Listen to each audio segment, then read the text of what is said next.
Good evening and good morning, lurkers, whichever time zone fits you today. I have been having a. No, I shouldn't talk about myself anymore. It's been a while. Yeah, it's been quite a few days since my last stream, and I hope you're all having a good day. Better day than me, at least. I'm okay, all things considered, but yesterday was rough for me. Actually, it's been rough for me for the past 2 days. Today only I can get a little more comfortable. Yesterday was rough for me, but I feel better today. But anyway, before I want to get started with the stream, I thought I want to do a little bit something in advance first. So I'm just talking about the gaming stream, I think.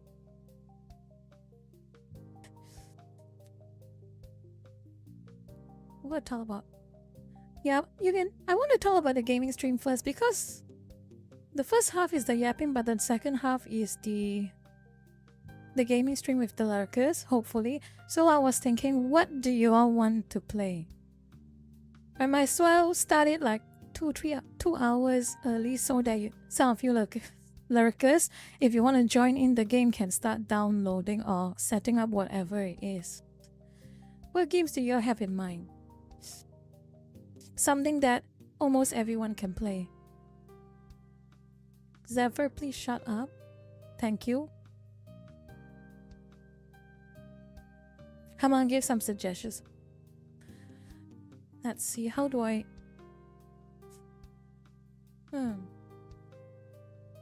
Nope.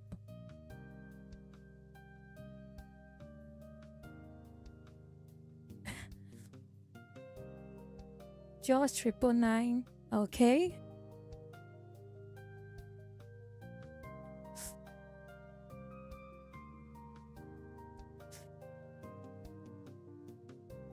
We have Left 4 Dead 2 is a good alternative too. Zomboid. Oh, Zomboid. The problem with Zomboid is that it takes quite a bit of long-term investment, and I am afraid that if any lurkers want to start a server, it's going to end at the end of the day and all the characters are reset. And let me Left 4 Dead 2. Left 4 Dead 2, more than 4 people. Versus then, if that's the case, you'll be Left 4 Dead versus. Yeah, Zomboid needs a bit more setup than any other typical game. So, let me see whether I can start a poll, maybe.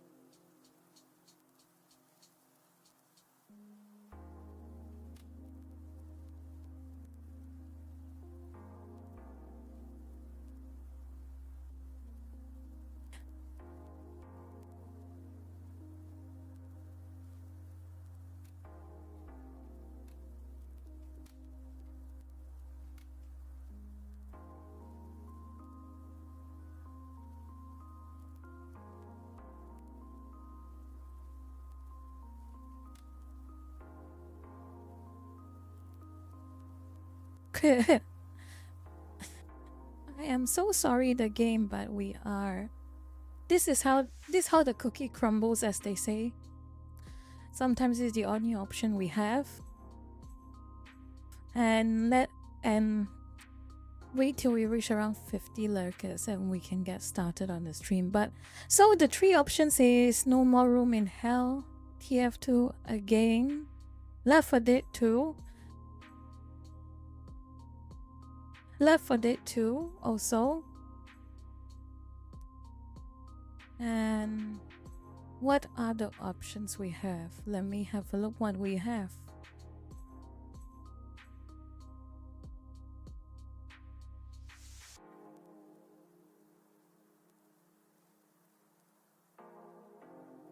Six Days in Fallujah. No, that is not many people have that game.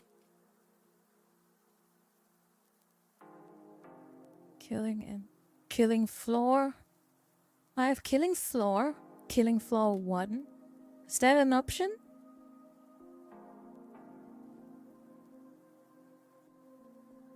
Let's add that. Let's just add that into the list of choices.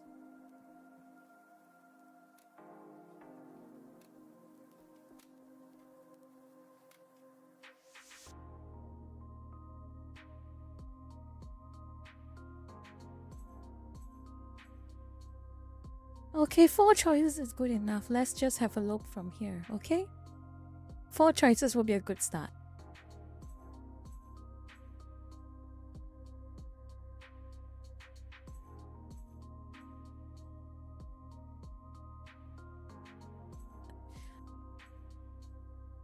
Okay, I'll let the poll run for a little bit, and give it quite a bit of time to run, and later on I'll just have a look at the results. Okay. There's only 39 lurkers right now, but I think it's good enough to start.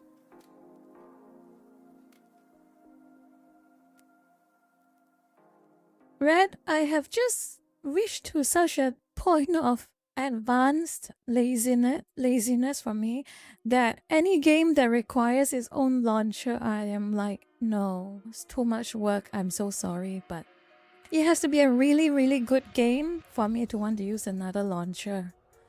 Controller, hello.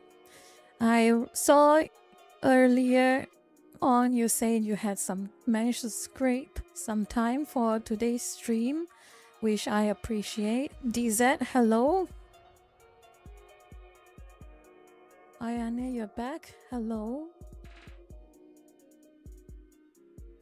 Yeah, I have played Project Zomboid off and on, the single player at least, and I haven't really got into the multiplayer that much because I'm afraid of the multiplayer. A bit afraid of the multiplayer.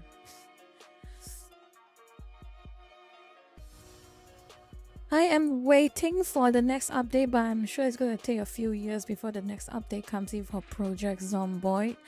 I really want the NPC update.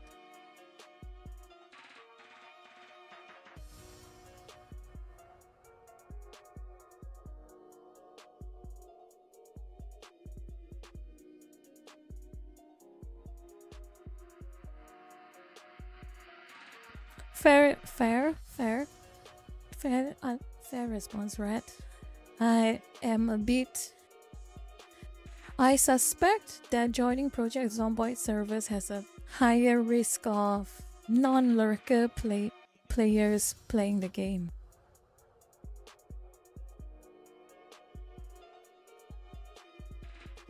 There's actually another game I want to play with your lurkers, but it tends to be very crowded and, well, you want to know what that game is?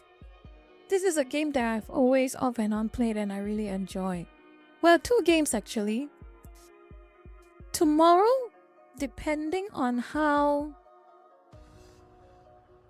much I have in store for tomorrow's Twitch stream, I might consider playing a game that I really feel like playing on stream. 2 games. 7 co-op. I remember that. Yes, 7 co-op. I do want to play 7 co-op. Let me see. Let me see if I can install it or not. 7 co-op is fun. Yes, 7 co-op is extremely fun. Do you all know 7 co-op? It is a free game.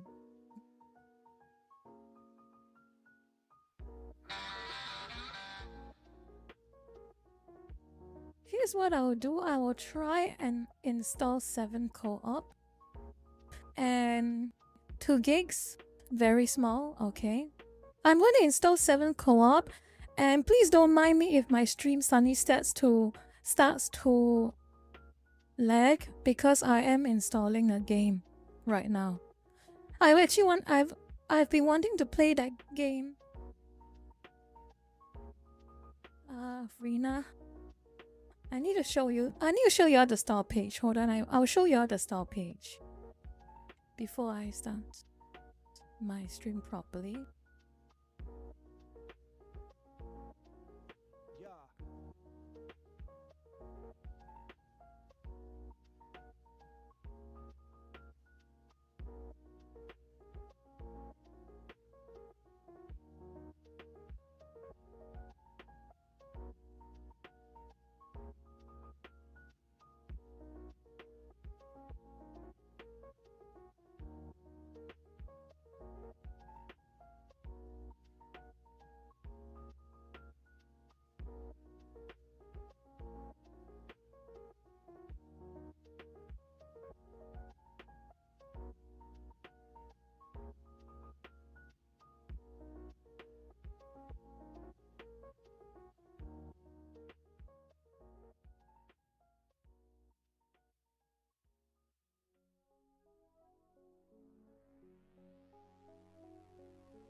Damn it! No! Muted! I accidentally tapped on my microphone and it muted. I'm so sorry. What I am saying is...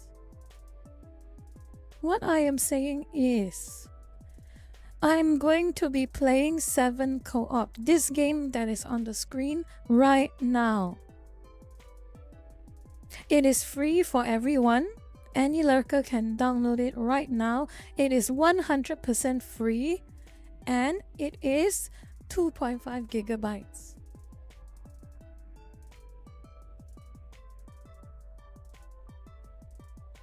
Free and 2.5 gigabytes, which means it is not too hard to install.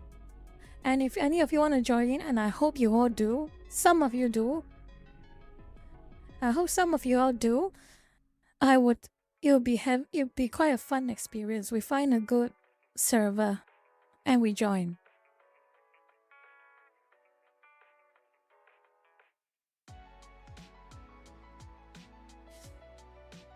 So with that out of the way, I'm going to close this for now.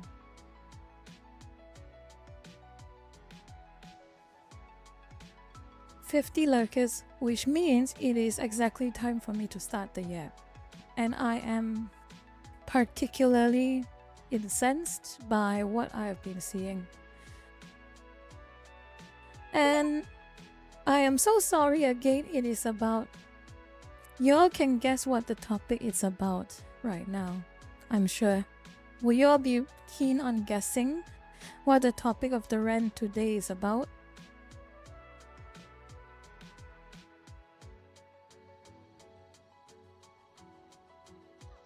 Jelly, question, can you run Half-Life 1? If you can run Half-Life 1, you can run 7 co-op because it is just a mod for Half-Life 1.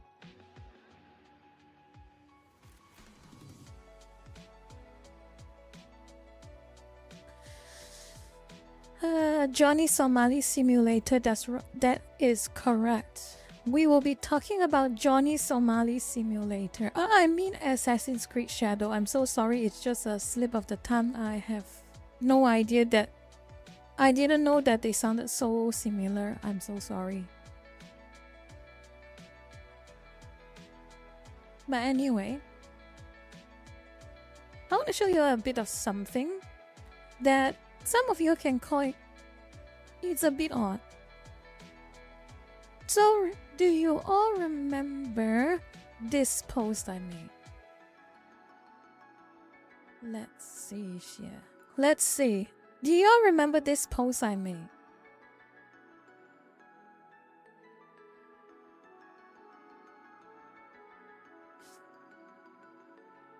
It is a very simplified, very simplified meme of the actual problem. It is... I want to tell you all a little bit of a story, okay? A little bit of a story. It's a bit of a lesson. It's a bit of a lesson. Do you all know what a weasel word is?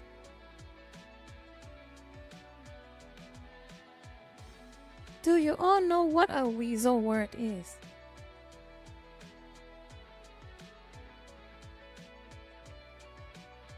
I want you all to give answer. Some of, if you all know, just tell me.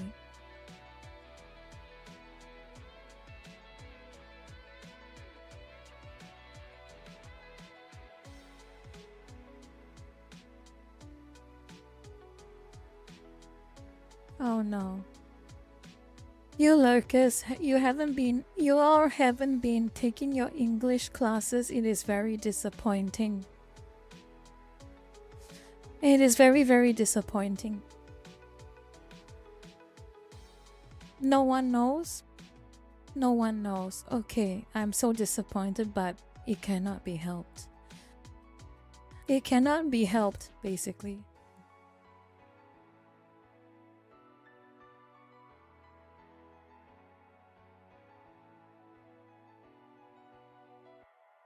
This is a weasel word. Words that are design that, okay, it's basically words that a person who speaks it design it in a very specific manner where when they express it, it is extremely, extremely vague and ambiguous, which means anything can go. The whole idea of weasel words is that the person who says it at the end of the day can say, well, actually, well, technically I am not wrong, technically I am correct, technically you are wrong, or something like that. Technically I am not wrong. That is basically what a weasel word is. Yes, lawyers love weasel words. That's basically it. But also corporations. Corporations and lawyers love weasel words. And so because of this, when I saw this Assassin's Creed Shadow Ubisoft quote unquote marketing, this one, the one to the right, thank you for the 1 million players. My instant thought was towards weasel words. You know why I say weasel words? I want to show you a bit of a demonstration, okay? It's very interesting. It is very extremely interesting. So, when you see... Okay, how should I word this? Yeah, I should show... Okay, just keep in mind this, okay? I want you to keep in mind this Ubisoft thing. I would say the possible reasoning for Ubisoft to use... I say it's a very likely reasoning for Ubisoft to use 1 million players instead of 1 million copies sold or 1 million sold is because of this. They know technically in combination of, let me see, let me just close this presentation. There we go. Let's get started again. Where did 1, 2, 4 million players come from? So, where... Rena, please shine up, please. Rena.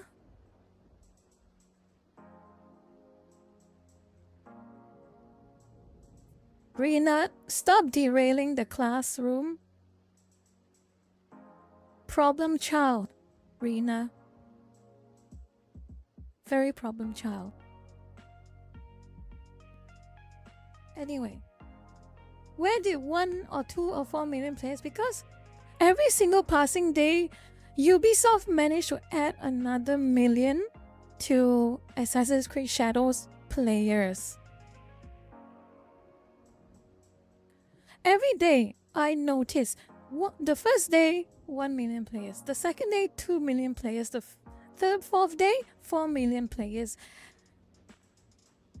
Is that really true? That is my question. Is that really true or not? Because I have my doubts. And why do I have my doubts? Let me see. Why exactly do I have my doubts? Well, firstly, again back to this question. How do we know where these millions of players come from? I will show you a few examples later, but I want to show you this. You know what? I'll show you the collage I made first. It's probably straightforward. Okay, here. I will go back to the PowerPoint later. Here.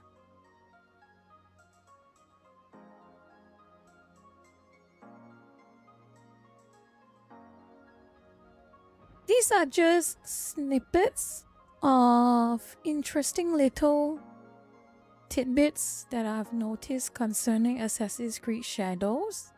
And I'm sure some of you will find it a bit interesting. Okay? So you have one at the top here. It was a reply to me. And it says, yeah, most people got the game for free, including me. I have it rotting in that library. I got it when I bought a new laptop. I didn't buy it nor even open the game, but I am part of the 1 million players they're bragging about. That's one of them. Then, Gamer will come back to that later. Then this is another one that was pretty big. And I think a lot of so-called Assassin's Creed Shadows players got it through this method, okay? Oh, thank you for the follow, Ayatama. I really appreciate it. But we will continue. So this is another big one. Middle left. So following their own agenda, for those interested in the game on the PC, Ubisoft Plus $15 a month sub offers the game as well. You can sign up, then cancel, and have a whole month to try it out without spending $72 on it. I believe it's worth a try. So in other words,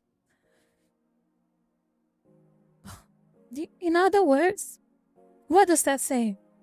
It means these 1 million players are just testing the game for 1 month. And of course, you look at the one which is proven. You see to the image to the right. Assassin's Creed Shadow now available on PS5, Xbox Series S, Ubisoft Plus. So yes, it corroborates. I have reason to believe that most of the 1 million players are... I don't even think they are playing it. That's the saddest part. I do not even think they are playing it. As you can see here, up here, from the pane 666 at the top left, I don't even think that most of them or even half of them are playing it. They just have it in their libraries. And my suspicion is the very action of having the game in your library, even if you don't play it, adds you into the 1 million player statistic. The 1 or 2 or 4 million players statistic. That is my guess. And of course, there's even more. At the far bottom, it is Ubisoft's marketing scheme. Get Assassin's Creed Shadows for free with a purchase of any qualifying Intel Core processor or Intel Arc graphics card. So let's just say for argument's sake, some guy bought into the Intel marketing and decided to buy an Intel Core, but they also chose to try to buy an Intel graphics card, which means I can only presume that they got 2 copies of Assassin's Creed Shadow. Which means also, therefore, technically that is 2 players. We don't know specifically why. So back to the PowerPoint. Back to this PowerPoint. So where do these millions of players come from? Well, firstly, we have the most obvious. The most obvious of all, it is Ubisoft Plus subs. As you can see, game is free for the $15 sub. The second one is bundled with other products. Example, Intel. That is another one. And then the third one is, this is a bit more, you can speculate this or that, but it is Steam players buying it, playing less than 2 hours. That also is added, by the way, because here is the problem. Here is the problem. Ubisoft does not disclose how the numbers are gathered, which means we can only speculate unless Ubisoft comes out and say, no, we are wrong, here is how we gathered the numbers for 1, 2 or 4 million players. I am going to assume all of these are the likely and also possible avenues they got the numbers from.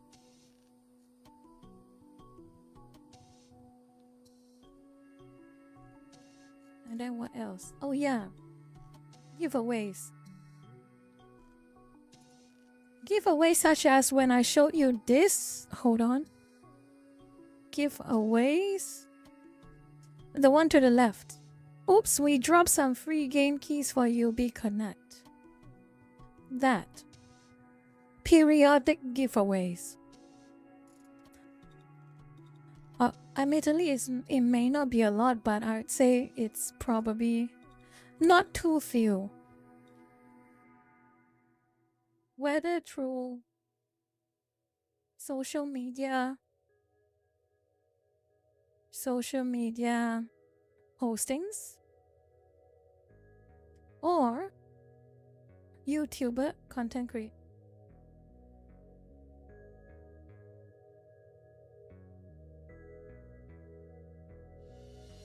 Content creator free code giveaways.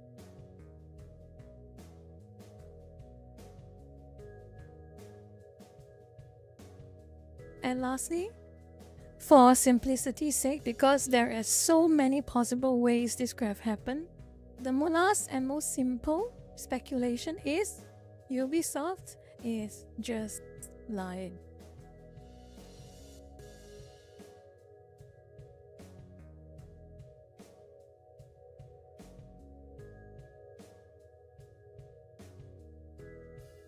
That is my last suspicion. Pip911, who is Dr. Pizza?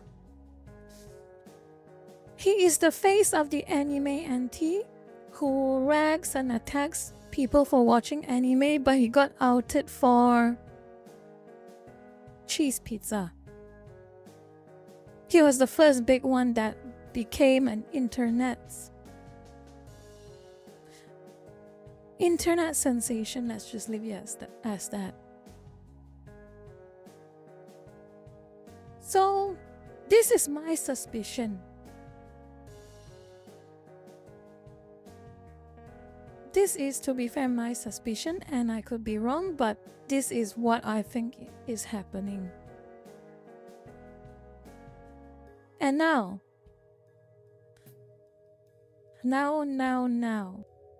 we move on to the games journalist. I'm sorry for ruining your day for using that word, but I had to say it. It's time for the games journalists.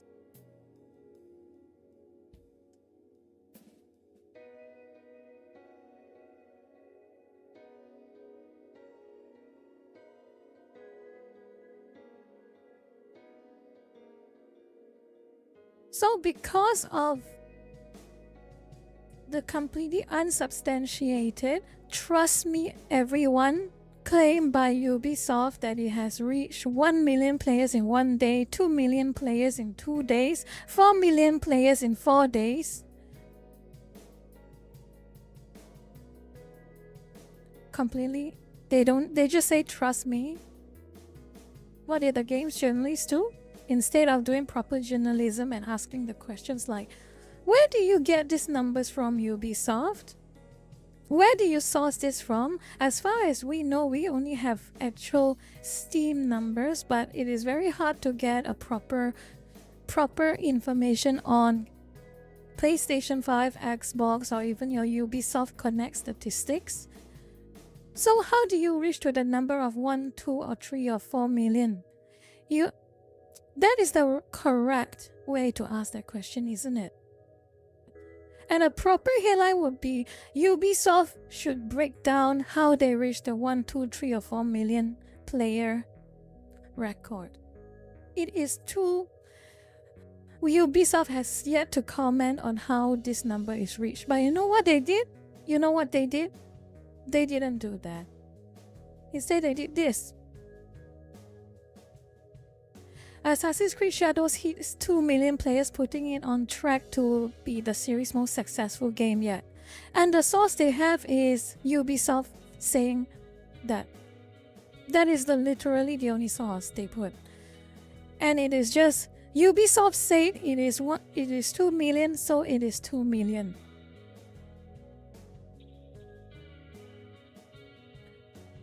So how does that work? Think about it this way. Firstly, I want to before I move into dumber things that games journalists have done over this Assassin's Creed Shadows incident, I want you all to go a bit of a thought experiment, okay?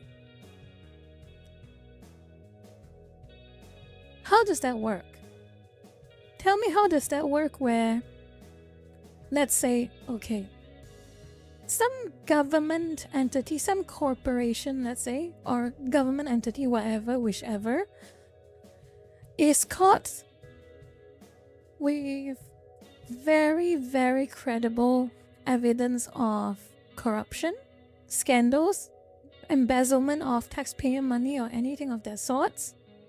And they come up with a press release and say, trust us, we investigated ourselves and we found no evidence of wrongdoing. So please, trust us.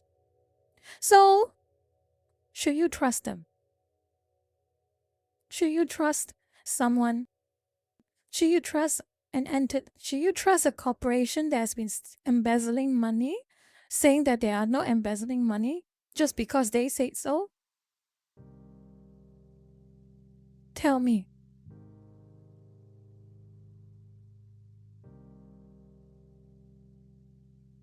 Of course not. Subatomic Mill, indeed, of course not.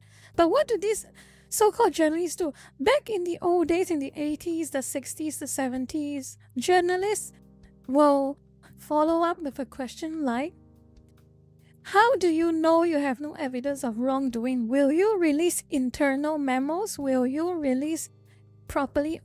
Will you allow for an audit of a public audit of your financial statements?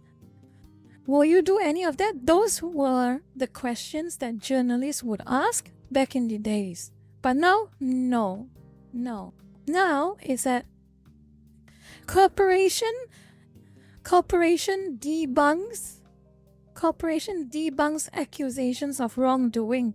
Source, the corporation that say they had no evidence of wrongdoing.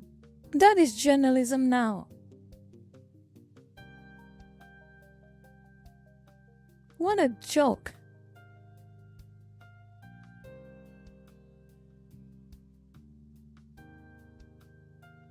But anyway, I want to go back to this question.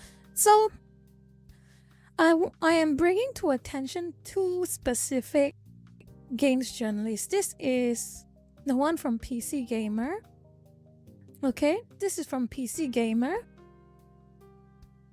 And another one that I'm going to show you all is from The Gamer.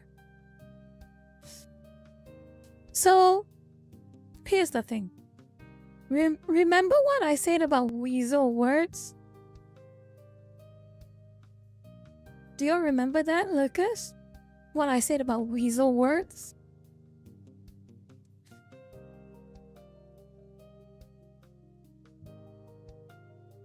Please remember.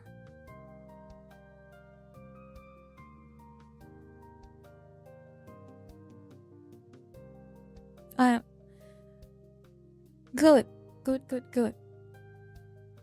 Okay, Hero 101. Long story short, weasel words are words that certain people use to avoid responsibility for saying them.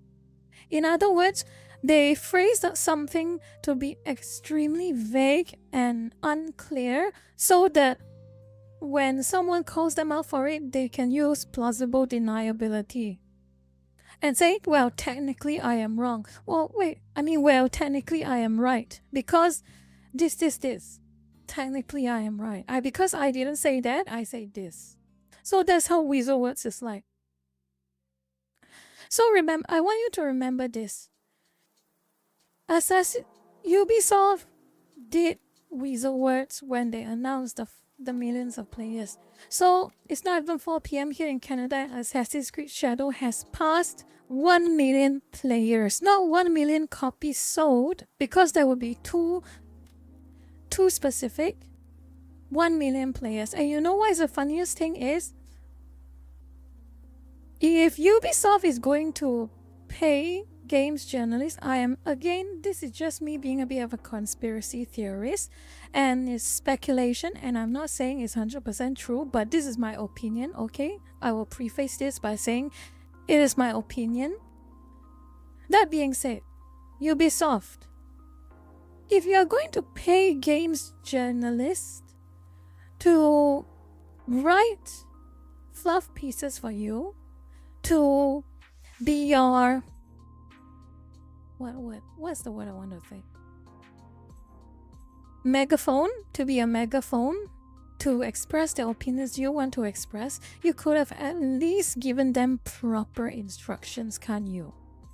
You could have at least given them proper instructions to also double down on the weasel words. Not doing something stupid like, say, in the case of PC, I'll go with the gamer first. So, this is the gamer's article, okay? That is relaying the fluff piece of Ubisoft. And look at the highlighted text at the bottom here. Yeah, Shadows is the first game in a long time to give me hope, blah blah blah. The noise matter later, as the game sold over 1 million copies in a single day. I hope you all lurkers, the observant lurkers among you, understand exactly why this is a problem already. For Ubisoft.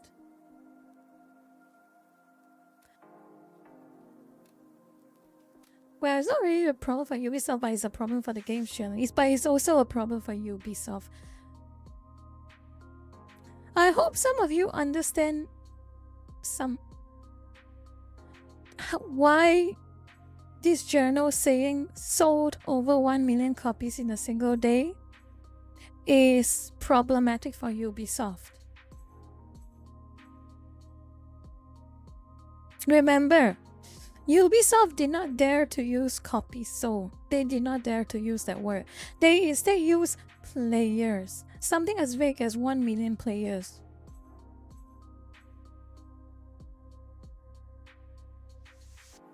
My rationale again for why Ubisoft used 1 million players is that in the incident where an investor, for instance, an investor of Ubisoft say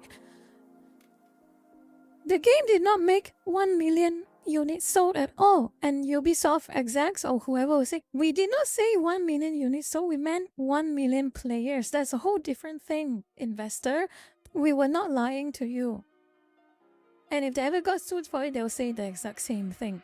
That is what a weasel word is used for. So Ubisoft will say, we didn't say that the game sold 1 million copies. We just say that the game has 1 million players, which is technically correct. Because if you count the Ubisoft Plus subscriptions, you count those who bought Intel products, and you count those who got the free giveaways, they all add up to around 1 million players. And that is completely correct. That is factually correct. But that's not what the investors want to hear, is it? That's just what Ubisoft would say to avoid being sued. So, back to this.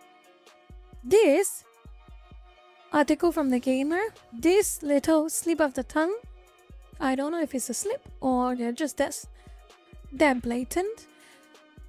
That would damage Ubisoft's position on weasel words. That would destroy Ubisoft's position on weasel words quite a bit. And I'll show you a bit of something as well. This, not just the gamer, by the way, not just the gamer. Look at this PC gamer one, and we will go down. Let me have a look.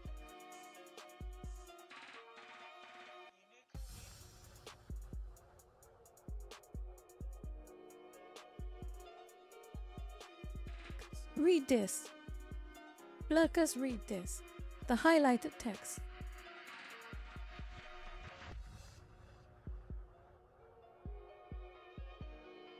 In fact, Shadows is on track to be one of the biggest game releases of the year. Kingdom Come Deliverance 2 was hailed as a hit earlier this year and took 2 weeks to hit 2 million players. I want you all to see something soon, okay? Because say what you want about the gamer. They are liars, true, but they're not as stupid as what this PC gamer games journalist did. This is very stupid. The journalist did something very, very stupid. Because PC Gamer also wrote an article about Kingdom Come Deliverance.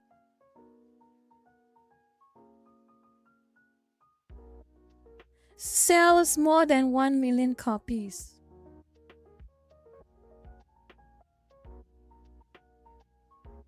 One million copies sold. Not million players. It's copies sold. So we have another case, Stevie Bonifield. Shame on you for doing something so stupid, but the damage has been done, so it is what it is. I'm going to criticize what you have done. Do you realize how stupid this sounds? Do you realize how stupid you sound when you say this? With all due respect, I'm not meaning to insult you, but do you realize how stupid you sound when you say this? 2 million players versus 2 million copies sold are two very different meanings. As Ubisoft themselves would indirectly try to argue, there are two very different meanings. They hope they will never have to argue that stance because they will hope they won't get sued over it. But we all know the exact reason why Ubisoft used players and not copies sold. We know it is legal for legal reasons and is a contingency plan in case someone sues them. They can just use the deniability. 2 million players, 1 million players is actually not copies sold. They are very different things, so we shouldn't be sued. That is their damage control.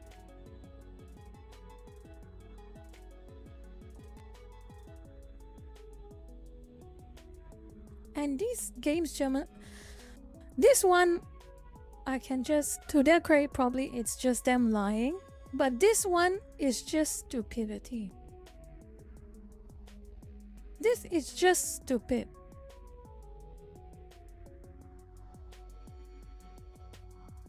And honestly, I want you all to be blunt. I want you all to think a bit. For those who are trying to disagree with what I say, I want you to take some time to think a bit. It is industry standard to report copies sold.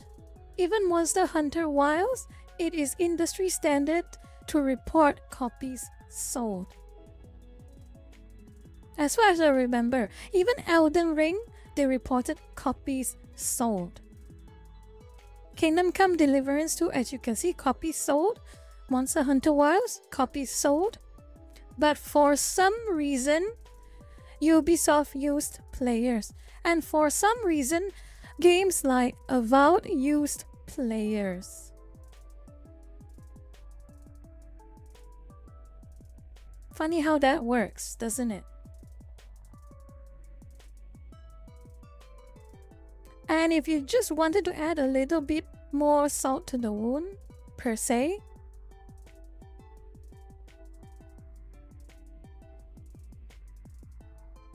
so this is the hot releases, I think, for yesterday. I think it's yesterday, Steam hot releases. And look it up here.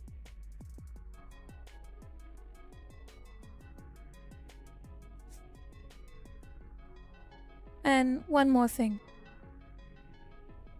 Remember this part? the top right, Ubisoft reportedly wants Steam to hide concurrent player count data. Everything just adds up. It adds up one after another. It adds up one after another. Ubisoft wants Steam to hide concurrent player count data. Ubisoft says they have 1 million players, but they refuse to disclose how that 1 million player figure actually was reached. And you have Ubisoft allegedly paying, in my opinion, paying games journalists to write puff pieces about them, and they can't. Even the games journalists are so confused that they. Wrong button. Even the games journalists are so confused that they mistake players for sold units. Even they are confused.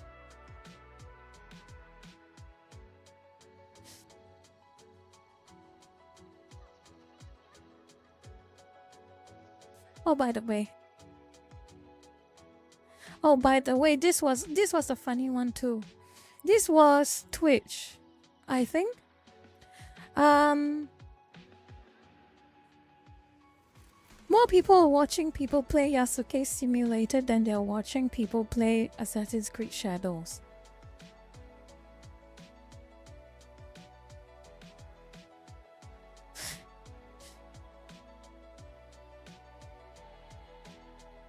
And Lurkers, tomorrow for the Twitch watch along, I am going to be listening to some very, very surprisingly high quality music from the devs of Yasuke Simulator. It is very high quality music, and I would listen to it voluntarily.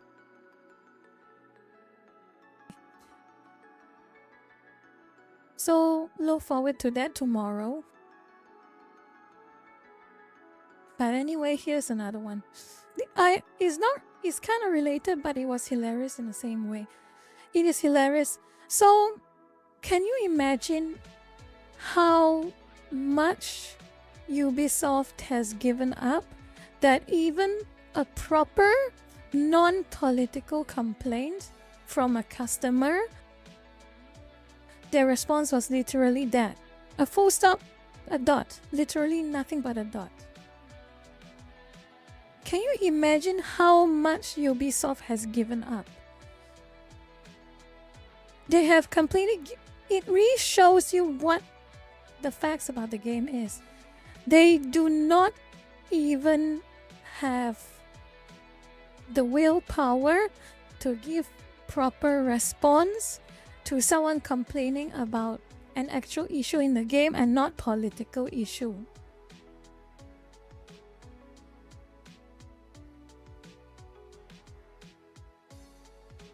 It is amazing. It is amazing.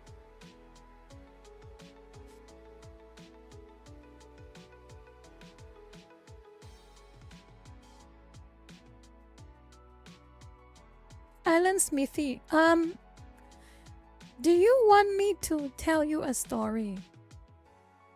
Alan Smithy.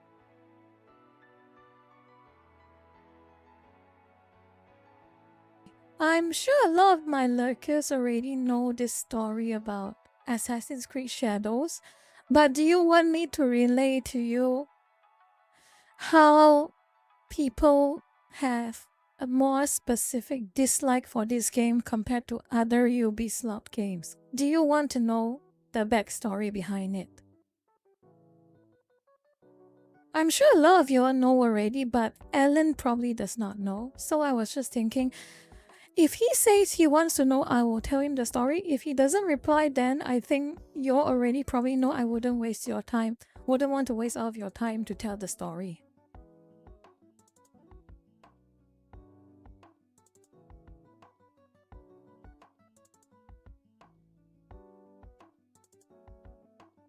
Shion Tori, you want to... If I was... Okay, Alan, I'll get to you later, but I'm going to respond to Shion for a while. If I were a betting person, I'm not going to bet any money whatsoever, but I suspect in the next month the player base will plummet. Because I want you all to go back to this. Where is it? I want you all to go back to this reply. Look at this one, the second one in the middle. For those interested in the game on the PC, 15-month sub offers the game as well. You can sign up, cancel, and have a whole month to try out without spending $70. So by that time, I suspect the player base will plummet. Those who just want to pay $15 to try the game for 1 month, rather than those who want to play the game indefinitely. I don't know, honestly, DZ. I have no idea if it's worth $15, but I likely will not know in the foreseeable future. But anyway, back to your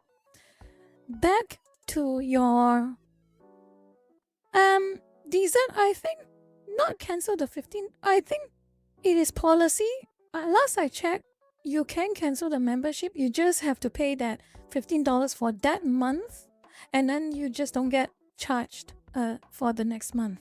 So in the end, it's just a $15 play. It's really cost benefit analysis. You pay $15 to play the game for 1 month, or you pay $70 to play the game however long you want. But at that point in time, is there really worth playing the game longer than 1 month? So that is really the value proposition that you have to think about.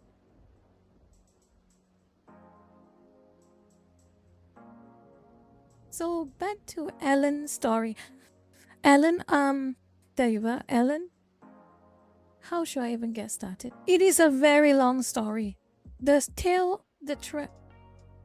can't really say it's the tragedy or the ballad yet, because it is far too early to decide whether Assassin's Creed Shadow is an objective failure or not. But I will get started on the story anyway. So it might be a bit disjointed because I'm speaking of it from memory, and if I can find posts about it, I will show you all. I'm sure you all know what Assassin's Creed is, right? Lurkers and Alan, I'm sure you all know what Assassin's Creed is. Since the first time it came out, it is... how should I put it? For me, the selling pitch for Assassin's Creed, and what really gave me the origin, and I have been a fan of Assassin's Creed since Odyssey. Until Odyssey. That was the last game I bought from Ubisoft on any Assassin's Creed game.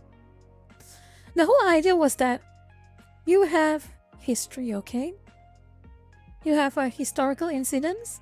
For instance, in the first game was the Crusades, and the second line of games, which is Assassin's Creed 2, Brotherhood and Revelations, was during the Renaissance Italy. And it was during the Renaissance Italy through to the Ottoman Empire rising up period. And of course, Assassin's Creed 3 is the American Revolution and all that, and everything else about that. So you have historical incidents such as the Crusades and specific Saracens and Christian commanders dying during that point in time. Historical records indicate that the deaths were attributed partially to assassins, Hashashins, and they did their own little thing for whatever reason they have. And the whole idea of Assassin's Creed was that Ubisoft, when they pitched the idea, it was to explain why certain things in history happened the way they did. So I remember writing I will open my presentation because it will be helpful for some. Let me see. Okay, let me move aside.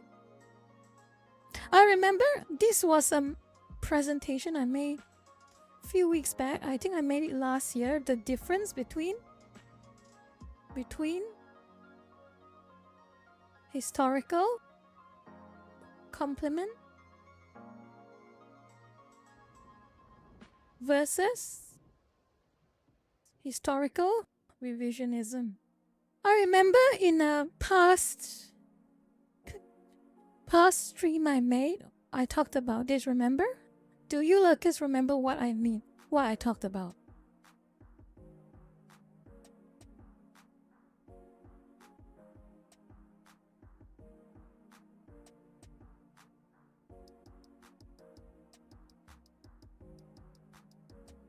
Yeah, that is true, Alice Smithy. A lot of people say that Black Flag was the last good Assassin's Creed game, and I am inclined to remember. But you want what? It's going to be a very long story, so I hope, Alan, if you do not have time to listen to it, maybe if you want to watch the VOD later to see the full presentation, feel free to do so, but I will just go through with it because I'm assuming you'll be here until the end of the explanation, okay? So, Assassin's Creed 1 historical complement is basically what original pitch is about. And revisionism is what AC Shadows is about.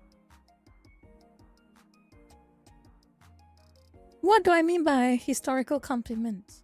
So, you have X, let's say, historical incident X. We know what happened, but we don't know how or why it happened. So, Assassin's Creed pitch, Assassin's Creed attempts to answer the how or why. And of course, as you can see, they answer the how and why with the fantastical, such as alien technology and godlike entities, all those type of things. That is how they did it in the past, okay? Versus now with Assassin's Creed Shadows. So now, how is in this case Assassin's Creed Shadows? Basically, devs historical incident X is replaced with made up incident Y.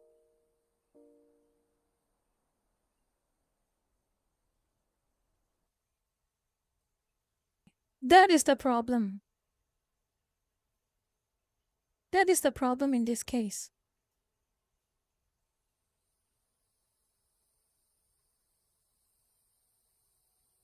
Long story short, this is the crux of the issue.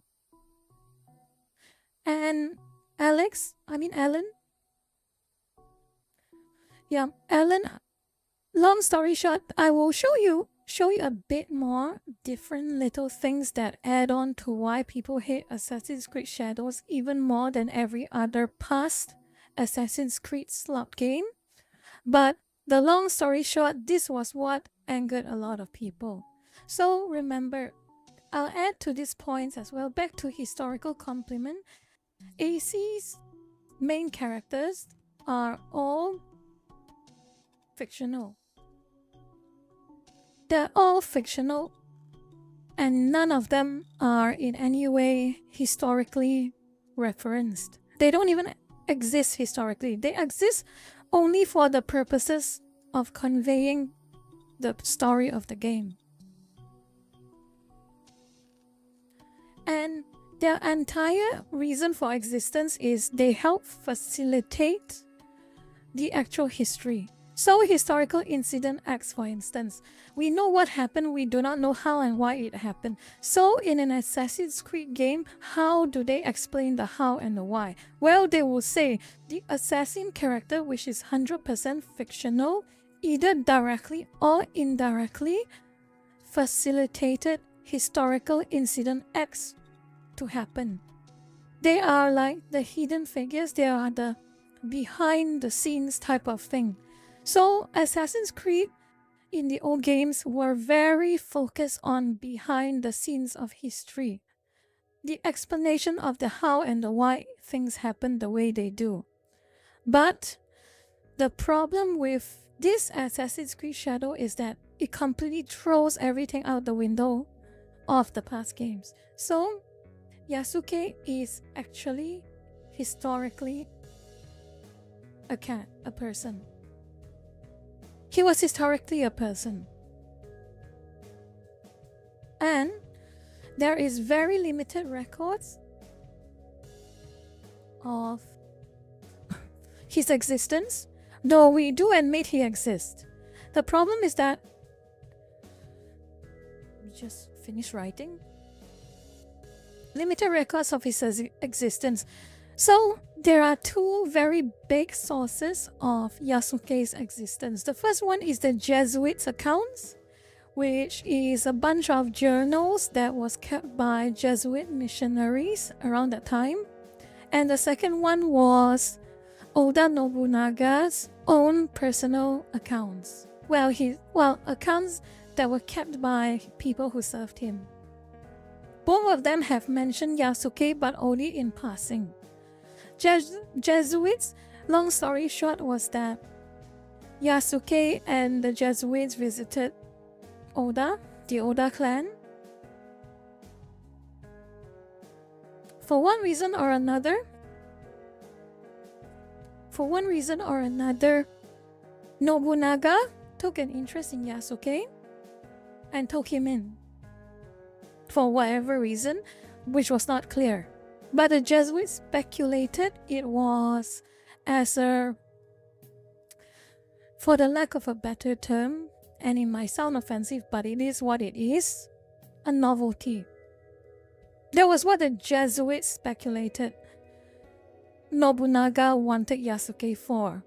And after Oda Nobunaga's death, it seems that Akechi Mitsuhide returned Yasuke to the Jesuits. That was the story from the Jesuits' accounts, okay? And what is Nobunaga's account? Nobunaga's account said that, firstly, Nobunaga found interest in Yasuke, and again, the records don't really say much, but if we are in a speculative mood, it's probably again as a novelty. And Yasuke was given a retainership by Nobunaga himself, apparently. And retainership, it is very important to remember that a merchant can be a retainer,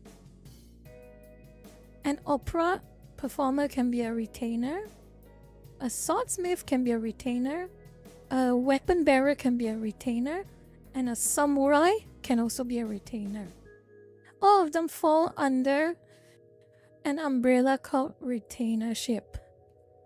So, some of the Westerners on Twitter are trying to say that a retainer is a samurai, and they are wrong.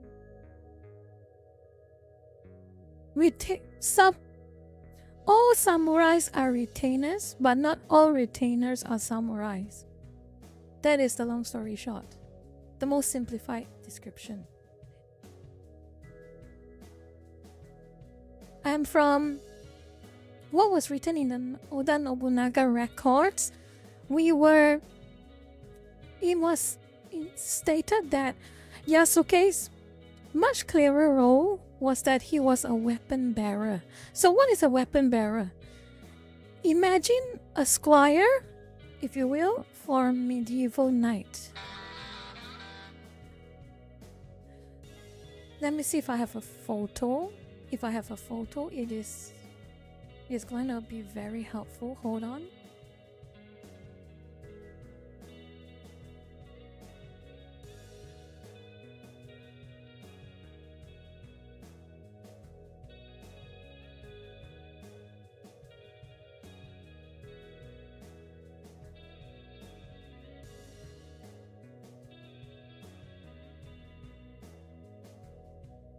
So, for instance, such as this, a squire for a knight.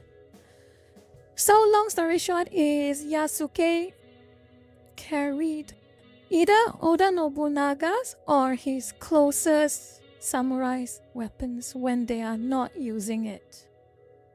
So, for instance, maybe their naginata, their long spears, maybe even their muskets, whatever. That is the prevailing Japanese scholastic interpretation of what Yasuke's role is in history.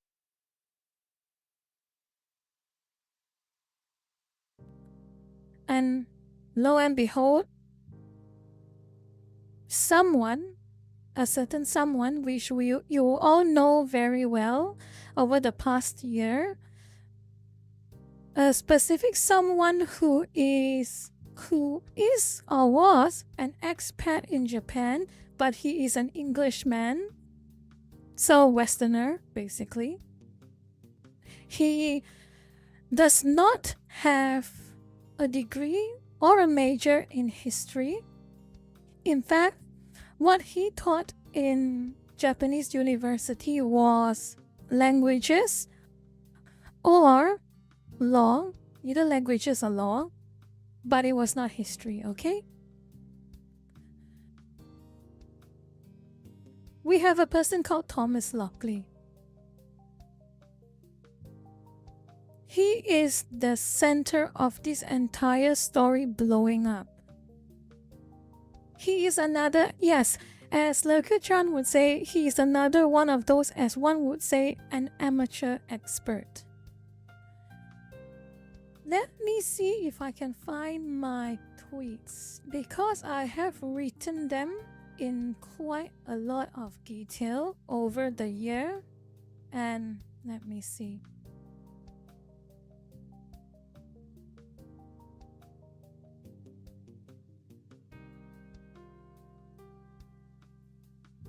It is quite a baffling story if you get into the nuts and bolts of it. A very, very baffling story.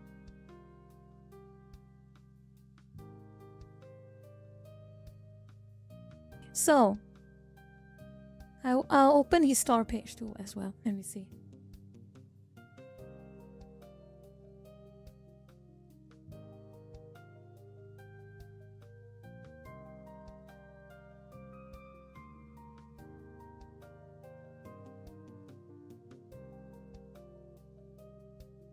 There we go.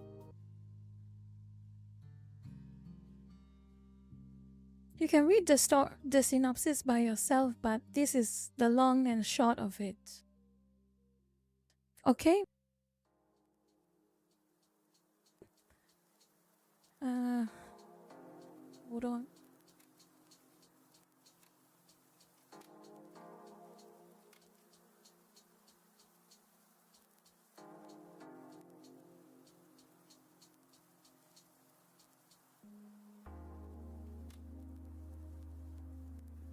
It is a very, very stupid story.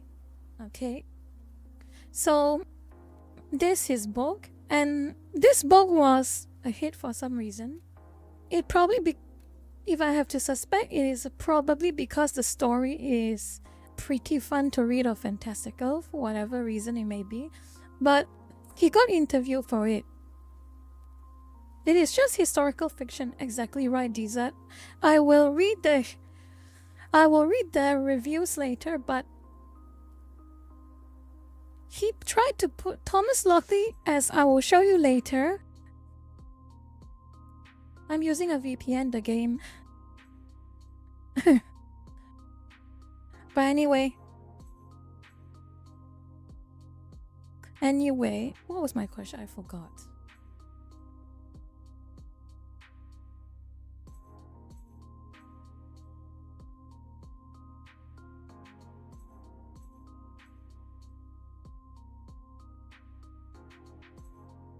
Oh yeah, but what was I saying? He got interviewed for his book.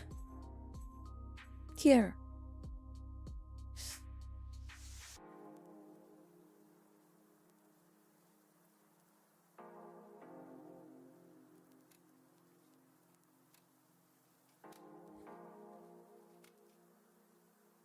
And when he was asked specific things, about his book, he came up with some very interesting comments. Very, very interesting comments, actually.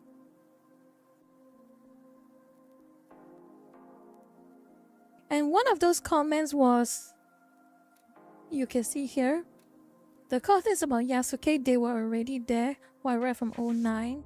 When we found this story, there was nothing else extra, and we made informed research-based assumptions.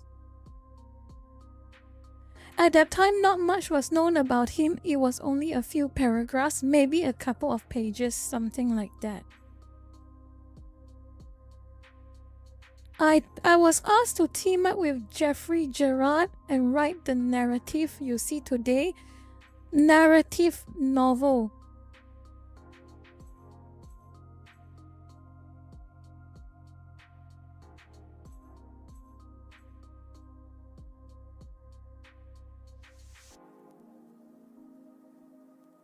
Most evidence had already been collected by other people, but it needed to be interpreted and put into context. So long story short is, in this a bit of a Freudian slip of a interview, Thomas Lockley admitted that this entire thing was at best historical fiction, or at worst fan fiction, historical fan fiction.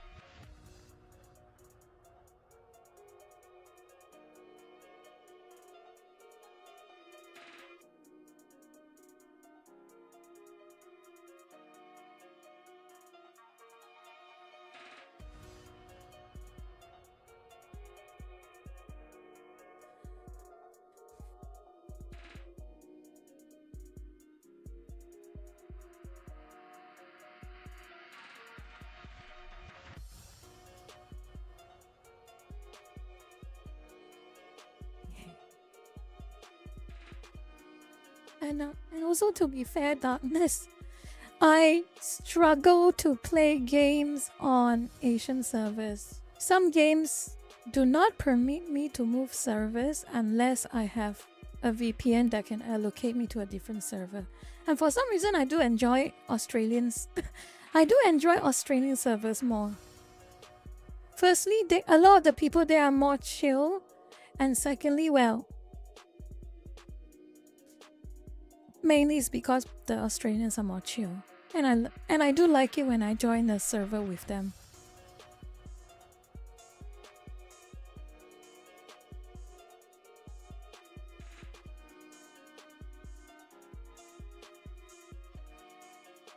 Yeah, in some games it really does work. Some games they server restrict you, but playing with a VPN it works.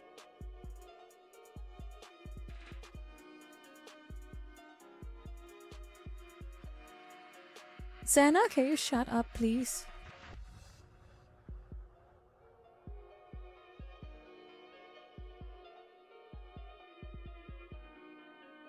If you're in Asia, I suggest you join.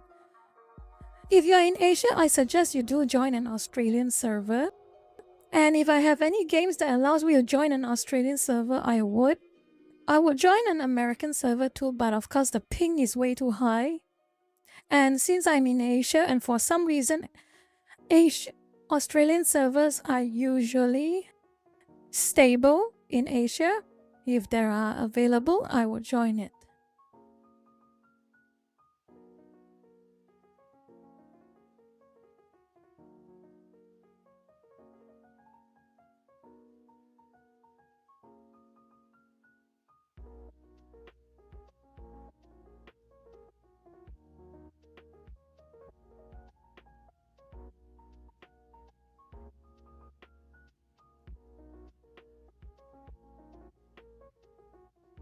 Yeah. I installed Squad a few years back, and I made the mistake of playing in an Asian server. I had zero enjoyment from that. I'm so sorry, but it is what it is.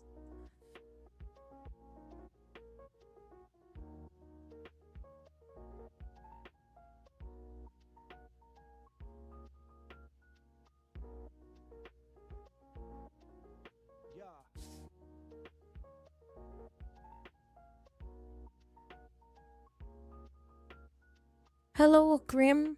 I hope you're having a good day. Anyway, I think we have distracted ourselves a little too much. Where did I stop at? Where exactly did I stop at?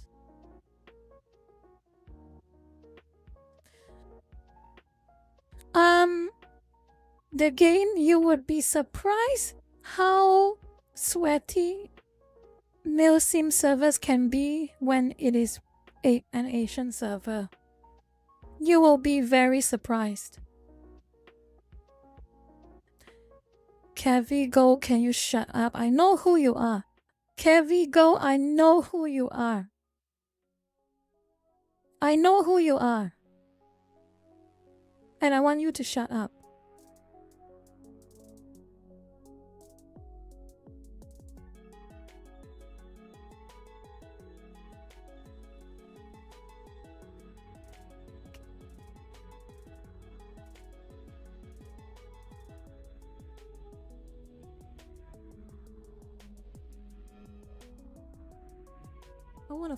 Let me find my next part. So I've gone through this and I've gone through this. Gone through the part where Thomas Lockley himself admitted that he was writing historical fan fiction. Let me see. Let me see. Okay. So now there's the story of the Wikipedia article. I'm trying to look for it right now.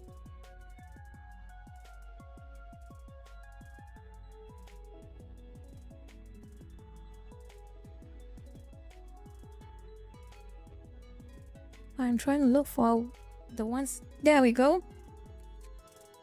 Well, through some digging, and very, very low effort digging, to be honest, it is a bit amazing how easy it was for all this information to be acquired, because it is public. All of it is very public information. But long story short, this Totori Tom individual, this Tom Totori, is a Wikipedia editor.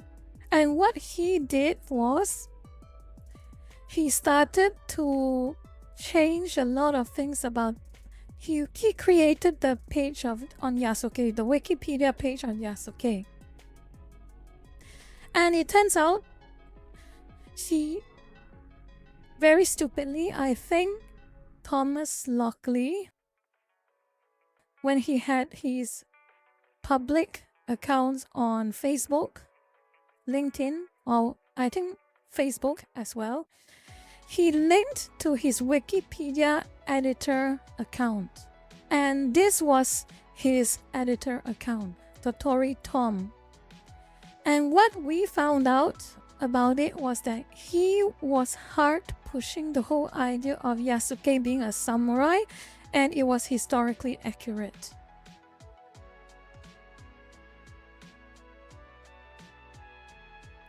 It came out. And you know what it was not even the end of the story from there. It was not even the end of the story from there. Let me just have a look.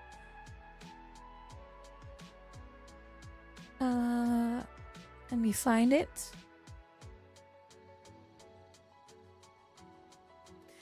He knew the right people, I suspect. He knew the completely right people. And he knew he knew the right person to the extent that he was also given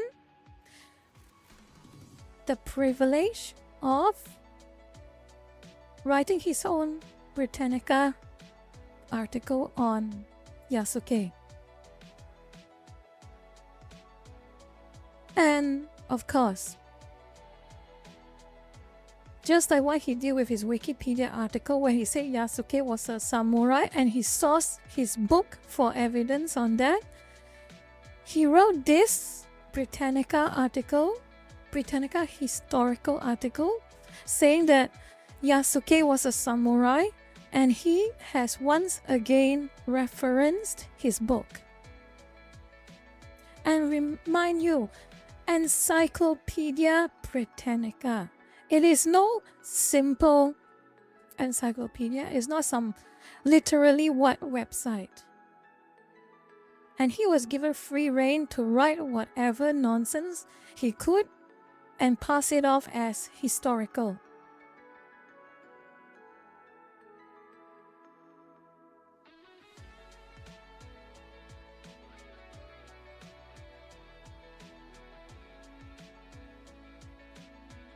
And yes, he referenced Wikipedia.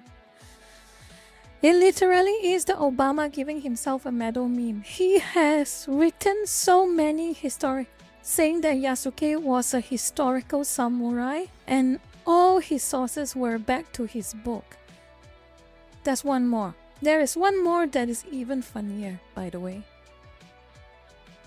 And it completely flies into the face of Ubisoft claiming that this game is completely fictional. You should not take it as historically accurate.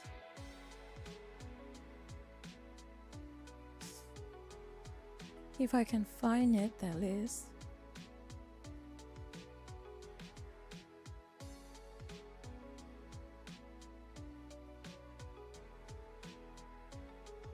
I am trying to find it.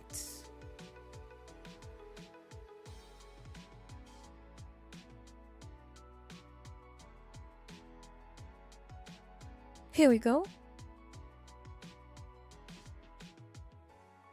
Found it.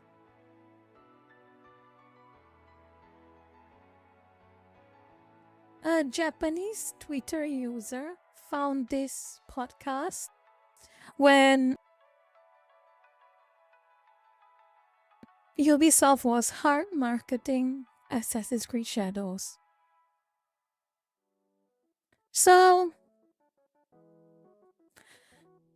this is an official Ubisoft podcast made completely in-house by Ubisoft, and what they did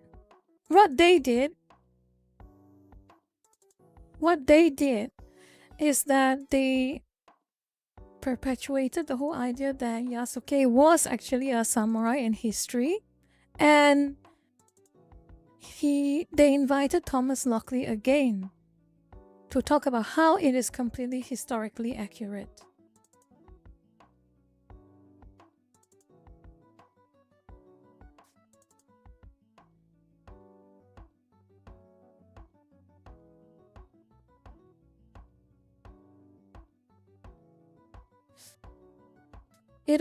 It's all circular referencing, honestly. It is quite amazing.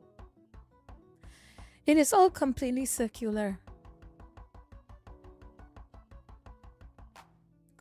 And you know what's the funniest thing? Before Thomas Lockley got chased off the internet, I remember him writing his final post before he got chased off the internet for this very silly behavior.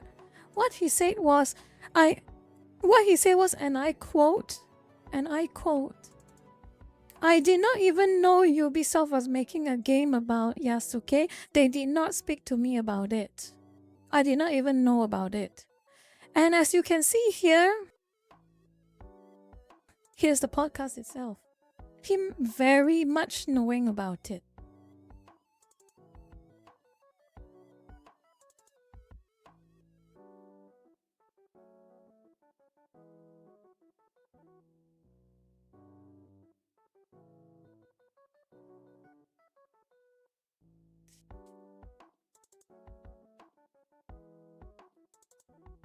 So how does the story just keeps going, by the way.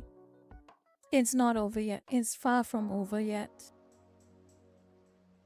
I don't even know whether I want to talk more about this because I'm just saying the same things over and over again. I don't even know how much more I want to talk about it.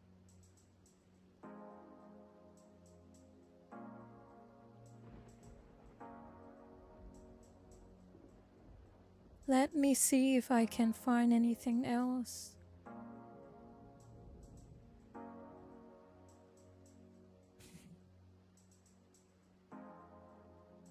Oh yeah, a whole bunch of things, by the way. It's not bad enough, by the way, that Ubisoft relied on Thomas Lockley for all of this, his historical fan fiction. But what really made even a bigger splash, especially for the Japanese user base, and to those who are trying to defend Assassin's Creed Shadows, who are trying to say these are literally Westerners using Google Translate, how many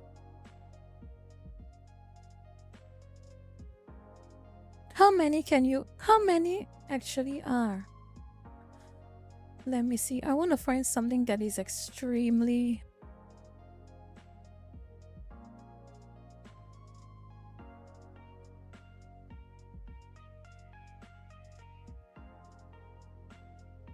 There was one very... Well, you can find a post, but you can find a post about those topics in itself. And by the way, I'm trying to remember at the top of my head, and I remember that part about the... Yes. The art book. So their first big high-profile mistake was this. In the official art book, there was an art piece that was supposed to portray some Sengoku period banner. Supposed to be. And it came out that the banner was not only completely inaccurate and was anachronistic, completely the wrong time. The punchline was that they stole the banner from a historical reenactment group that is still functioning now, and the banner was designed so much more recently. And you know what made it worse? What made it very much worse? The reenactment group had no idea that Ubisoft stole their banner. No idea at all. So they eventually did find out. And because they were not rich by any stretch, I'll show you all the reenactment group, by the way. This is them. So for the Americans, think about those Civil War with reenactment groups, something like this, but for Japan. So yeah, they're pretty cool. And here's the thing, when they found out that Ubisoft stole their banner, they were not happy. Let's just say that. They were very not happy. And they made tweets about it. So this is the first one. You all can read it on your own, but this is the first one.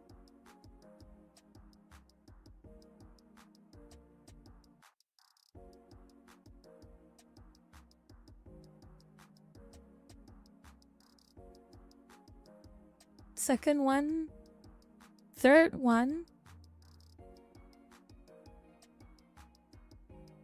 fourth one. This was their initial response. So their initial complaints to Ubisoft.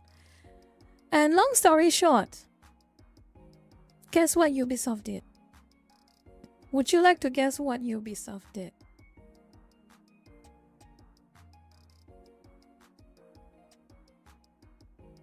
Would you all like to guess?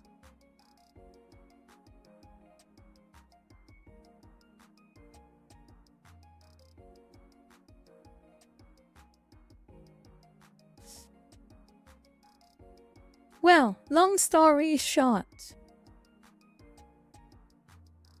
this is what they did. They're saying, their story is basically, oh, we have shipped the art book already, and it's such a small image, no one would notice it, so we are not taking it down. Too bad. So that was literally their response. Well, it was pretty much their response, not literally. That is practically the message they were trying to convey.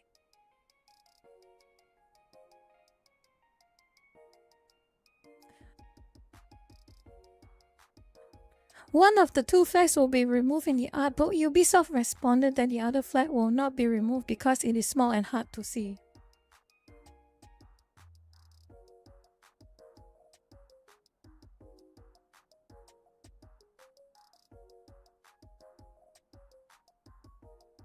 Yeah. Very odd. Very kind and considerate of Ubisoft, for sure.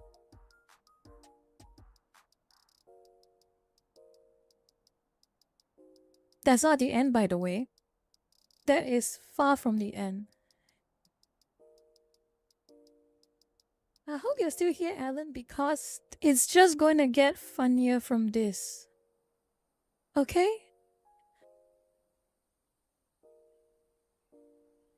Hey, Cyborg Assassin. I hope you're having a good day. So, the next story, the next big funny one, was this one. Ubisoft had a showcase. Correct me if I'm wrong, it was a showcase at Japan Expo in Paris. I think it's in Paris. I don't know. It could be. I'm not sure where specifically it was, but they had a booth and they had a showcase. And one of the things they did was show things like Yasuke's sword, his armor, a bunch of random things. And I want you to focus on the image at the top right. Yasuke's sword, supposedly.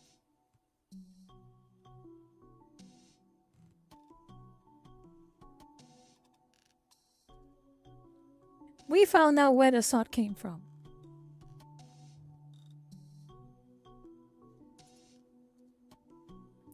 Look at the one at the bottom right. The exact same item.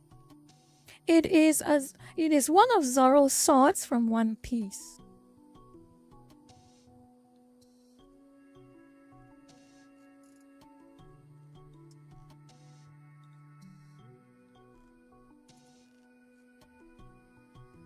And as you can see, it even comes with the same stand. The exact same stand, the exact same sword.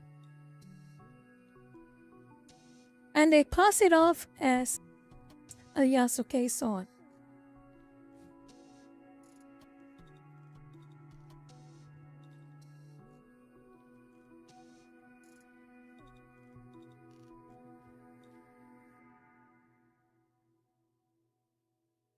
Yeah, that was the next big one.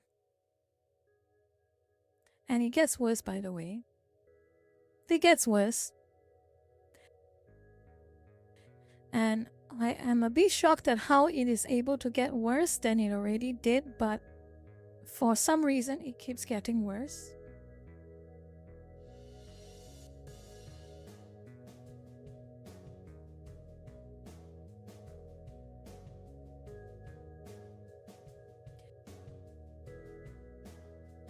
The next one. Yes, I know exactly which one you're talking about.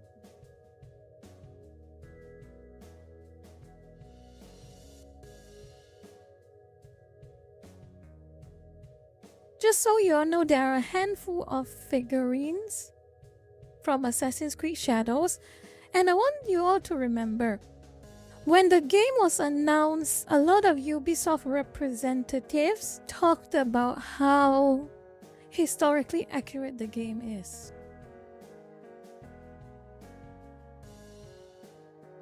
How extremely historically accurate the game is. And you know what? We found something. Well, a lot of us found something interesting. So this is one of their official merch. And I want to give you a bit of time. It's very self-explanatory. I don't think I need to explain to you what's wrong with it.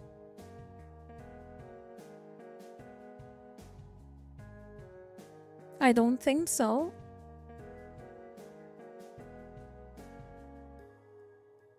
I want you all to remember this.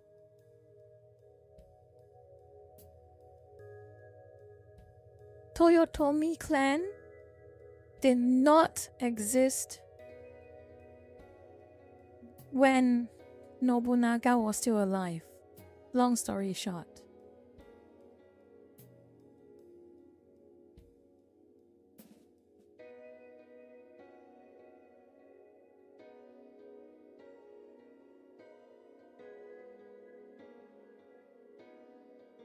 And Oda and Toyotomi, it's very hard to say. I can't remember at the top of my head, but I do recall. Remember I told you all about Mitsuhide Akechi sending Yasuke back to the Jesuits after the Honoji incident? Not long after the Honoji incident? Yeah. Even if by some miracle that Yasuke is fighting the Toyotomi clan, it does not make sense historically because he's long gone by then.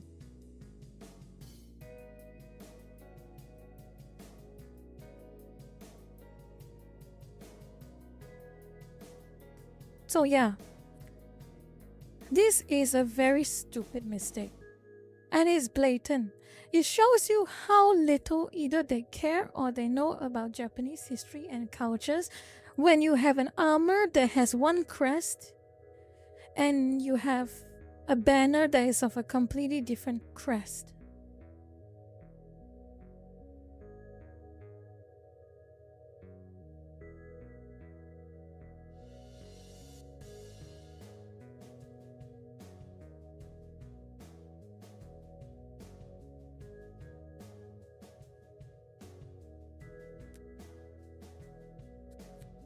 Do you want to guess if there's more? There is more. There is a lot more, by the way. This is not over just yet. It is not over just yet. Let us see. This was the next big one.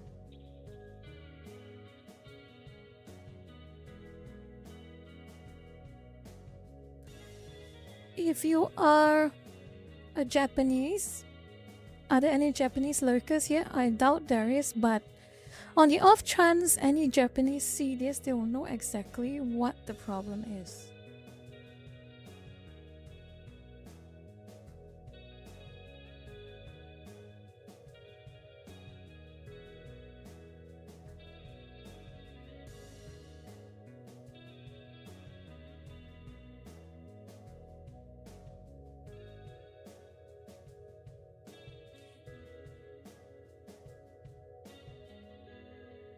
I suspect a handful of you already know what's going on.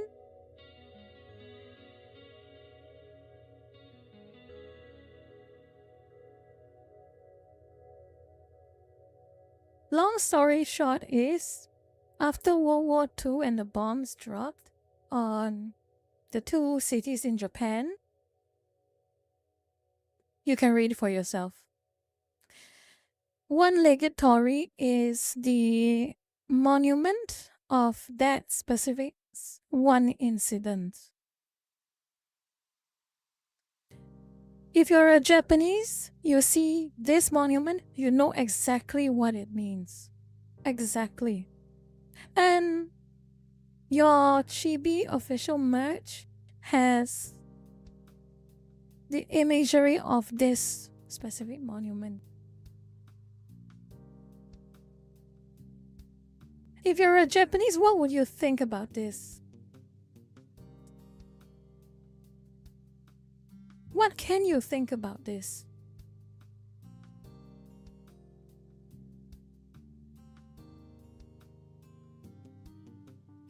Oh, by the way, it's not over yet. I'm telling you, there is more. There is a lot more. There is two more specific. Well, there's two more that I really want to show, but I'm probably lost count how many different small little scandals Ubisoft has made with this game. But two more I want to show.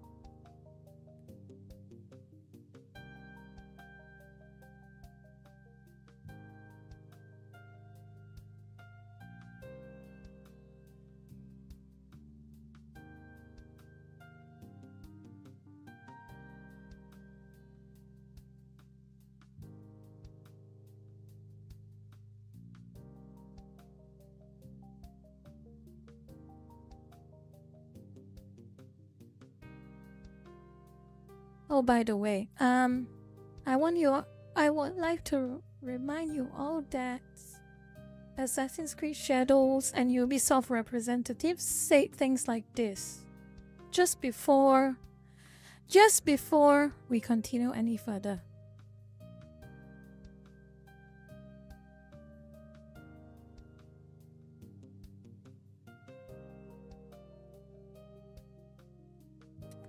Repeatedly, I talk about historical authenticity and historical accuracy and being as respectful to Japanese history and culture as much as possible. Remember this.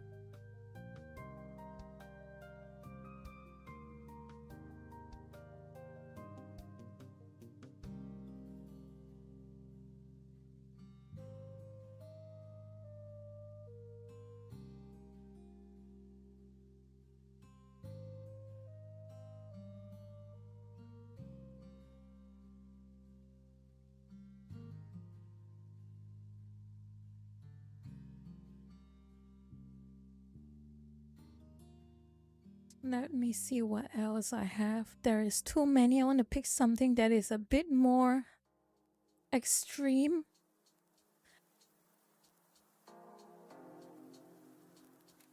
Let's see here.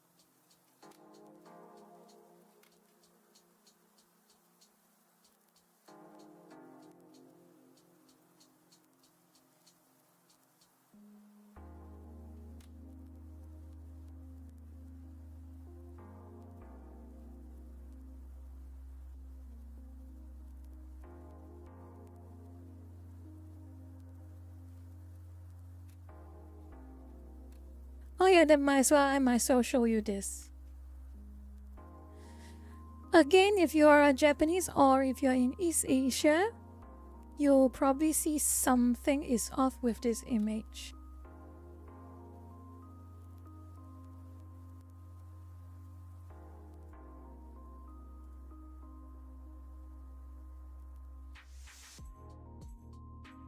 Reminder, supposed to have the best culture consultants.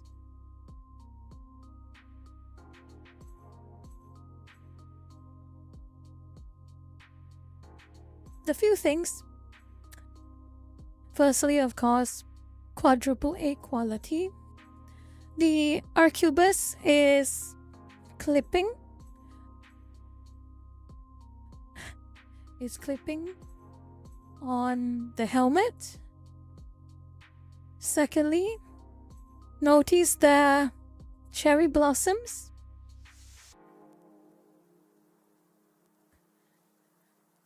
Notice the cherry blossoms.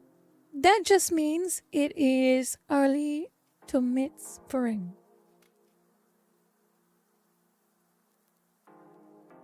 Early to mid-spring. And if you know your seasons correctly, watermelons are fruits that are normally available during the peak of summer.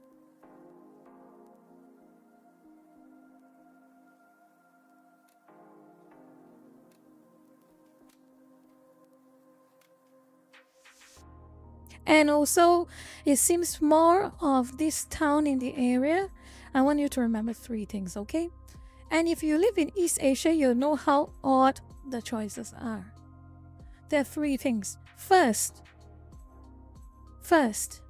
cherry blossoms.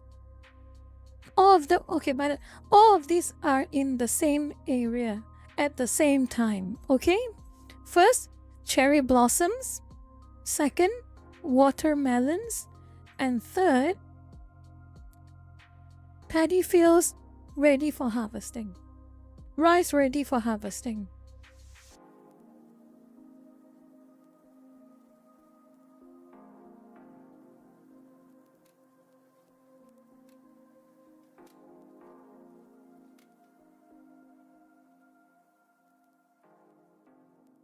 I hope some of you understand how odd those things are. Because I think it's odd. 3 different things from 3 different seasons, all in one specific area at the same time.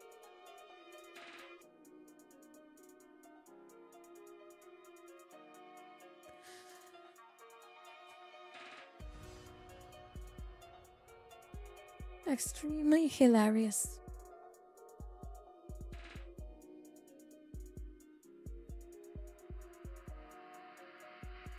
I got 2 more. Do y'all remember who the history consultant is for Assassin's Creed Shadow? Do y'all remember?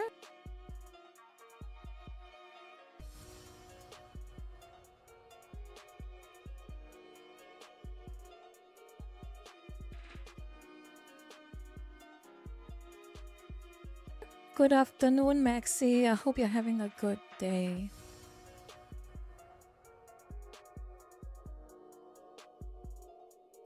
It's worse than that, by the way. I want to show you something. I'm a bit shocked that not enough people know about this, but I talked about it. Kersha talked about it. So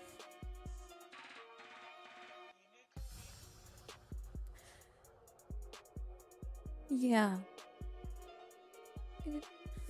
I am surprised that so many people are still defending this game after finding out who is the person in charge of culture consultations and history consultations for the game. Okay?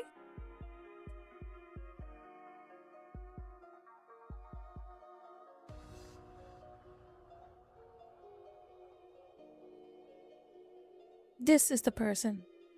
A person by the name of Sachi Schmidt Hori. Interesting name, but doesn't really matter. What matters is what she does. Okay? What matters is what she does. And this is what she does. Read closely.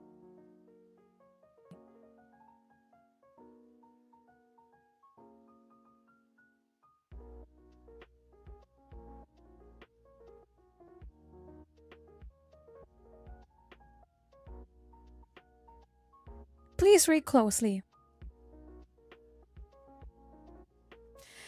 That is who Ubisoft hired to consult in their game.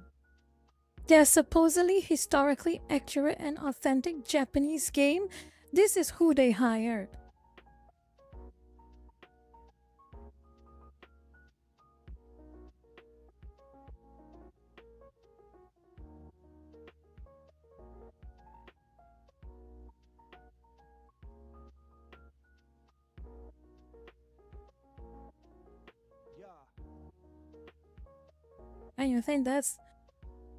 And you think that's the worst of it? No.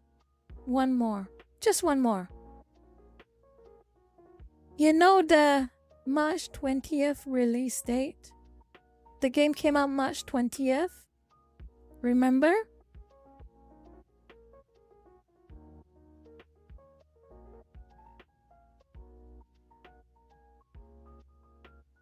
So there's one last thing. One last thing, and I hope you'll get the message at this point. I hope you get the message after you see this, Ellen.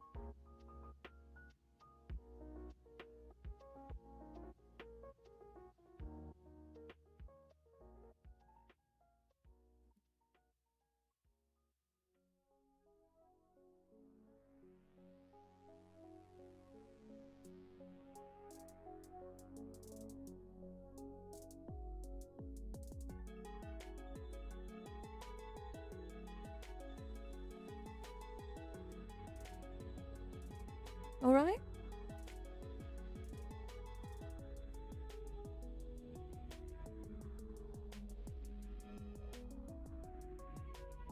Now granted. Oh, this choice in isolation, I'll be like, that's unfortunate, but sometimes you are just unlucky and you release it on a specific bad date. But when you saw those past mistakes from Ubisoft against Japanese history and culture, you start to suspect, was this just an innocent mistake? If you were a reasonable person looking at all these accumulated mistakes, would you still be willing to say it was an accident? Would I? I honestly would not know.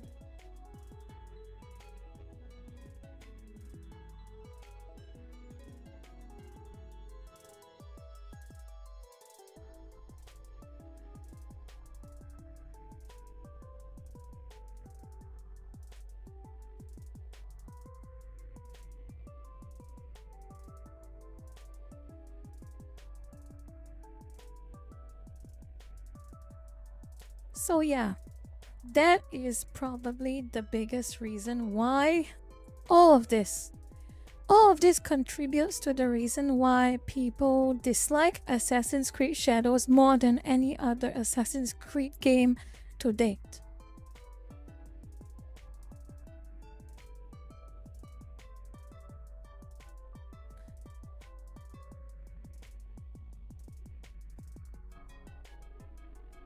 Mimi Chinnabox, hope you have a good day.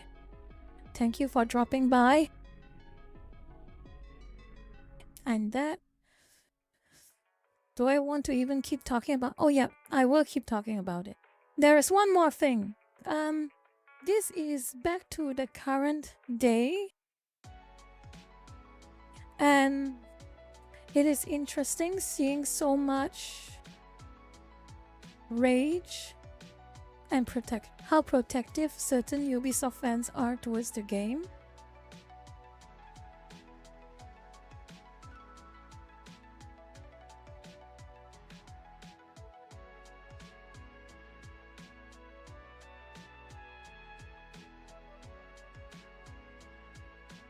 But there is one specific reply that I am kind of interested in seeing what happens when the inevitable happens. Let me see if I can find it.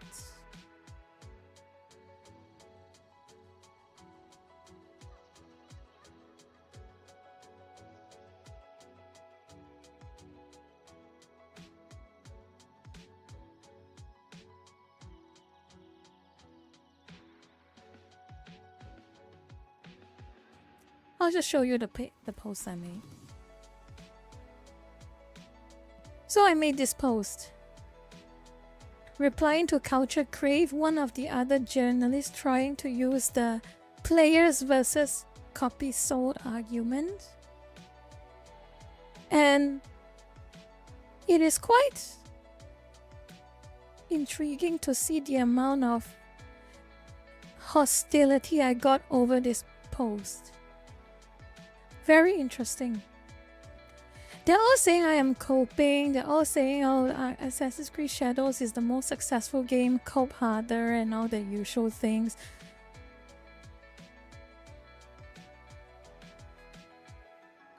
Yes, they keep going through this, and you know what? Fair enough. Go and wait. I'd say just wait for the game. Just wait for the month to end. Just wait for the month to end. And then tell me, in hindsight, who was right. They can seethe posts and code posts right now in the replies all they want. I will not say anything. I will not say anything to them. All I am just going to do is wait for a month or two and see what happens to Ubisoft afterwards.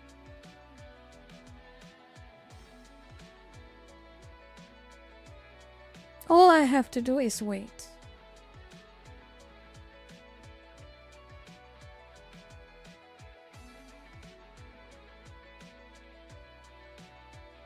Athanasios Papadopoulos, you really say anything to cope with this game being popular?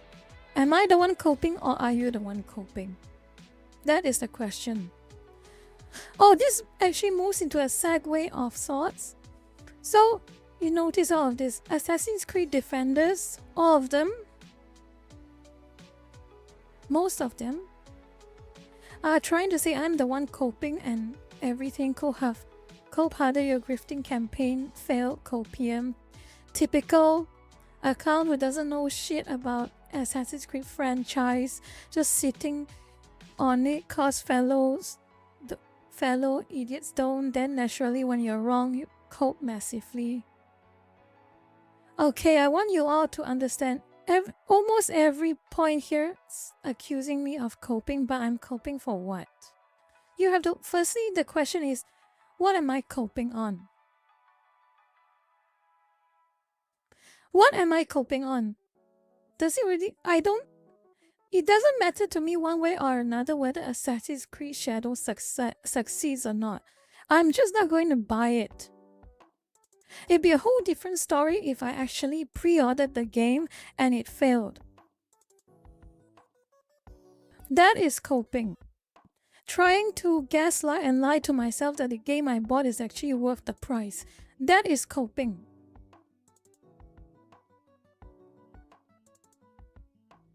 So that does not make sense to me. Those replies, accusations do not make sense to me. I don't like Assassin's Creed Shadow, I'll just wait for another game. I'll just buy a game that I want and enjoy my game the way I want to. I have no brand loyalty for any of this. If they make a game I enjoy, I will spend the money for it. If not, so be it.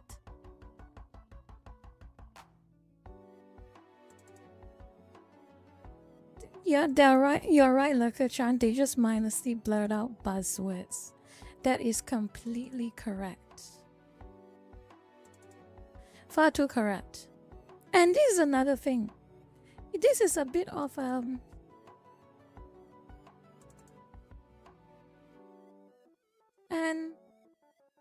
it's a bit, I mean, it's like a kind of an audacity for me, right? But saying that I have no loyalty towards a brand, but here I am always choosing Steam.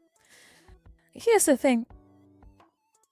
Gaben, for as long as he lives, and as long as he doesn't change himself, he has convinced me that his service is worth my financial and emotional investment.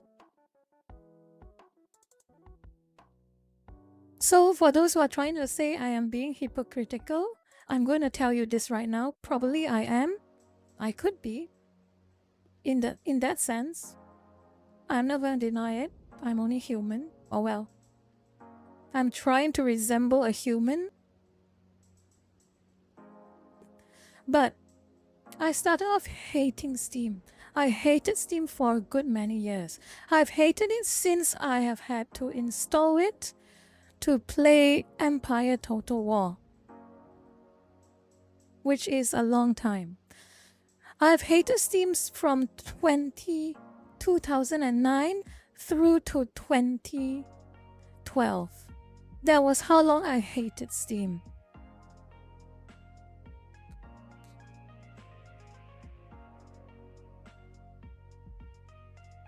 And you know why? I hated Steam so much because it forced me to install that ridiculous excuse at that point in time for a DRM, instead of just giving me a proper, good old-fashioned CD key. And it also did not help at all that my Steam application was broken in so many different ways. Things did not load, games sometimes did not run. I had to run Steam offline to even play a game and all that nonsense. And then eventually, back in 2013, around 2013 onwards, Steam started to win me over. And you know what, how it started to win me over? Because it was so much easier by then to install games. That was how it won me over.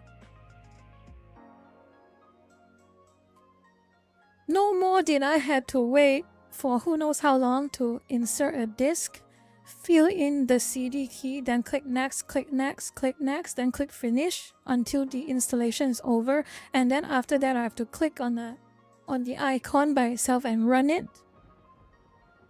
No more of that.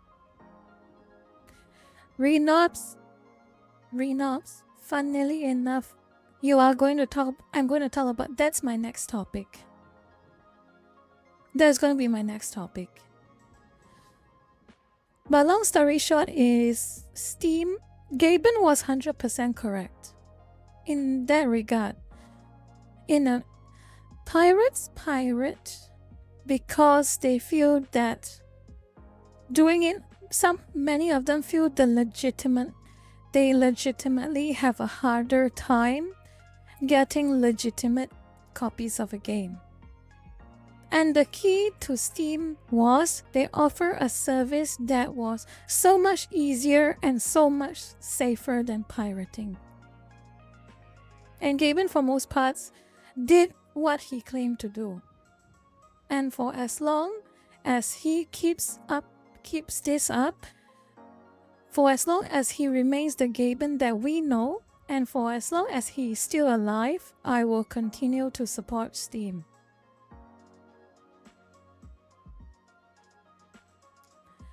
Moving on.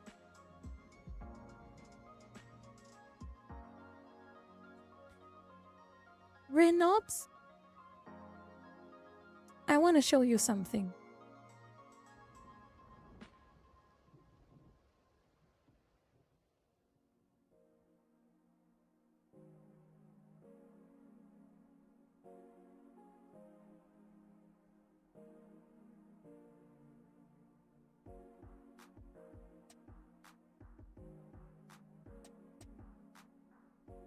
I want to show you something, Renobs, specifically for you.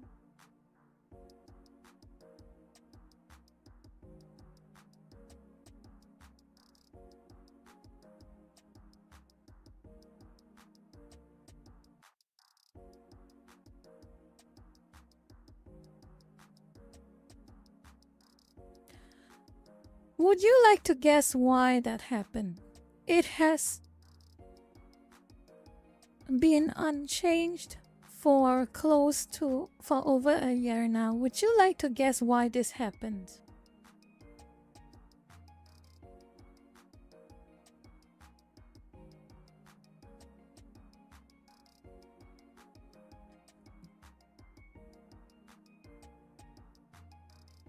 Now pardon me while I look for it.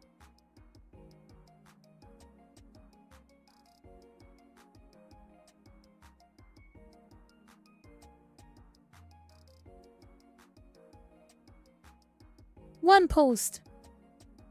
So remember how streamers buzzword is talking about how a streamer enters into a meltdown because of one guy? Do you all know that saying? Lurkers? You got one guy and you got triggered. You all know that?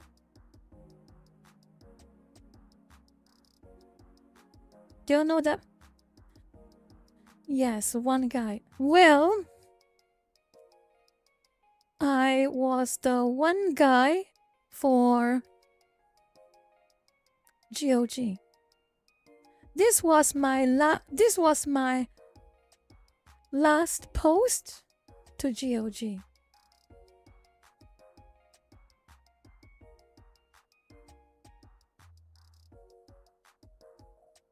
That was literally all I posted.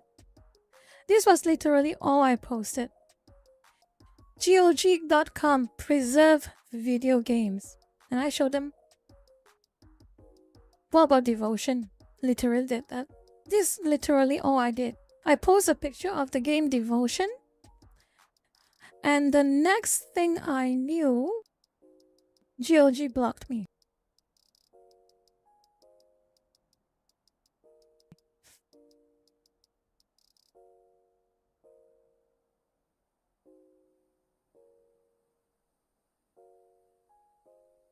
As you can see.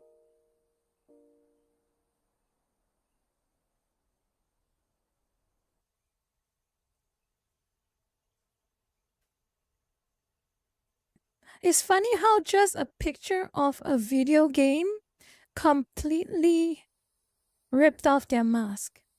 So, I can't stop you all for liking GOG. I cannot stop you all. You all are individuals. I can't force you all to do anything you all do not want. But I am never using GOG. On principle.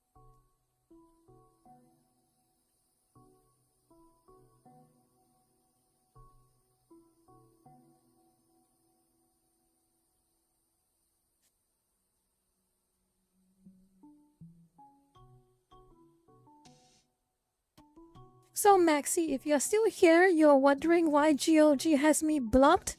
This is the reason I am blocked. Literally this one post.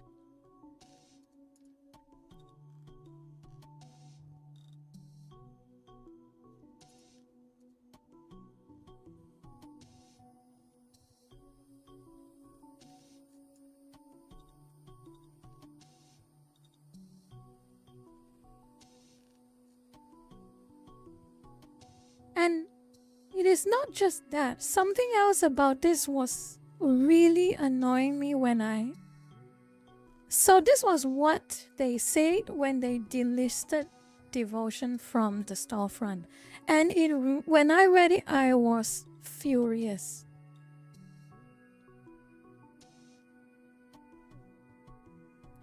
Who in the hell are you trying to convince, GOG?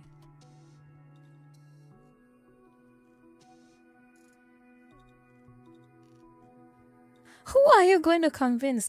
What gamers want a game taken down for any reason whatsoever? What gamer does that?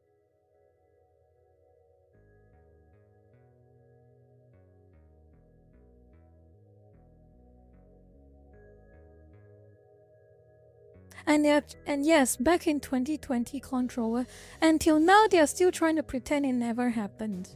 Till now.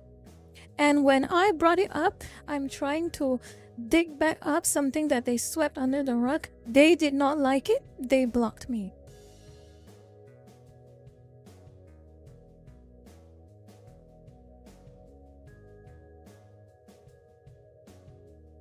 Again, Hafui, as the saying goes, weasel words.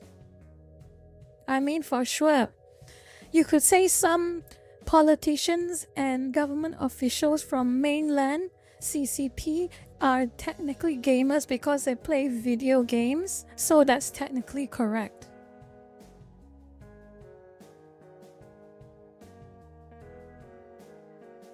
But we know properly. I know exactly why the game was taken down, and it had nothing to do with the game being offensive or problematic. It just was a game that had inconvenient, deleted content. The content that was supposedly so offensive to a specific government in mainland China was not even in the game. It was an asset that data miners found out. But it was still a mistake too big. the game still got shut down. It did not matter whether it appeared in the game or not. The fact that it even existed at one point in time was a crime in itself. And that was why the game got delisted on Steam, and that was why the game got delisted on GOG. I mean, if the game got delisted on Steam, and Steam made no lie about who or what entity forced them to delist the game, fair enough. But GOG, the supposed... Okay, this really is making me very annoyed. The fact that GOG had the audacity to say things like this, preserve video games. They made their pitch being so moral and good, and they turn around and do this. That is why I cannot tolerate that.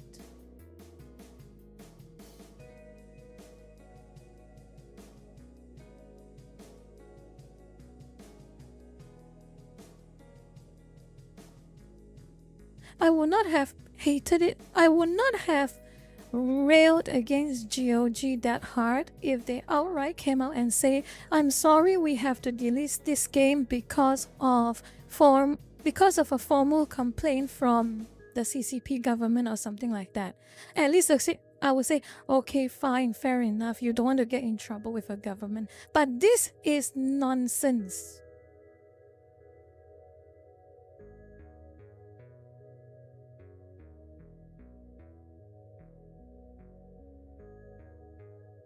And this as well is nonsense.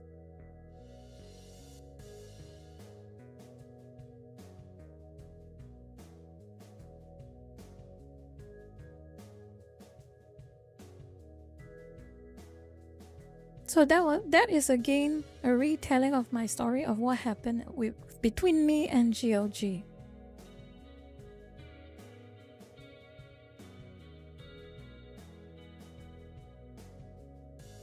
No, they did not. J-Hinks, I remember they did not. The devs, Red Candle Games, actually left an official response that I have seen the response myself, so if you want to take me for my word, so be it. Just you can look for it for yourself. But Red Candle Games basically said, we did not know that GOG planned to delist our game, so we just have to sell our game on our own official website. So they were blindsided over it as well.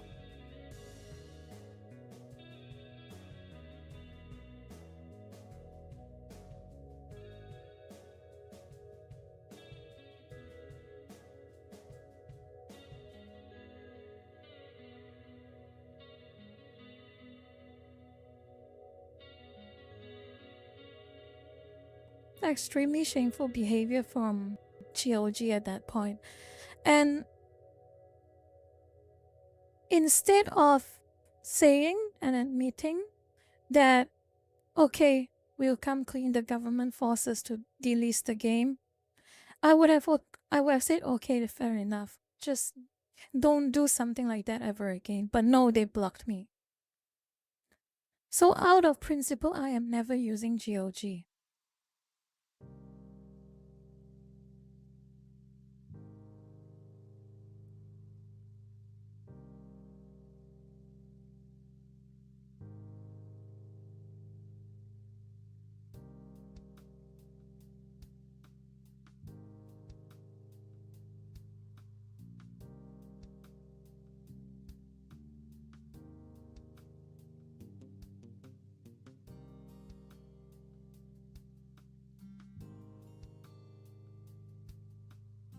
Clear enough a story for you all?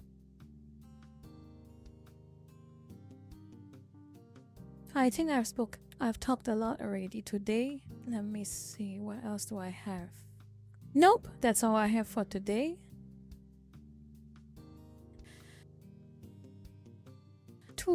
A 2-hour yap, not bad.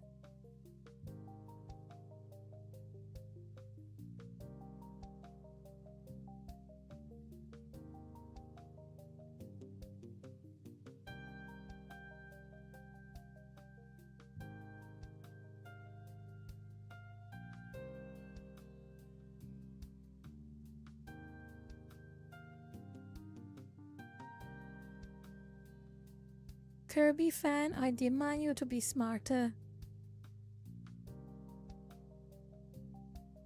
Marvel Rivals, huh?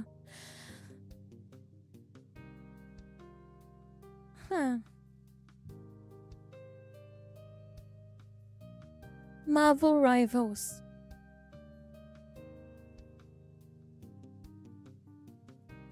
Let me have a look. Oh boy. Large update. There's a very large update. Maybe next week. I'll try maybe next week. No guarantees though. I have to update that game. I haven't been updating it for quite some time. And I also have to try it with OBS. Last time I tried, it refuses to show up on stream.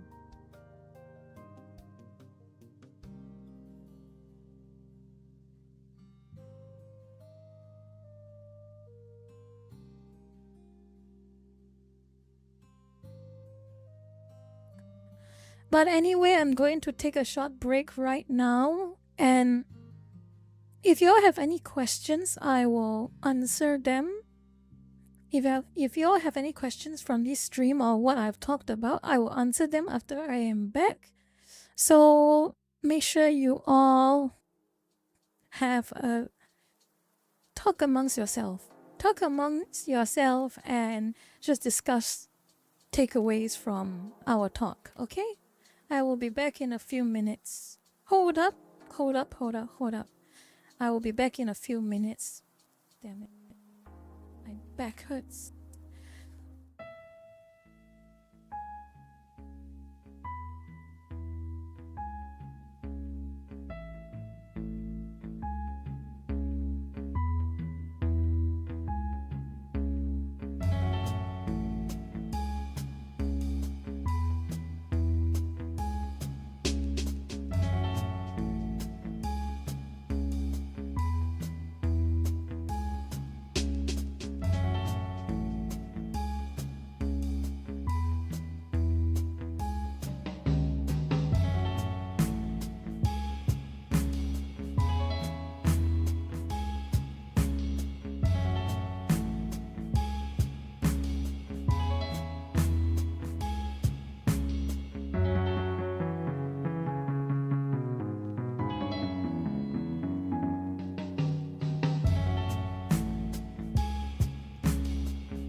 Okay, reminder to your lurkers that this will be the game I feel like playing today.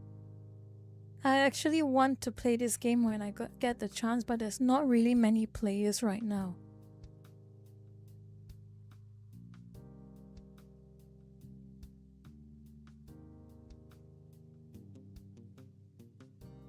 Why scatter? Why do you say scatter again? What happened? Let me read what happened.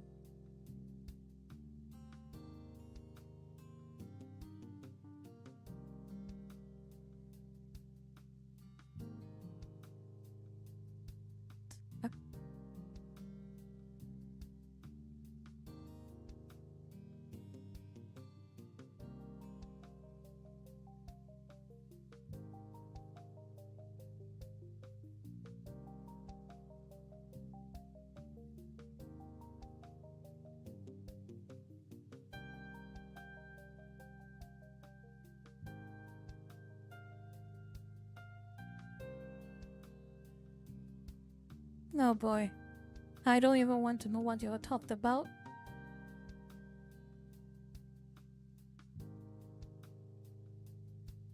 Ugh. Okay.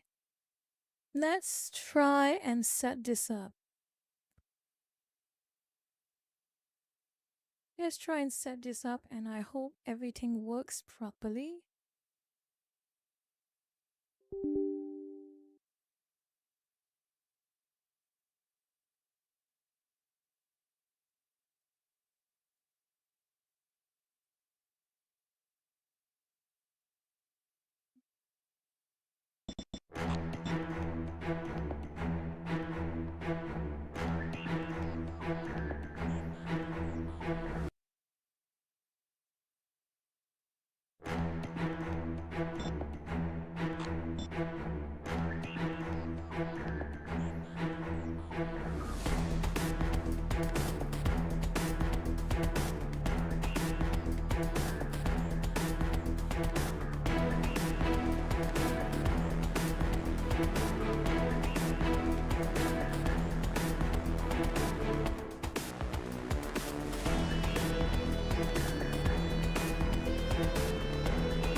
Much better.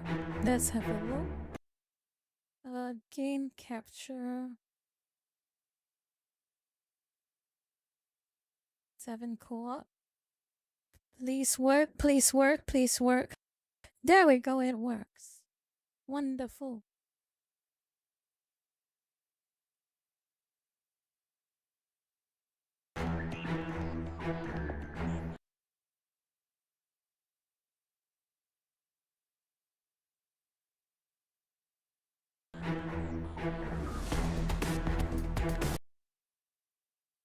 Let me try and run something along the side.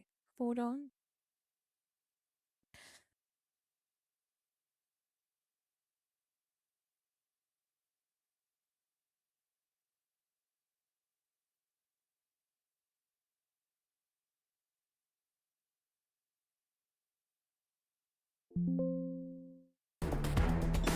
Okay, I got it properly set up. Let's join the game. True enough, there is no players. Again, disappointingly, there's no players playing this game except for like 3 all the way down here.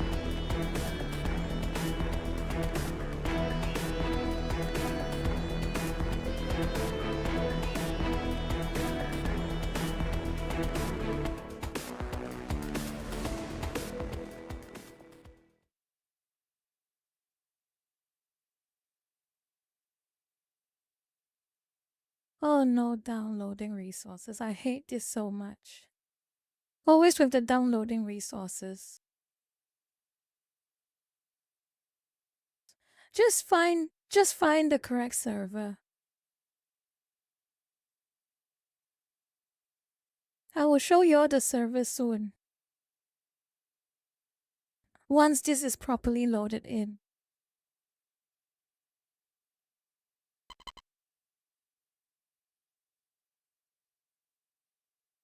So we are in this one.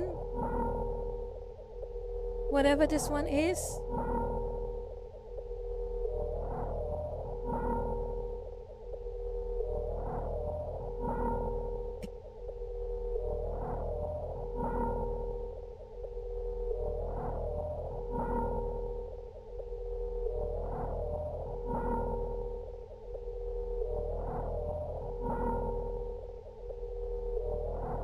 Let's have a look and see whether this game works.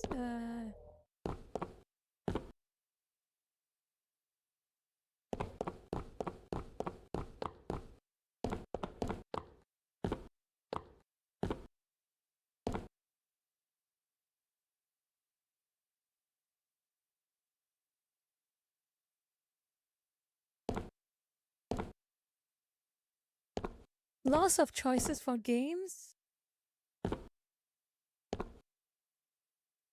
Let's see what's worth playing. Let's try a random one.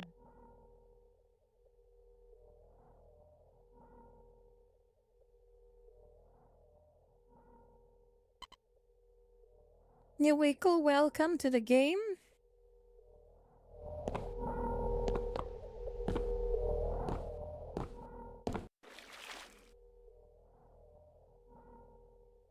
Oh, that is some.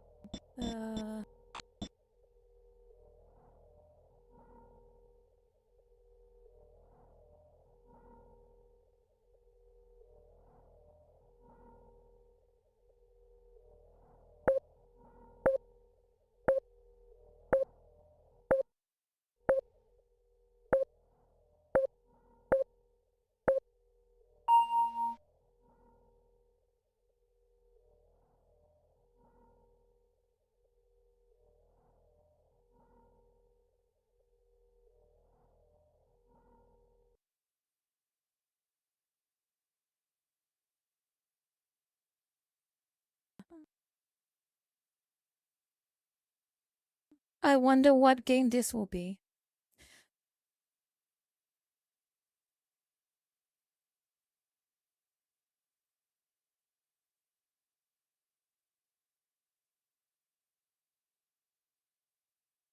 No, just skip it. If your PC is anything contemporary, it should not have a problem. Just skip it. Just skip the installation.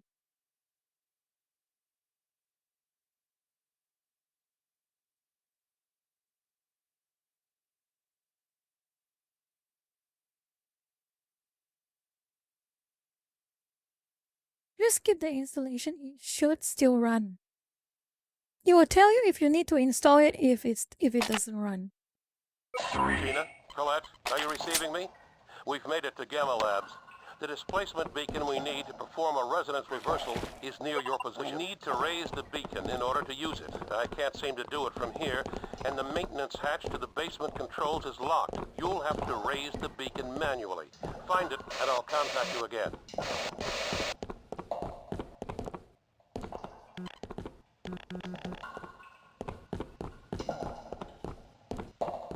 Okay, what is this? How is this gonna work?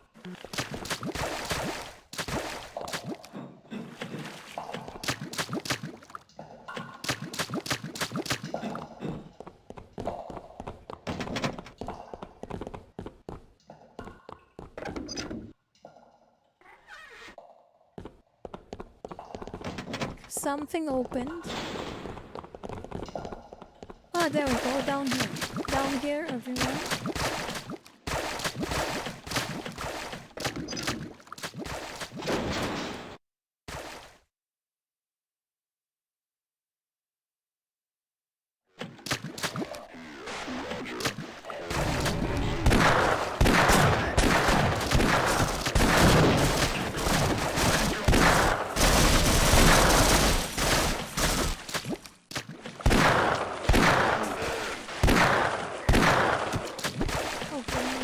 Grenade, get away.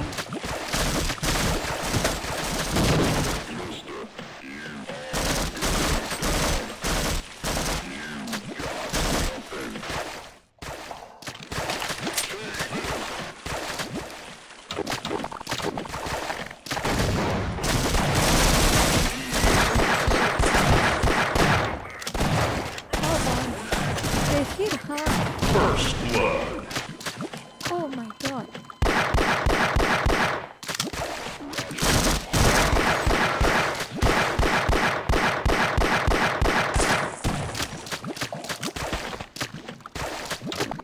That was unexpectedly different.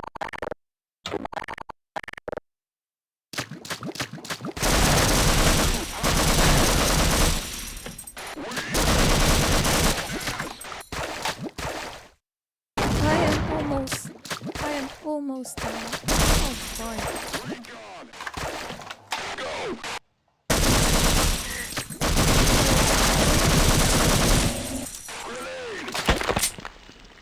And I'm dead. Squad, all hostiles clear. Bravo post clear.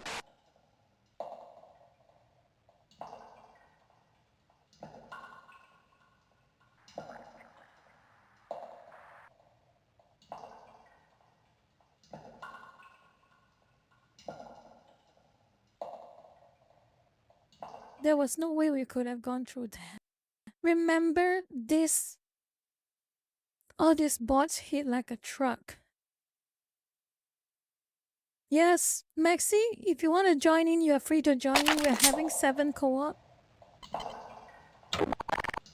3, 2. We need to raise the beacon in order to use it. I can't seem to do it from here, and the maintenance hatch to the basement controls is locked. You'll have to raise the beacon manually. Find it, and I'll contact you again.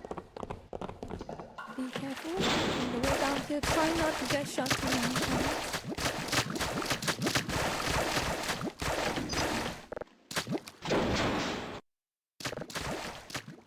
Try not to get shot too many times.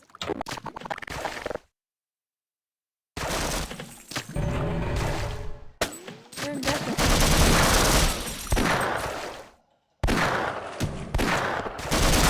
First blood.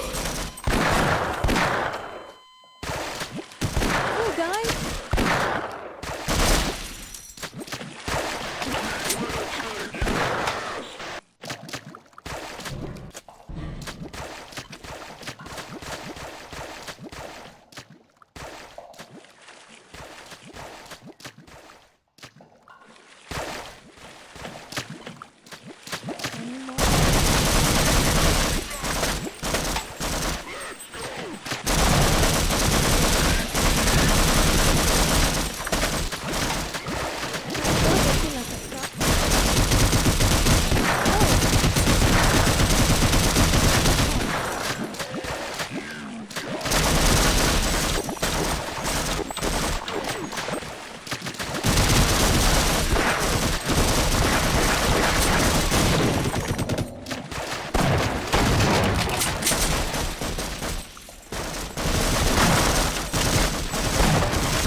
Holy moly, everyone died.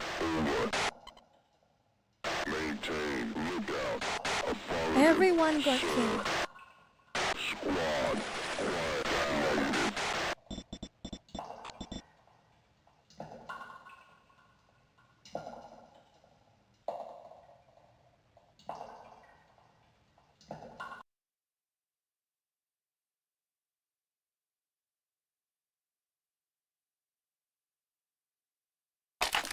Gina, Colette, are you receiving me? We've made it to Gamma Labs. The displacement beacon we need to perform a resonance reversal is near your position. We need to raise the beacon in order to use it. I can't seem to do it from here, and the maintenance hatch to the basement controls is locked. You'll have to raise the beacon manually. Find it, and I'll contact you again.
boy, you should give the games to your audience, Maxi. Your audience deserve it.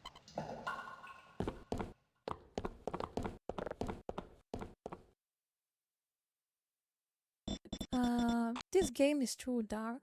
Let me see. Video.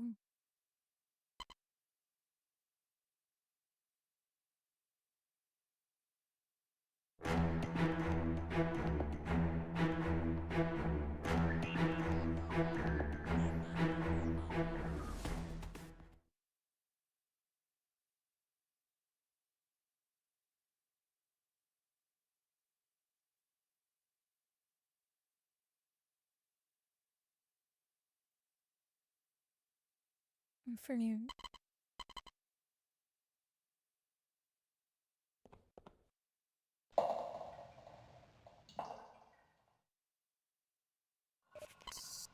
This is a little brighter now, I suspect.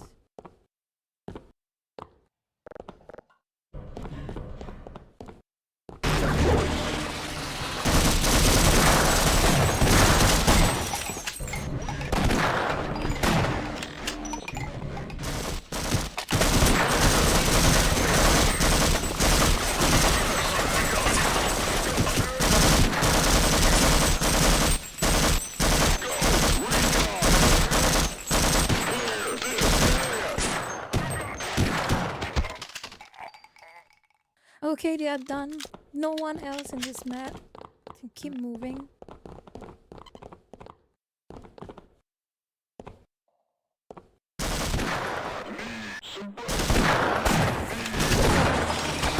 Oh no. Another body burned in the...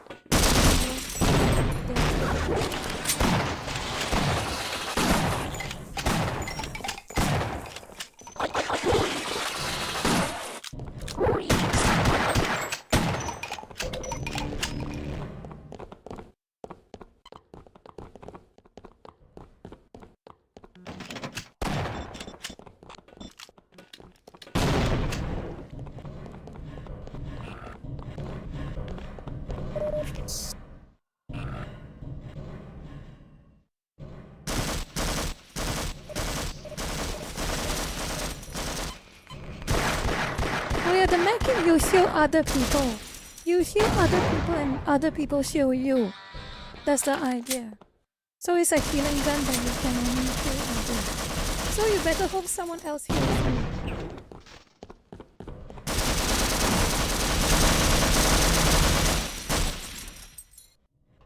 Where?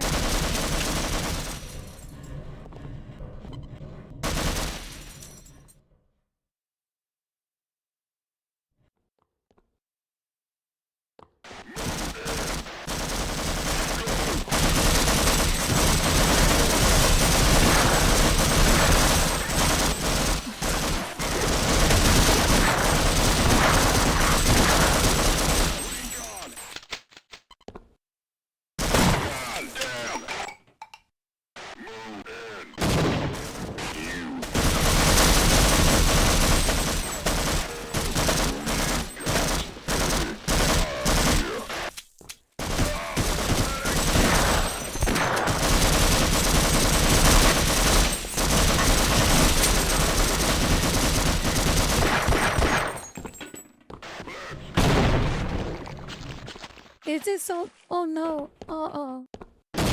So loud? Sorry.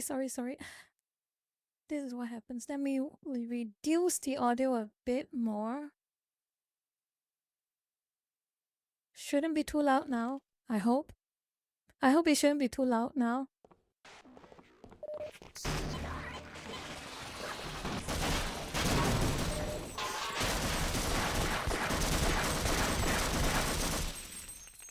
When is the respawn happening?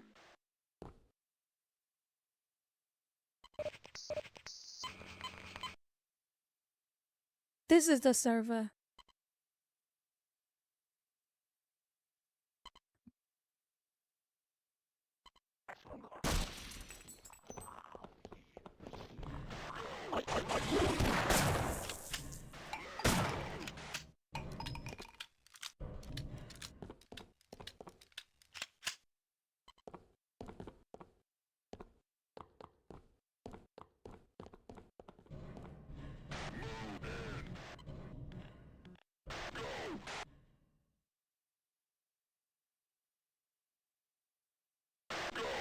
Recon! Move in!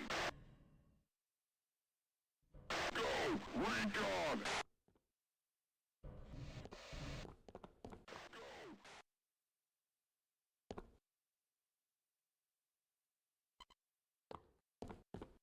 Confused time.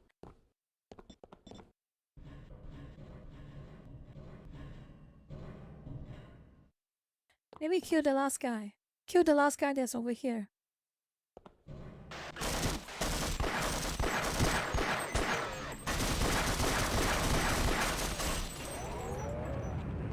Yeah, I think that did it. The door's open.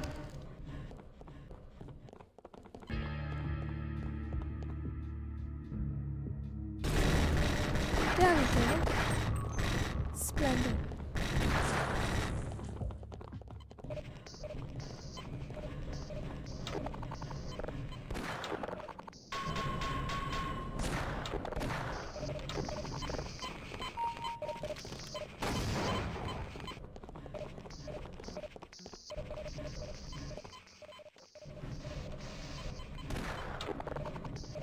Oh yeah.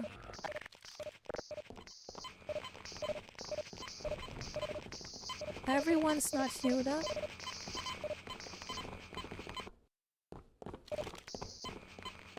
Okay, everyone's ready. Let's see where to go next. Ah, here we go. Oh boy.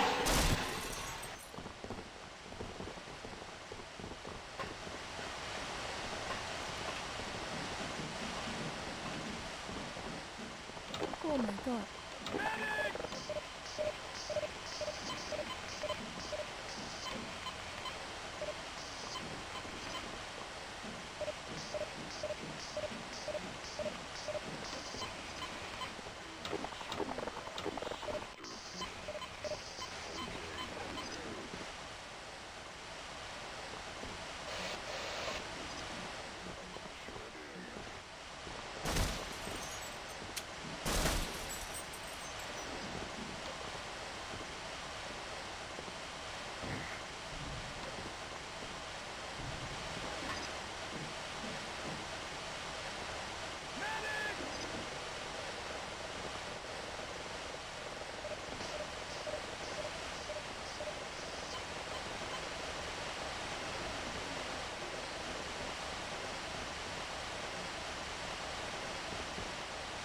Killed by Steam in a Steam game. Yes, it is a very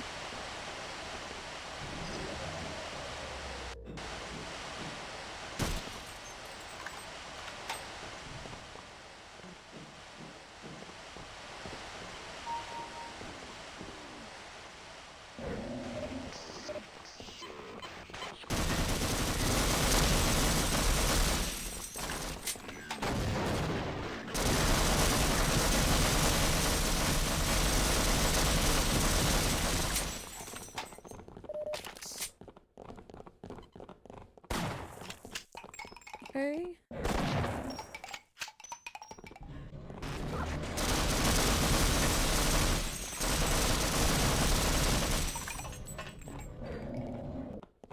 okay. Seems fine so far.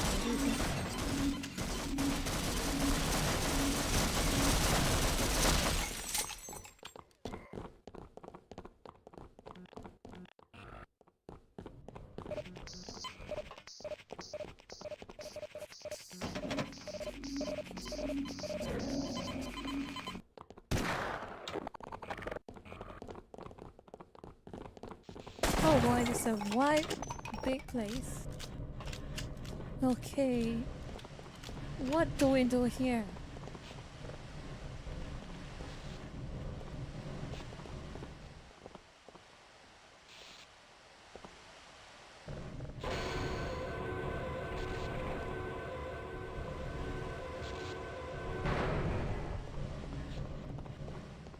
We'll need to work quickly as we're running out of time.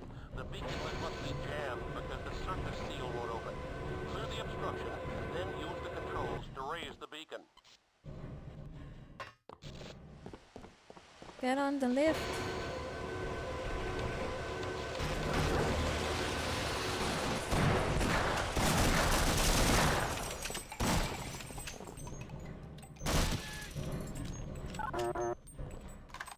Nope. Access denied. So up the vents. Up the red vents.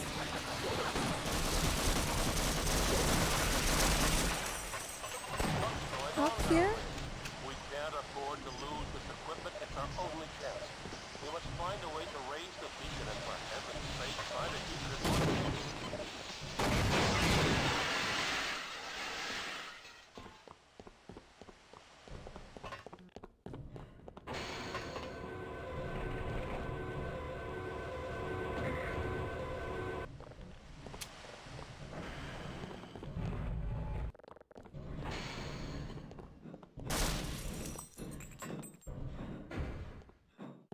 Oh, down here. Focus and meter locked.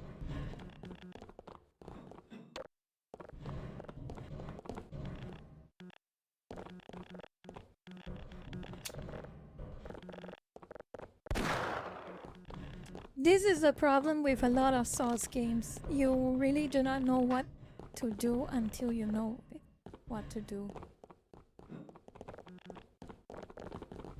So what exactly do they want us to do?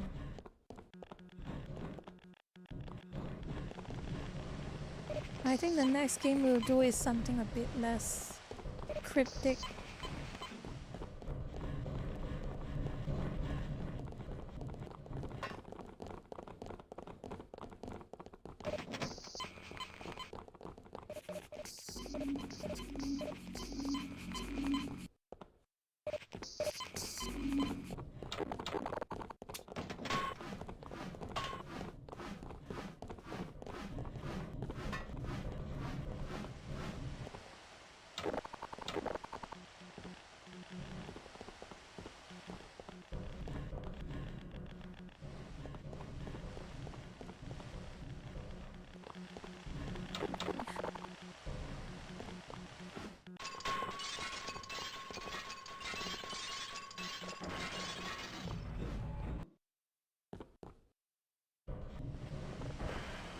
I am completely confused as hell.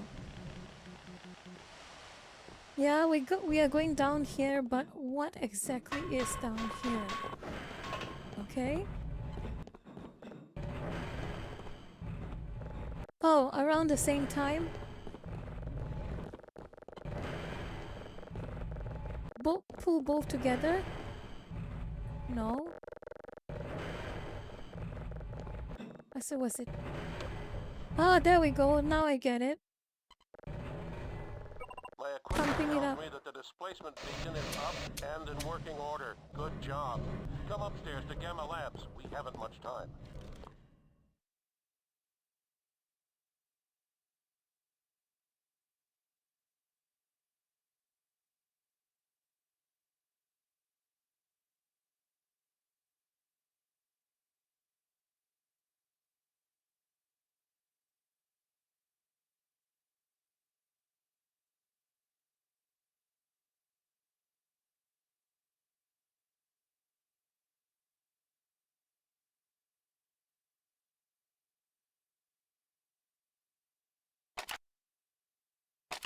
Three, two, one.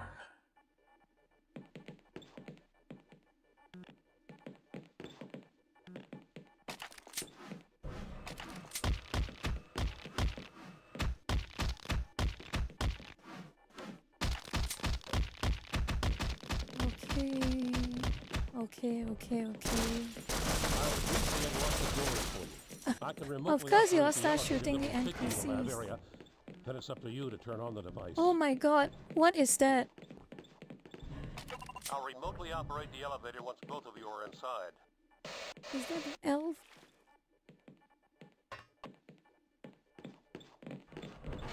Medic! Medic! Take cover! Take cover! Take cover!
I see.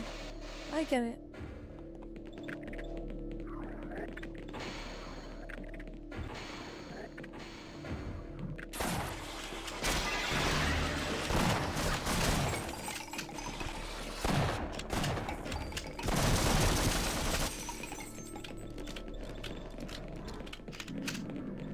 Oh boy, big alien, very big alien.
Oh boy, puzzles. Yes, puzzle time. Of course it is.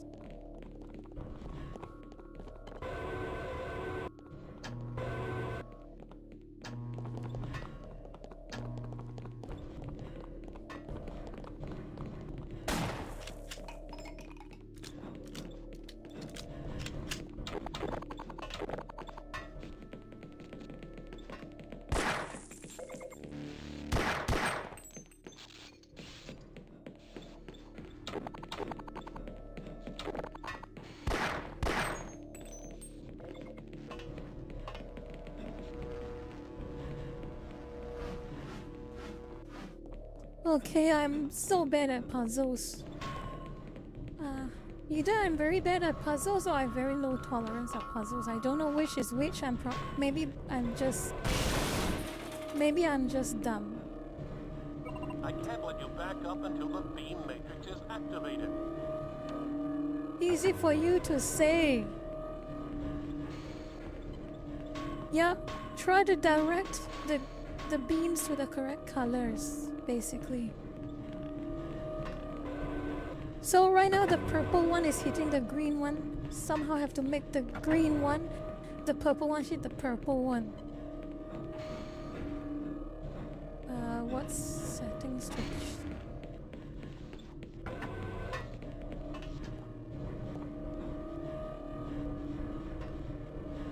So just the purple one.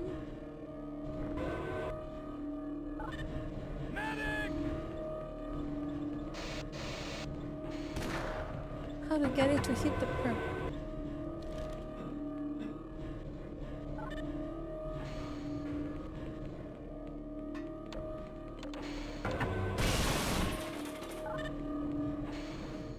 Alright. Close. Nope. So close, but not the correct combination. Need to flip it. Need to flip it.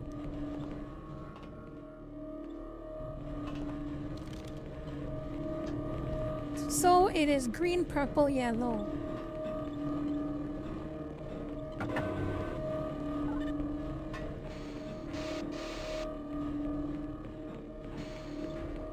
Purple keeps hitting the green one and the green one keeps hitting the yellow one.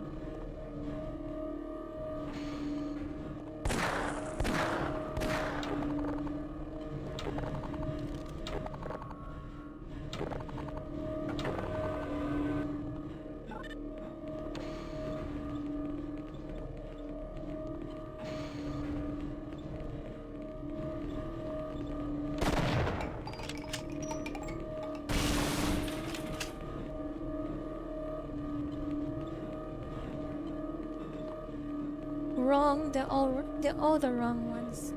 How to set this?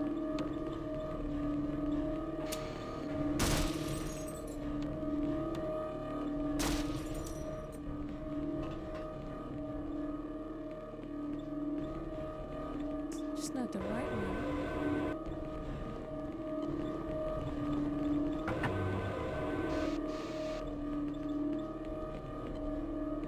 Something just does not work.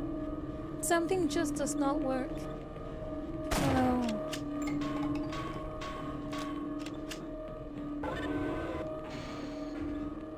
Yellow.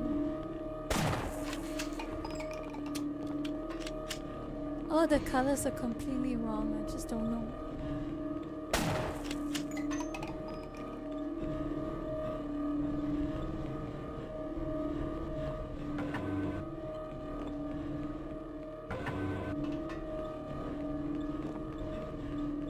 We need all three colors. They're all completely mixed up. So, purple is in the green one. Purple is hitting the green one. Yellow is hitting the purple one. And the green one is hitting the yellow one. So all of them have to be flipped.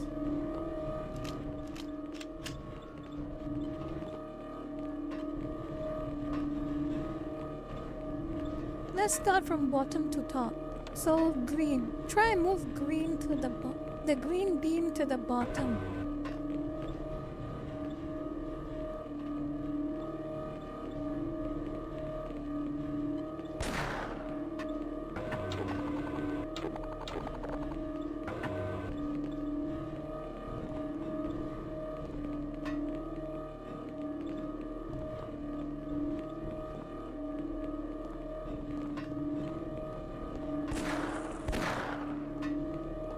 So now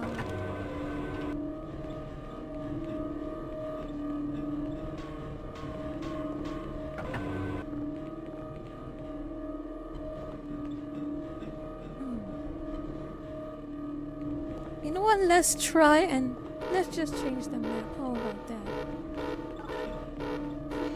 Do you want to keep doing this puzzle or do you want to change the map?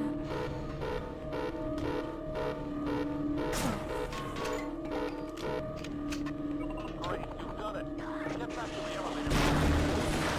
It worked.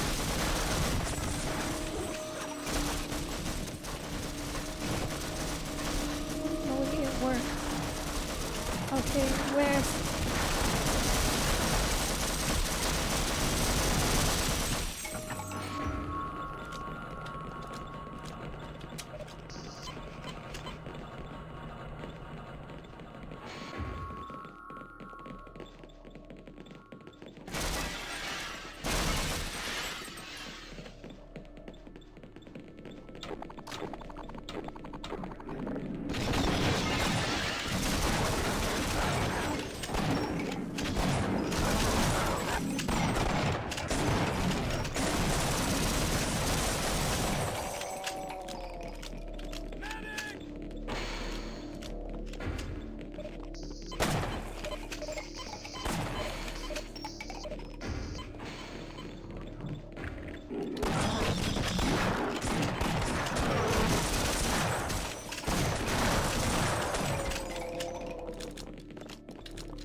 Oh, that sucks. You want to change to something fun? More fun? Or do you want to keep trying to reach the end of this map? Lurkers, do you want to try something a bit... something different, or do you want to... stick with this?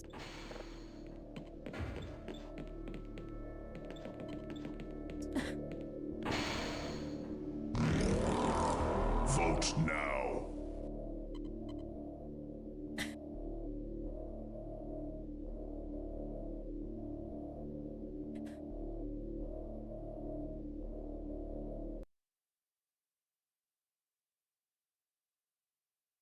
What?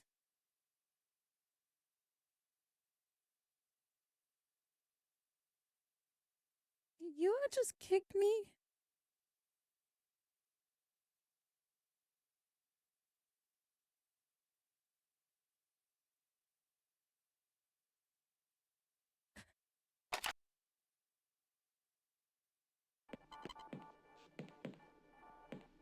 Follow me. You know what? Let's try. Would you mind opening this door for me?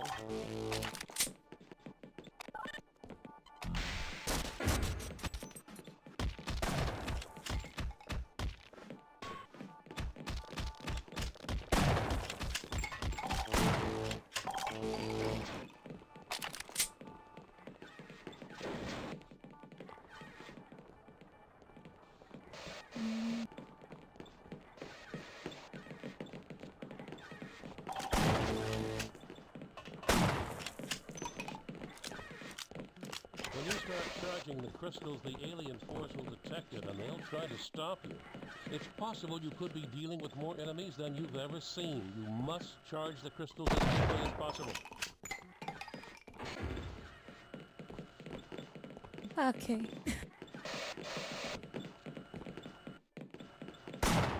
That makes sense. Yeah.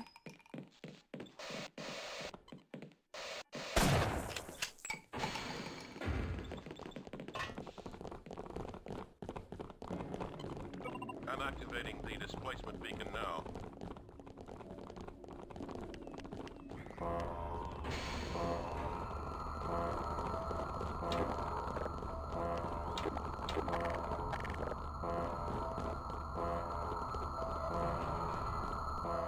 There's an ammunition storage bunker out there with you. I'm going to try and override the security locks and open it. The beam matrix activated. Displacement beacon in working order. Take cover! We're ready for you to deploy one of the crystals now. Charging first crystal in 3, 2, 1. 1. Yep.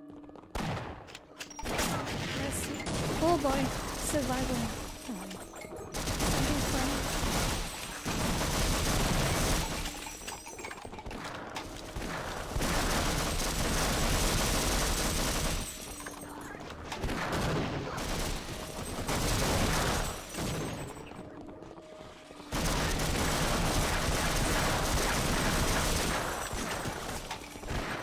The beam capacitor is at 50%.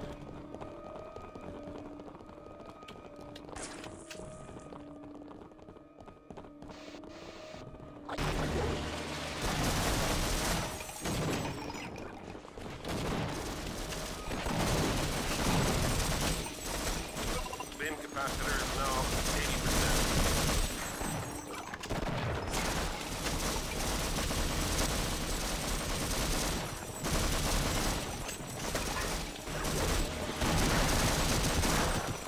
90%.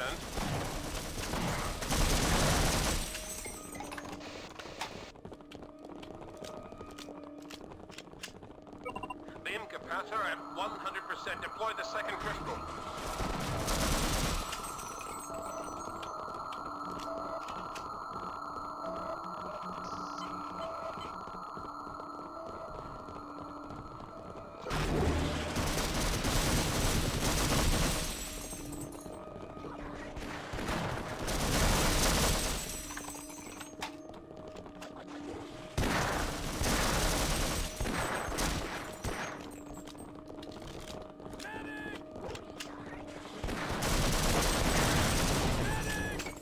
Beam capacitor charged to 20%.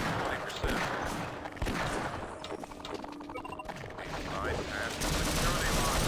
I'm opening the ammunition bunker right now.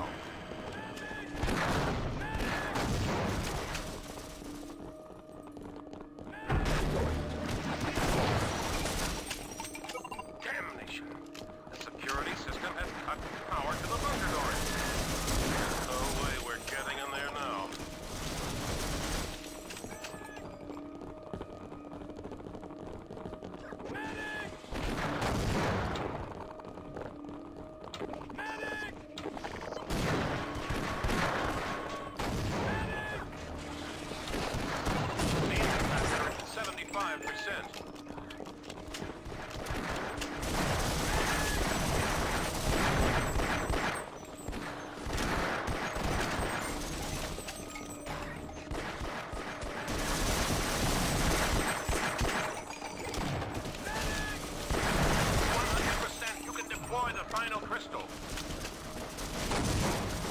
crystal, final crystal over here.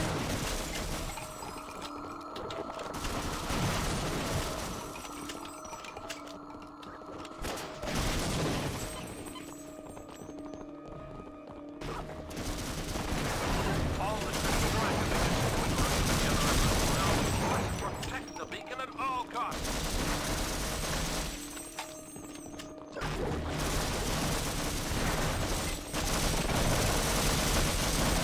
I'm detecting an energy surge.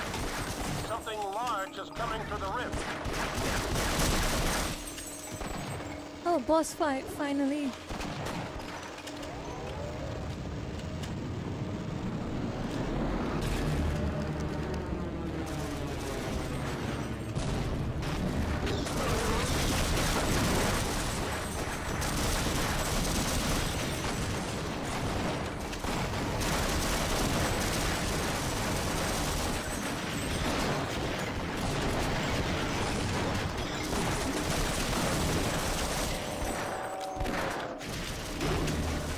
Oh, here's a big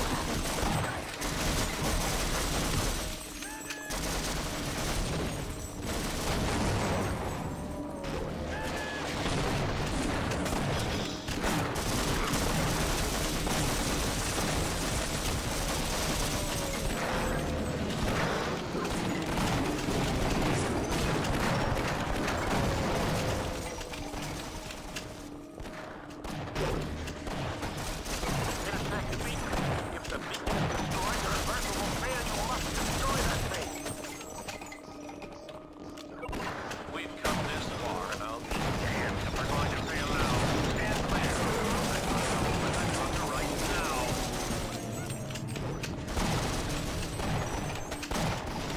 Here's the fun thing about 7 co-op. It is such a... The last time I experienced it was when it first came out. And it was a chaotic experience, but it was fun.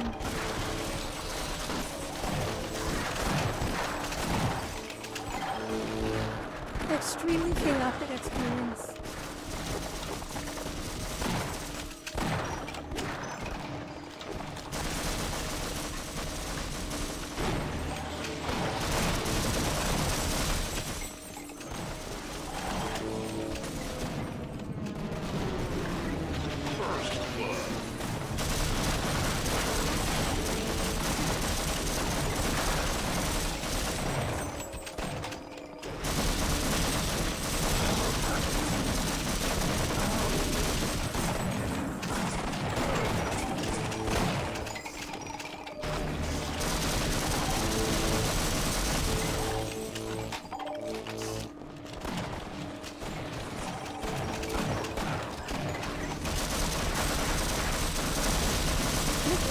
This is so funny for some reason.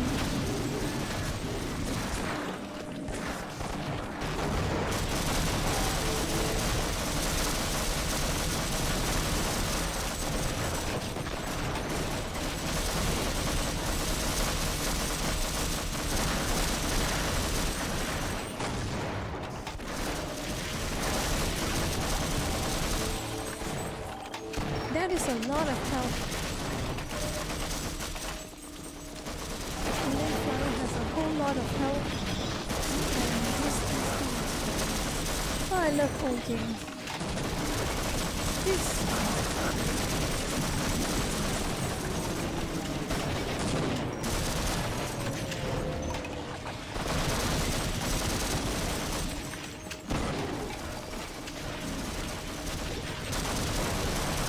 Please focus fire on that alien thing.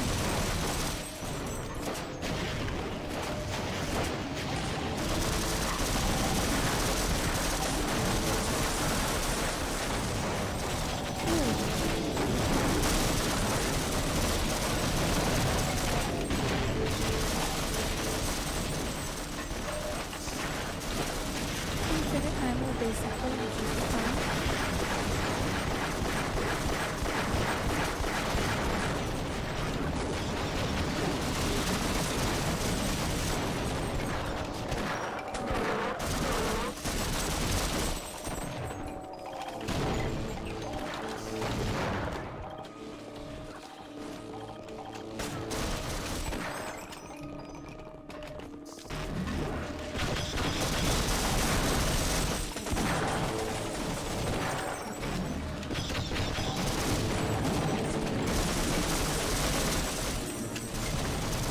Gearbox is back again.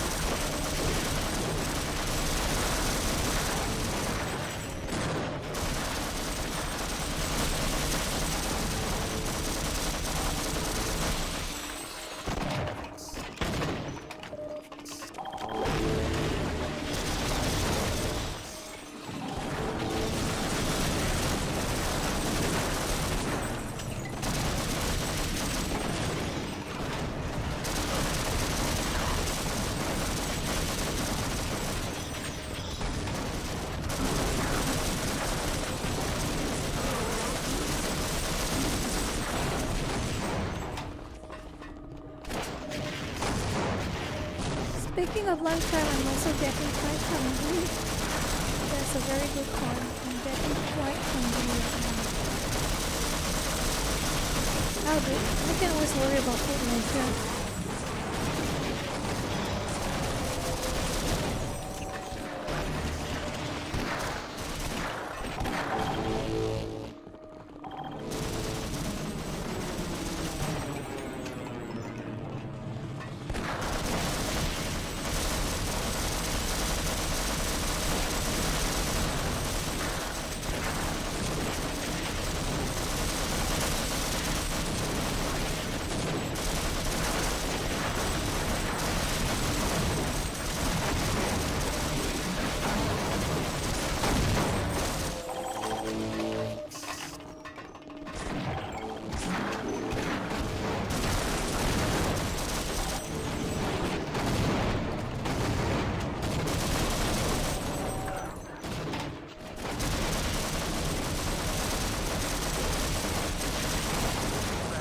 No, zero online. Any moment now.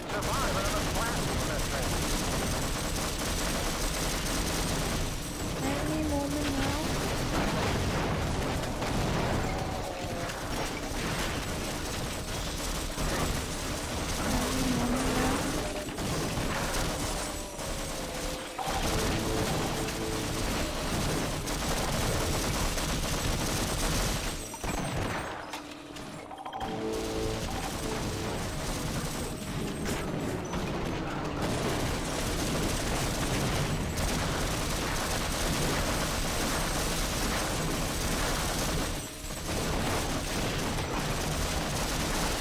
Finally, now let's see what happens.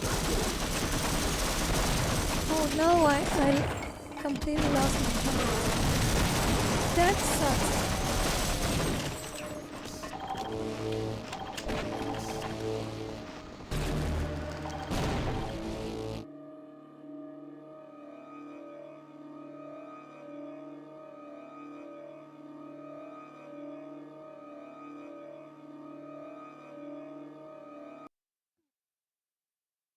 To see what else, what can I eat actually, that's a good thing.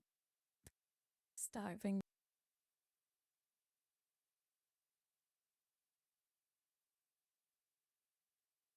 I hope it wasn't too tedious for some of you lurkers who joined this server. Oof. Okay, now what?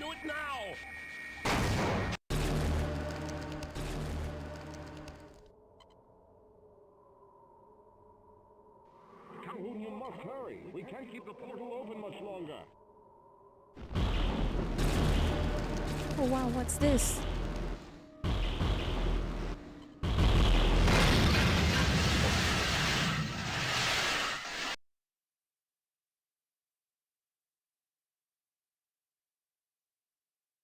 Gina? Colette? You'll be all right. You were caught for a moment there in a harmonic reflux. It's one of the swirling eddies in the space between two displacement event currents. Although I can't imagine who is creating the other current. But it doesn't matter now. Rest, my friends. We did it.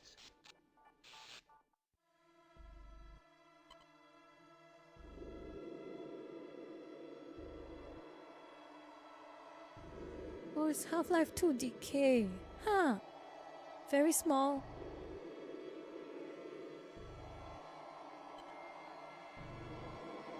It was Half-Life Decay.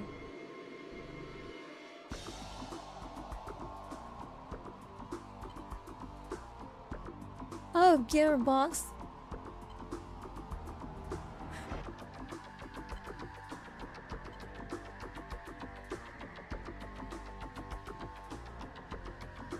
Hello, Angel.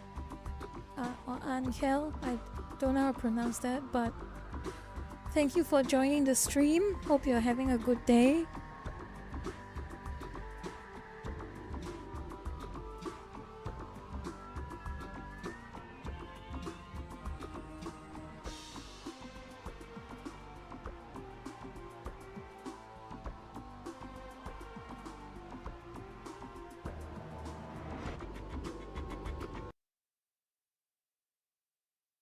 Don't sweat it, Mo-chan. It's nice that you managed to drop by. Appreciate it. I'm a bit hungry right now. Pardon me.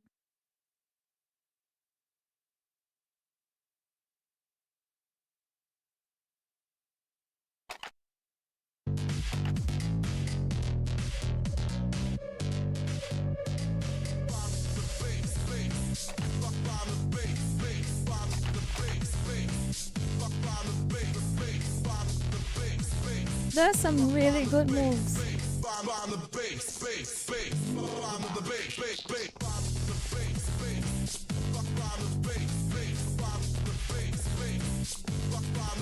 Let's try this one.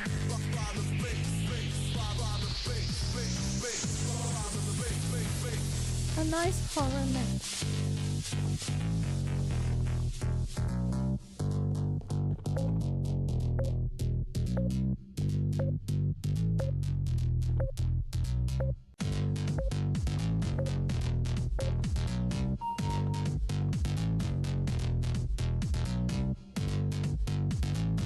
We can just stop. If we get tired, we can stop the map halfway. Or can just stop the game halfway. And I have maybe I can give about 45 more minutes before I close the stream for the night or the day, whichever you are of your choosing, and prep for tomorrow's stream. So we have like 45 more minutes to have a bit of fun amongst each other. 3.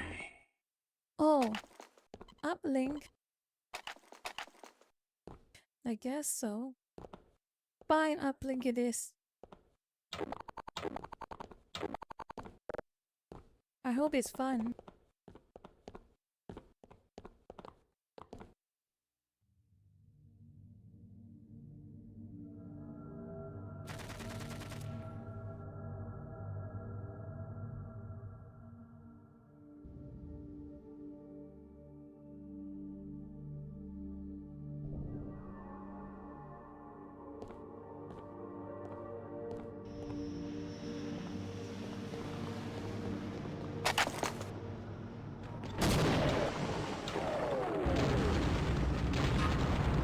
Oh boy. Oh no. I'm sorry, but those doors will not open until we send Gallardo just died. Oh no. The cables are severed. We'd have to aim it by hand. And I'm getting high radiation levels in the transmitter dome. Nobody but a fool would go in there. What about this guy? Yes, you could survive in that suit of yours. Very well. I will load The elf. security on the satellite access elevator, and you can go up into the dome. A mutated elf. Over the intercom. That's one very odd Hinari. I'll stay here and guard this area.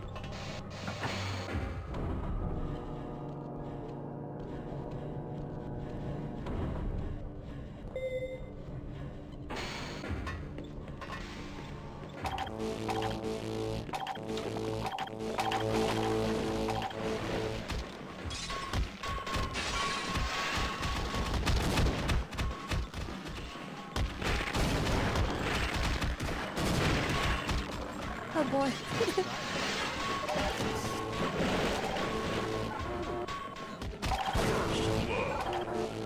Someone died or explosion? Explosion drew first blood. That sounds hilarious. Explosion drew first blood. That is rough.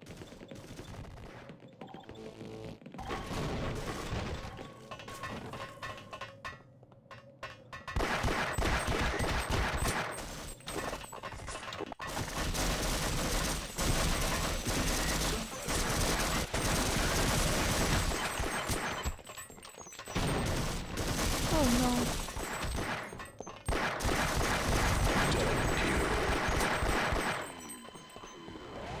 Oh no. Oh no. Oh, someone activated a respawn point.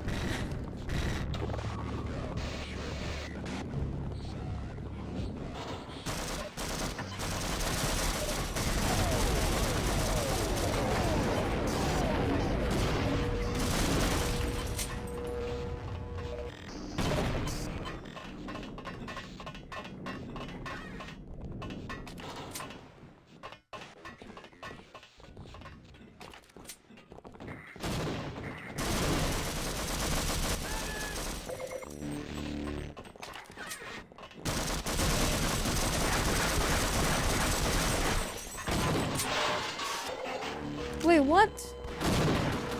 It happened again? What? What?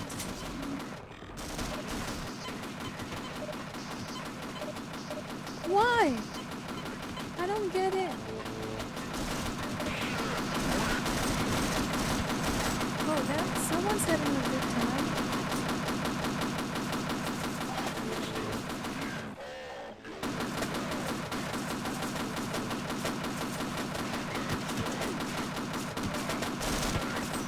Oh boy.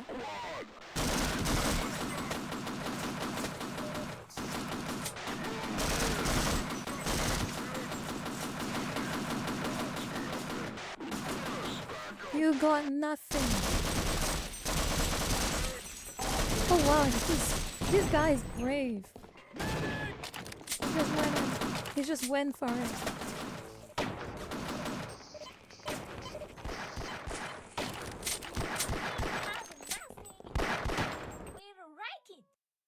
Muzzy Skeleton, thank you for the 10. And I am dead. I am so sorry, I am dead. I am as dead as Assassin's Creed Shadow in a month. That's how dead I am.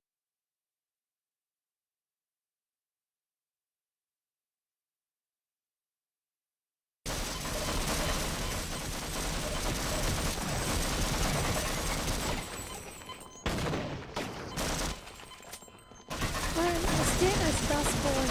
That's how dead I am. I am as dead as Dragon Age the Real God. And I am just a ghost.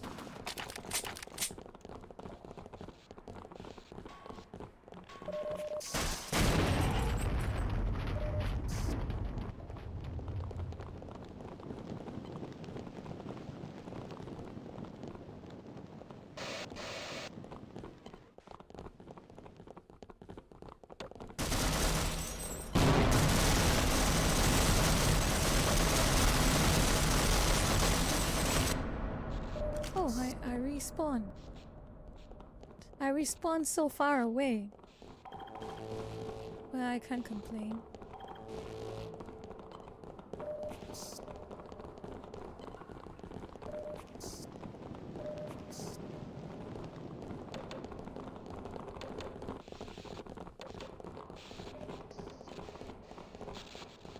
Oh, another one of those. Execute Order 66. I keep thinking of that.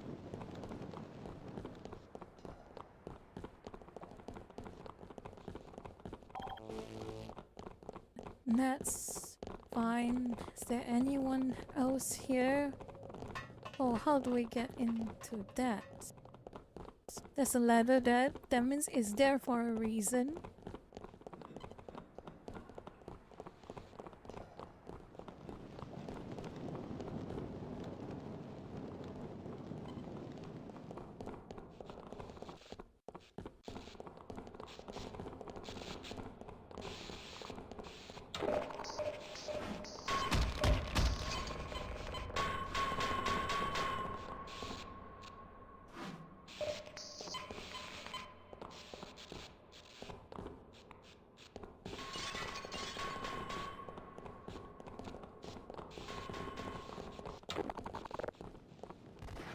So where do we go from here? Where exactly do we go from here? There's med kits. Not important, not important. I don't like puzzles either, Hanako.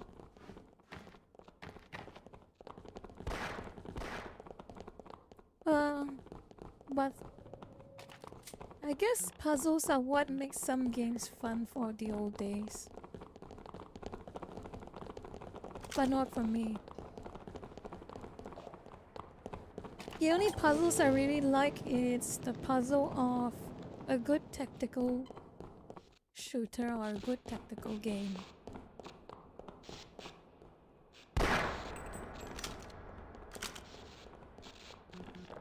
Something just seems off.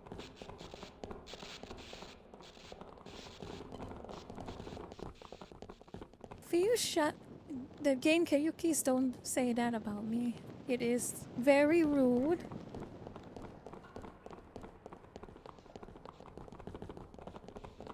Hello, Nishifu. Hope you're having a good day. I am trying to find something. Get everyone at the door. Okay, let's try that. Get everyone at the door.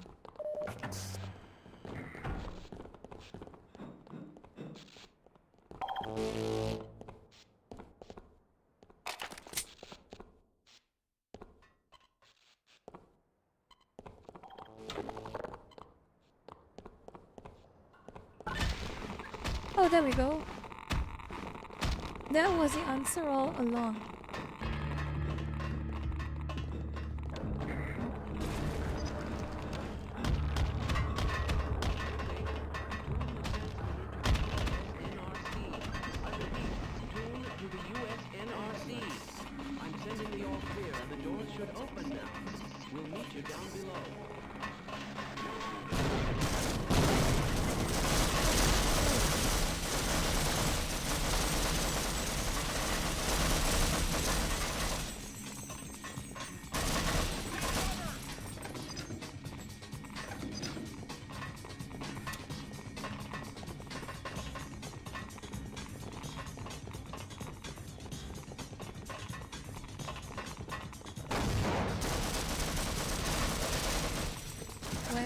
There they are.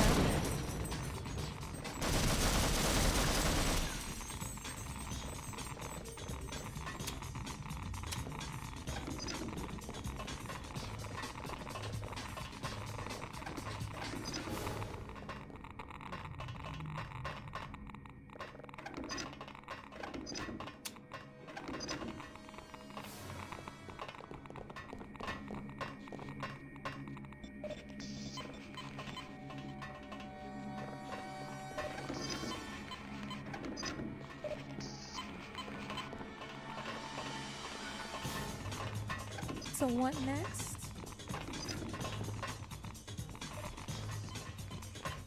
Exactly. Now what?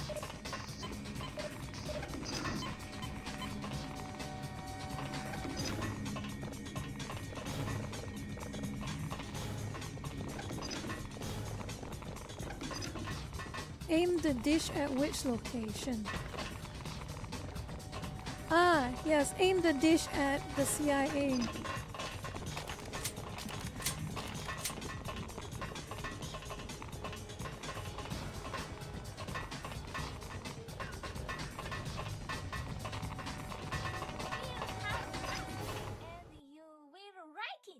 Join in English.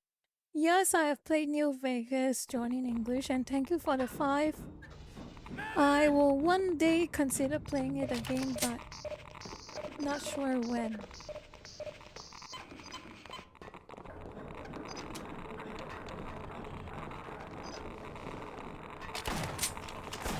Oh, radiation. That is not good.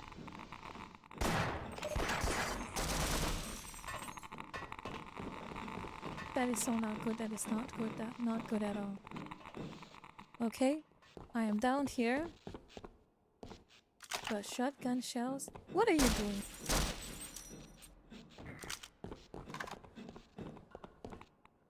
X. Everyone come down here, please. Get down here, please.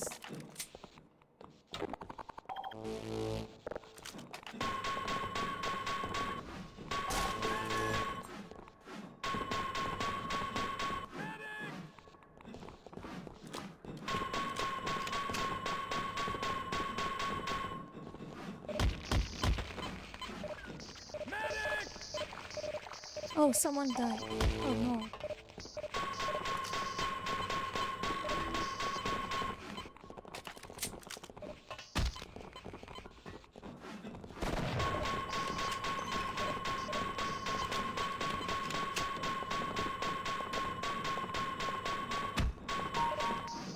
Oh, there we go. Oops. That was stupid of me. That was so stupid of me. Oh no. That was so stupid of me. Oh, but this works.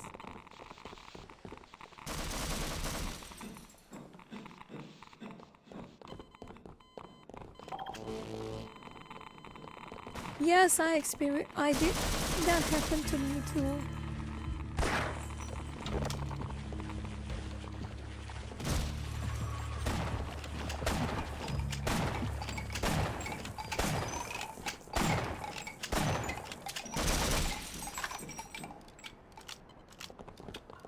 That completely happened to me too.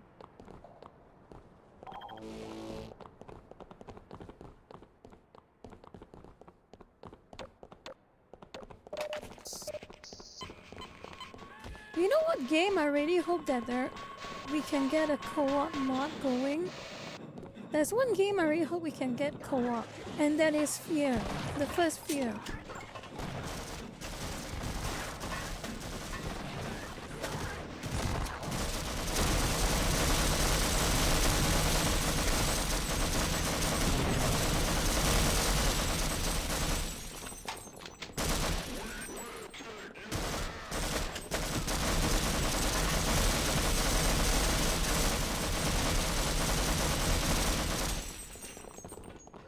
Yeah, but it's so they play it solo, but it would be nice if we had like full co-op.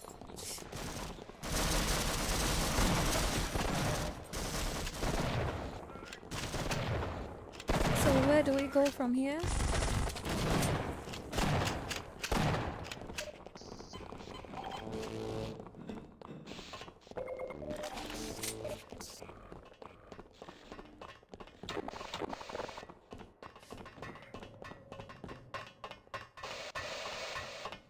Oh boy, what is this? Excuse me, what is this? What is this? Bruh.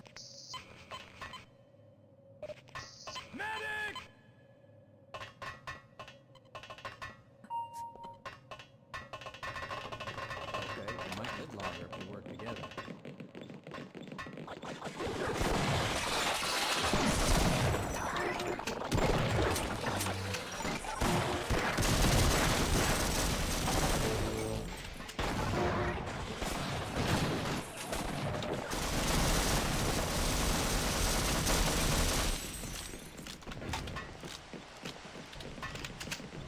So back down we go.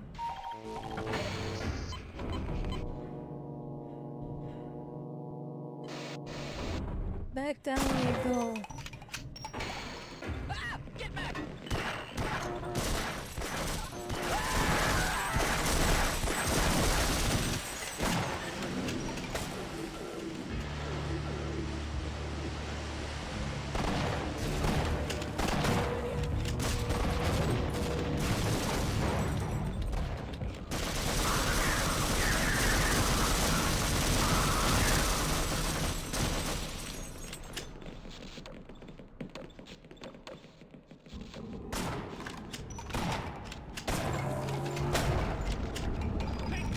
Oh no.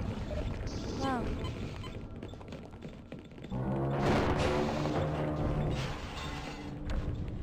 Again? And it's shocking how lurkers just stop and stare.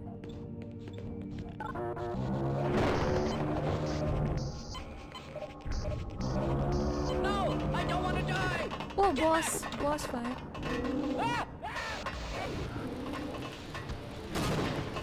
Hey! You bastard!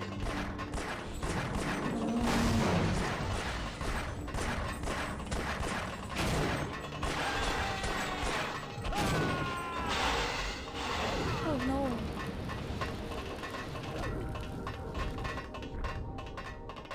No! Oh no. Oh no. Oh, this is a scripted escape sequence. I see. Or can't end like this. Oh wow, what a cliffhanger that was. That is such a cliffhanger.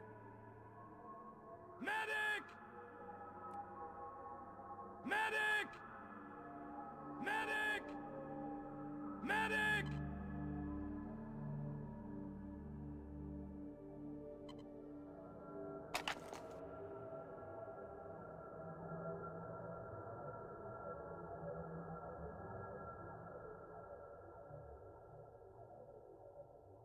And there's the end of that 14 minutes. It's actually shorter than 14 minutes. I think that's under the assumption you played solo. So I guess.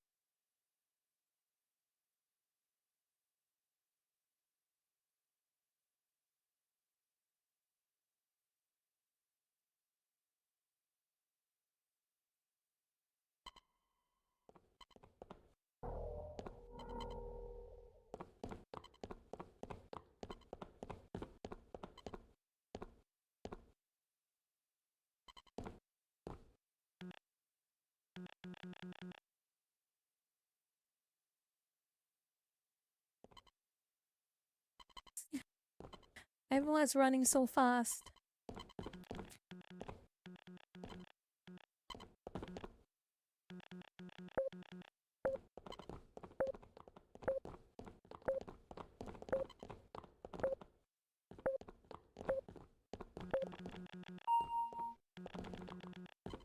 Medic!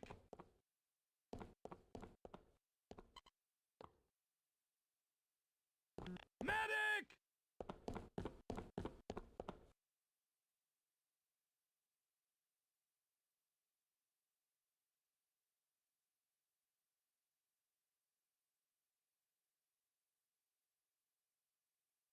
Maybe about half an hour more.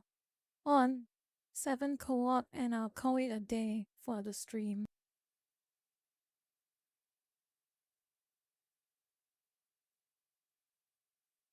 Good night, Johnny English.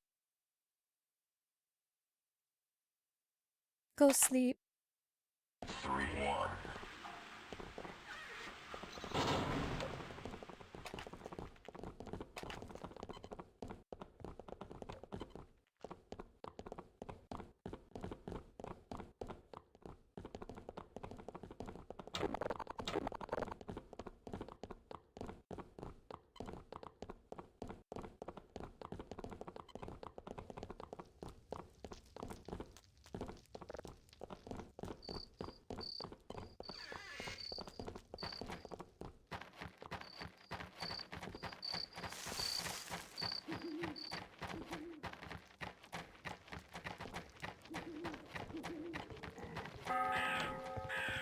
Oh, spooky. Extremely spooky.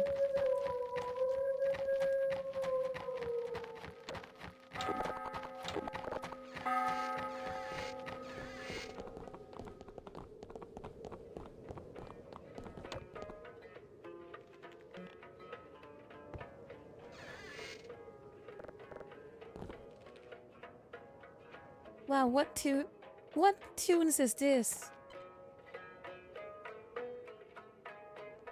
It is a horror mod. Quite a popular horror mod for Half-Life 1.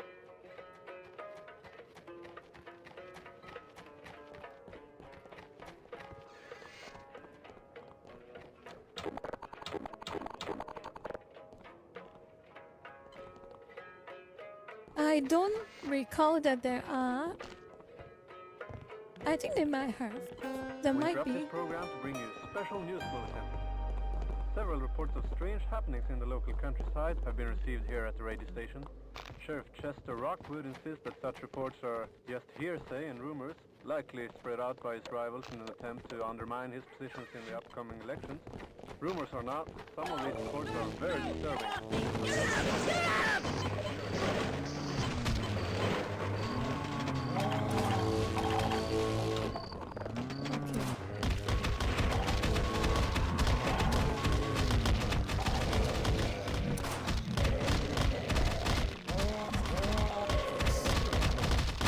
Umbrella is the crowbar, by the way, yes. An umbrella is a crowbar for...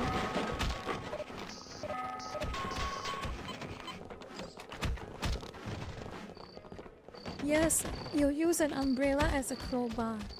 With my brains and your brawn, we'll make an excellent team.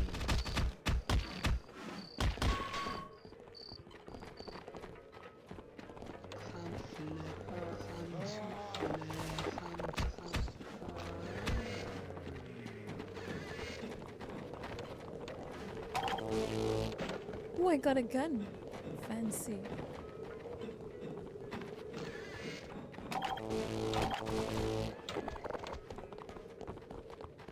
This is as far as I go.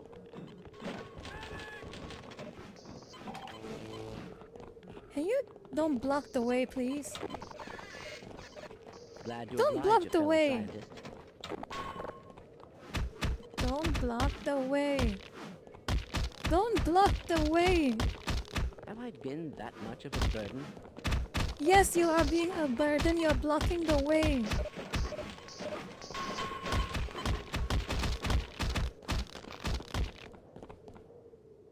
Fine. I certainly hope you know what you're doing.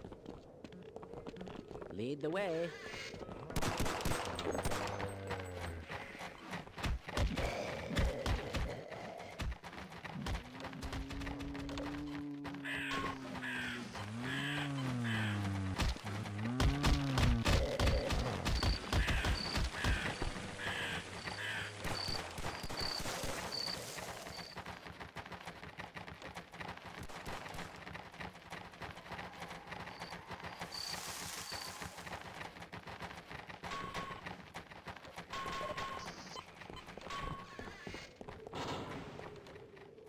Nothing in there.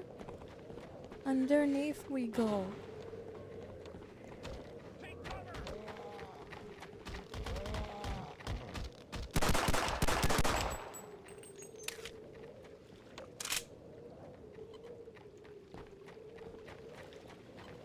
Nothing here. So what's the plan? Oh yeah. Go underneath. Damn it, damn it, damn it, damn it. Of course I fell. I have to go back up again.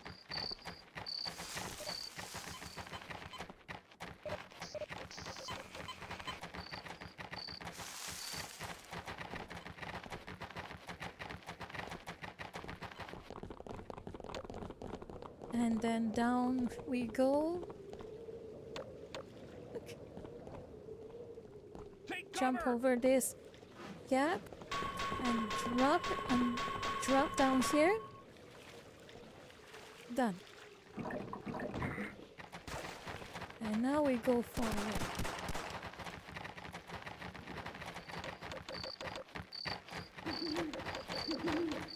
And into the catacombs we go.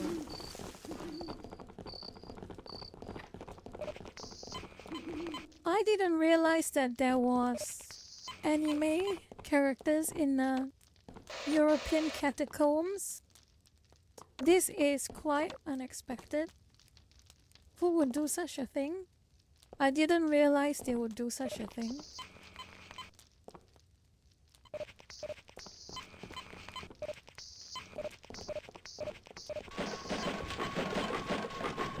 Hanako, the whole idea is you climb all the way up and then you drop down a little ledge and you will drop you down at the second half of the broken bridge.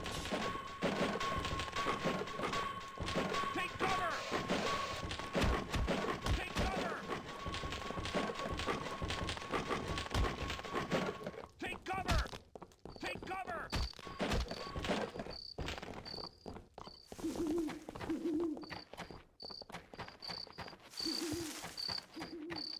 Who is stuck?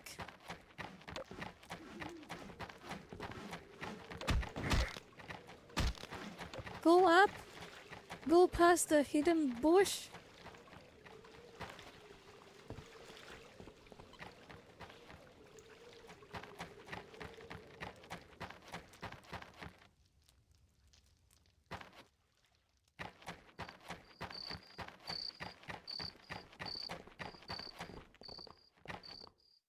Oh, I'm stuck.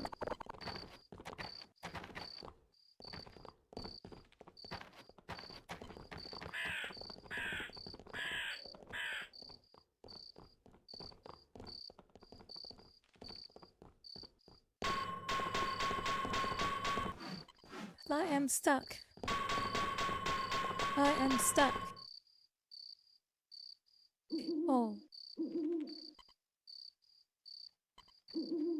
Why am I stuck?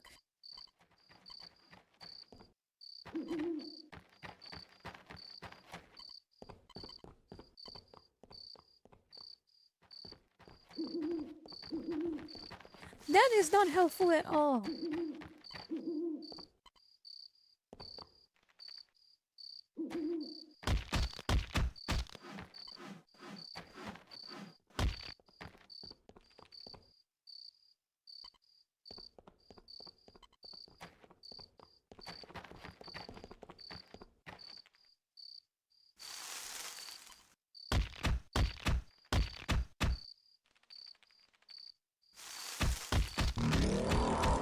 Vote now.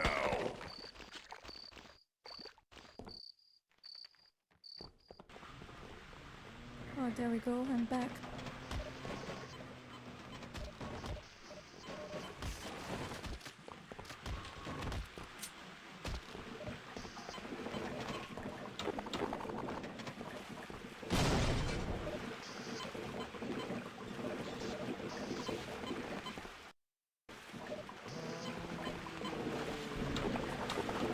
Oh, you can't be serious. Yes! Something is horribly wrong with my game right now. And you know what? I'm just going to...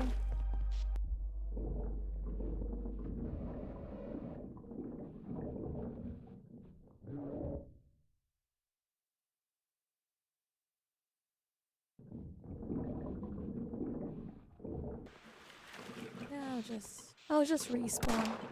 Again. I will just respawn again.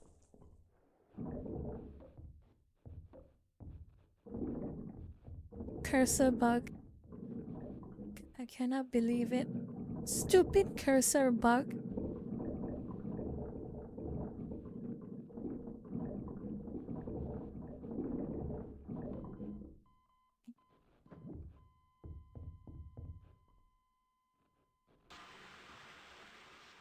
Oh, please stop doing this to me. Please? Is this a sign? Is this a sign that I should stop playing right now?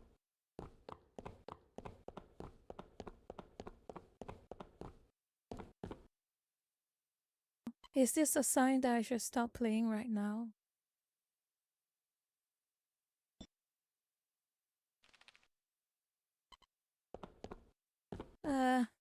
I guess so. Let me try and reconnect. Okay, I will try and reconnect.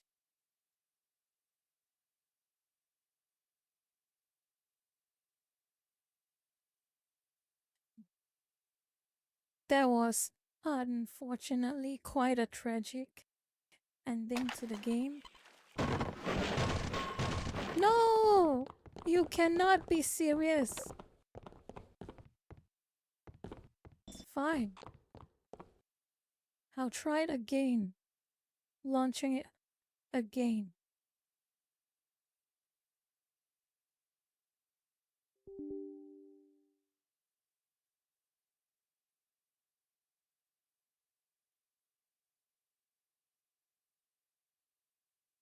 Cursor bug. I have that stupid cursor bug. I don't know how to leave it. Let me try and reconnect.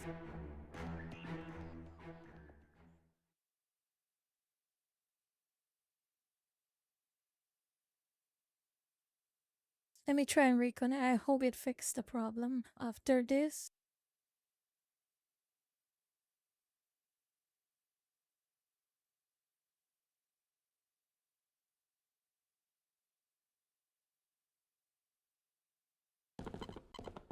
Oh, now it's fixed. Good.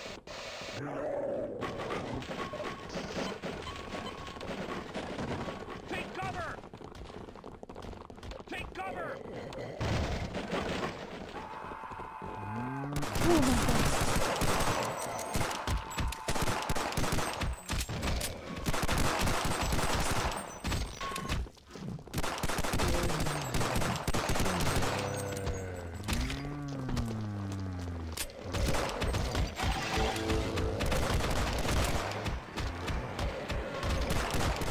Roy Rice, burn any small animals. 66%. Take cover! Yes. Oh. Oh my god.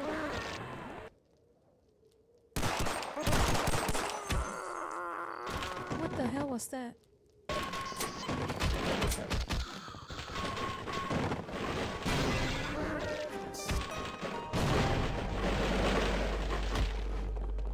Let's go. Let me take care of that wound for you. Yes, let's go. Yes. I don't. Why are you leaving me here? First blood. Oh no, zombie.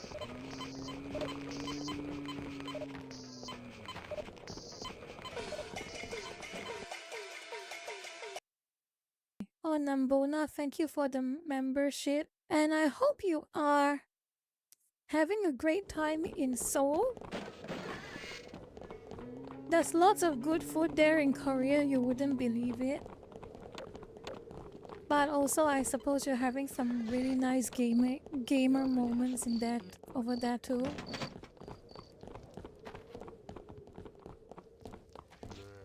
Ah, have to wait for everyone to get here.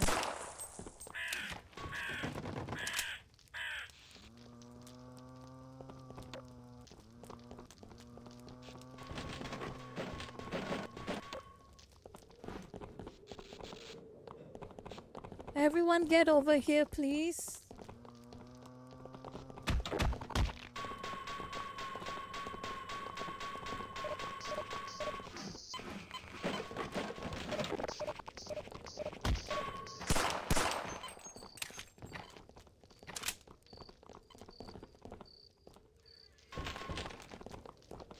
Make sure to eat at, like I say, I recommended you Gwanjang Market and BHC Fried Chicken.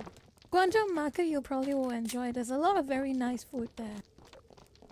Some very spicy food too. But mostly you buy a lot of merch, a lot of very local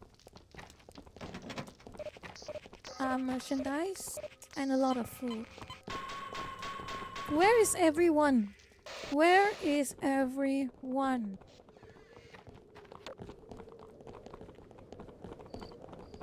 And if you actually get the chance to try in Gwanjang Market or any other place for that matter, you should get to try their boneless chicken feet. Boneless spicy chicken feet is really, really nice. Everyone get back in the church. Lucas, get back in the church if you're not here. I think I hear a vehicle. Here we go. There we go. Thank God. Take We're being cover! Take rescued. cover!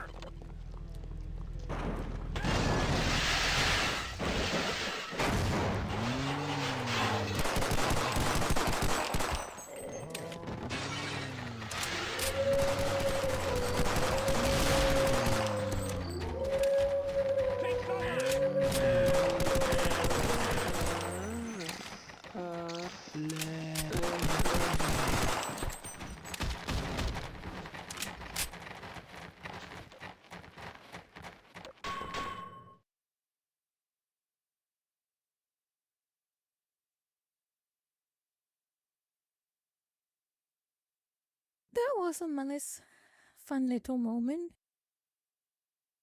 You know what really makes horror games fun? When I get to play with friends or lurkers. Either way is fine. I cannot play horror games alone. I will just crash and burn. I need to play 3, 2, co-op. 1.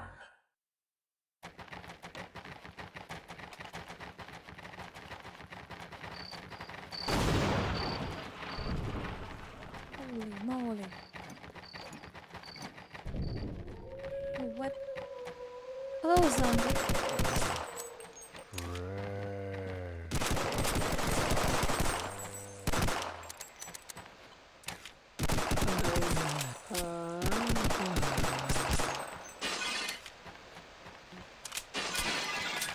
Anything here? Special loot? Weapons? No. Oh, yes. Unit 2, what's the 20 over? Guys, you were supposed to bring me some burgers 2 hours ago.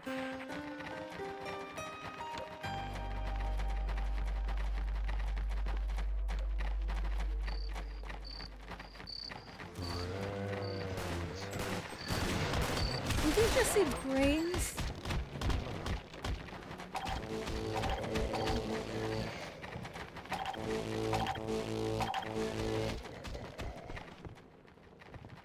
What is down there? Oh.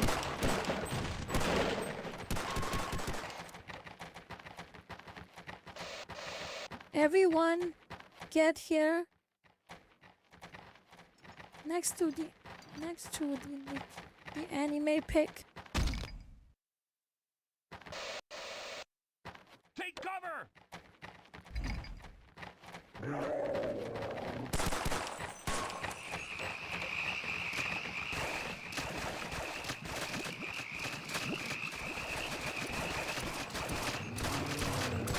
Oh no, zombie. Oh, that's creepy.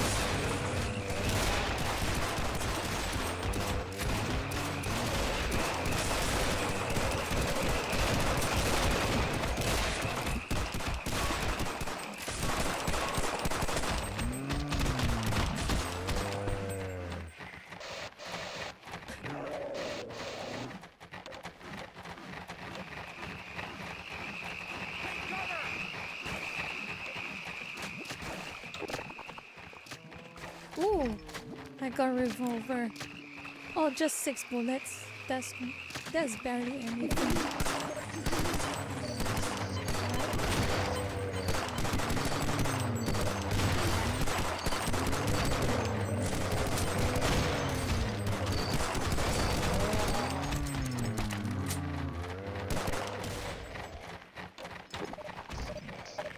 Take cover! That was fast. That was extremely fast. Angel Morales, I get it. All these Chinese cartoons are the same to me.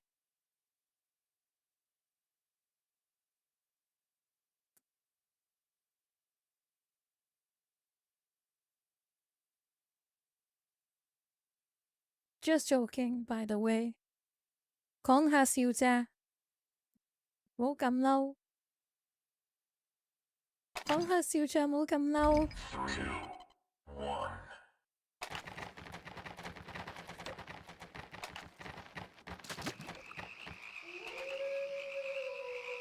Yeah, but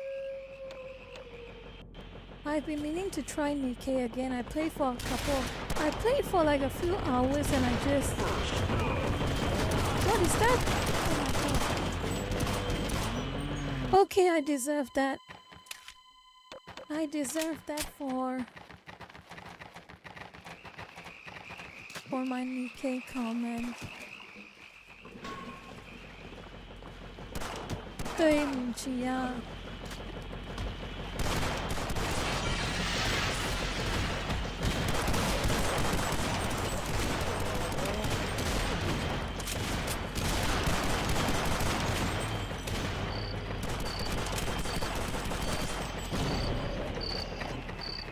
Take cover!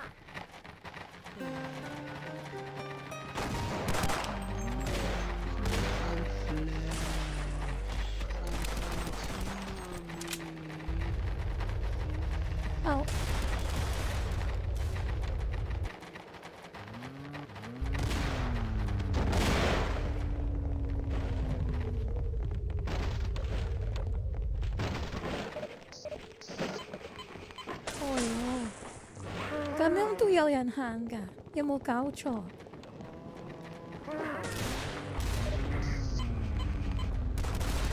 什麼班？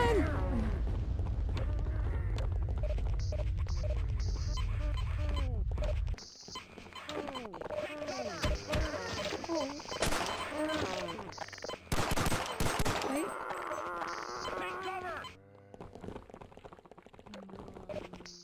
Take cover!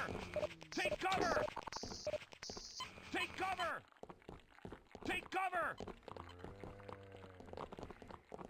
快脆落啦你哋 Take cover!！Or there's a zombie following me around.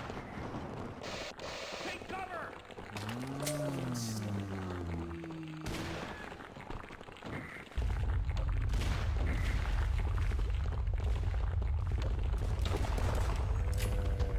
Okay. That is worth a lot. Take cover! Take cover!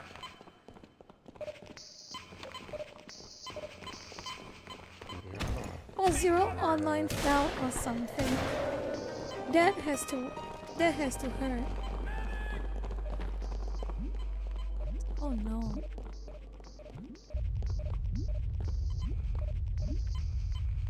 Oh, 咁樣嘅。OK， 快脆合。有冇搞錯？ I cannot believe this. I really cannot believe it. Oh, at least. Ooh, what's that?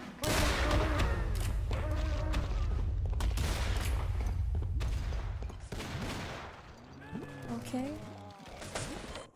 Yeah.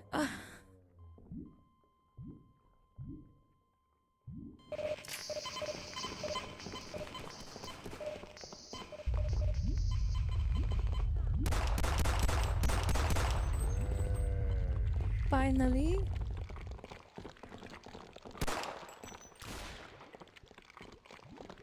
Okay. Okay.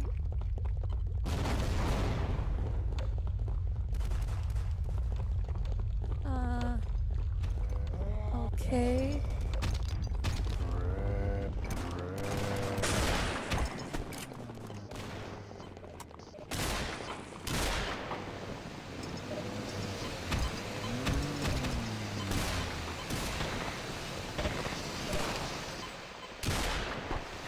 Ay!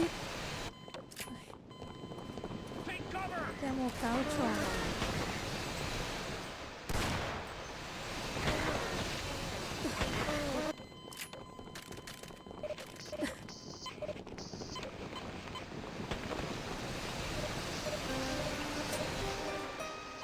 That's better.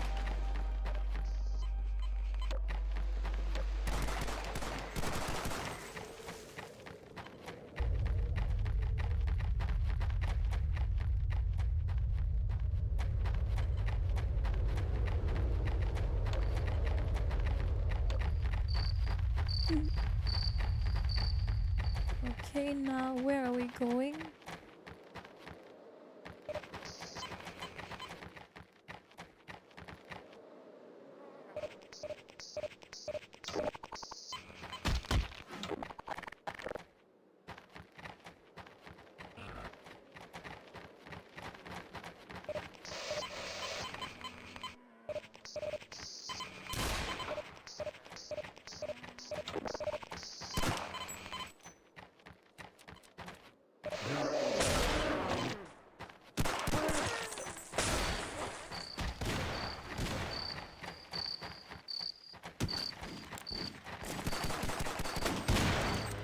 What?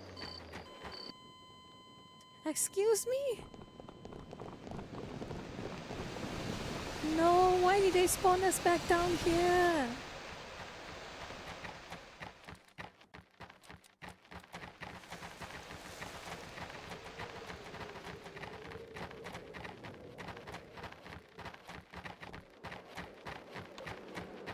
Oh.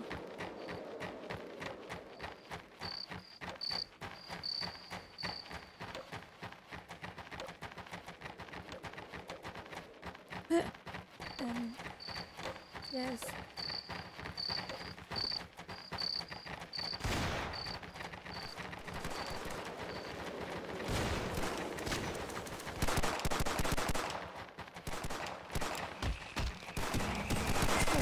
is that?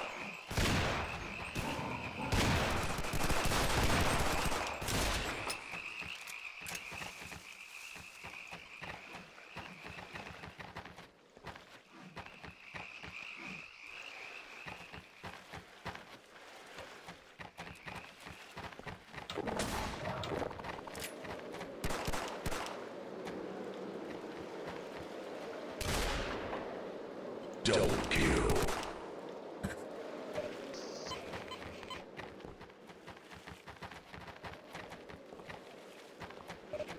So what's the plan? Kill this thing? Oh wow. That is not... These monsters are not playing around. They really are not playing around.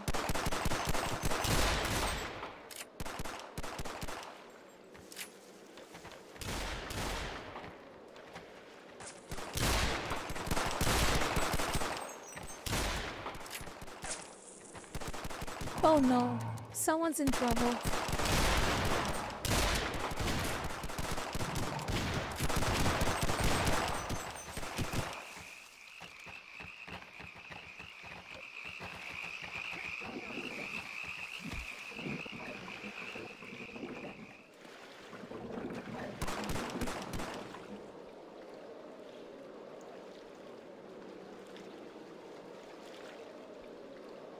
Uh-oh. I got disconnected.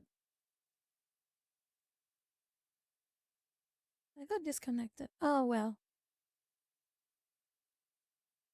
You know what I think we're done for? I think I'm done with for the stream today.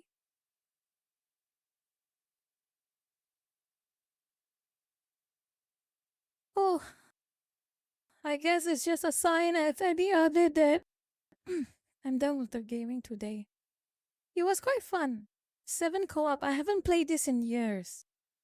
Since it first came out. When did 7 co-op come out on Steam? Hold on, let me have a look. Well,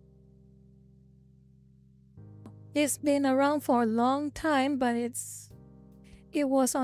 just released on Steam like back in 2014, I recall. 2013 or 2014. It's quite a good experience, quite nostalgic. Had to play it again.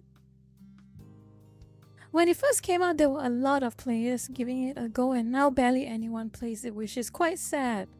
But I'm glad you all lurkers just took the time to play a few games with me and just relive that really cool moment.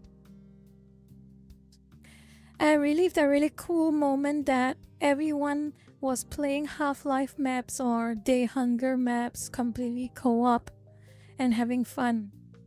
So I'm really grateful that y'all took a chance to join in Half-Life multiplayer next time free for all. I am so bad at PvP, Zephyr. PvP scares me, but maybe one day I will try. And before I end the stream tonight, kind of love has kind of. I haven't really got much actual friends to get to play games together. So why not? Anyway.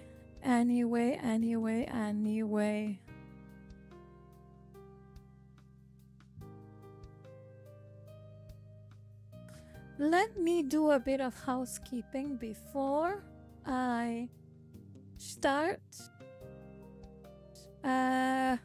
next streams. Hold on.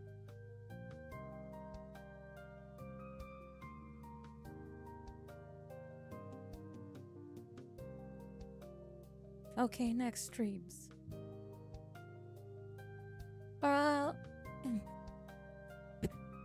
The next stream is tomorrow on Twitch.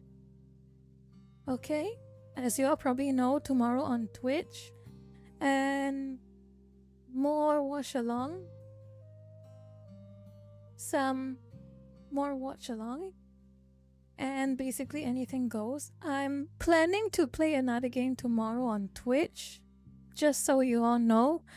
And it is a game that I wanted to play today, but I've chosen not to because you will find out why. You will find out exactly why I chose not to play it today and chose tomorrow. But long story short, it has something to do with copyright again. And you will know when I choose the game, okay? And if you lurkers manage to snag... You know what? I'll show you all the game. I'll show you all the game, don't worry. Let me see if I can find it. In case you all want to play it, okay? In case you all want to play it. Hold fast, nations at war. It is a very fun game. It is muskets and bayonets, but the thing that makes this game really wacky, really wacky is the voice chat.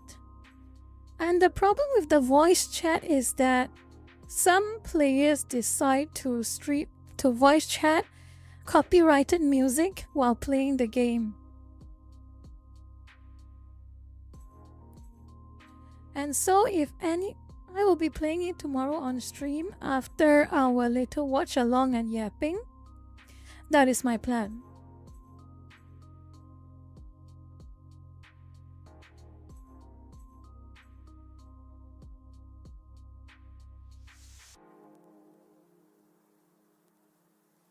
And unfortunately for Holdfast, there is no Australian servers to play, which means I'm going to have to settle for quite high ping American servers. Yes, I am aware. Funny how it only happens when you play as the Prussians.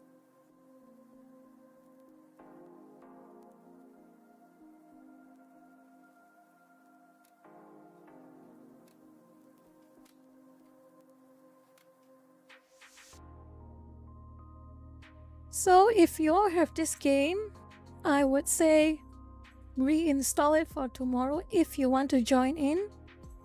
And of course, it is a bit hard to find a spot in the American servers because the American servers are the only populated servers and most of the time it's always full.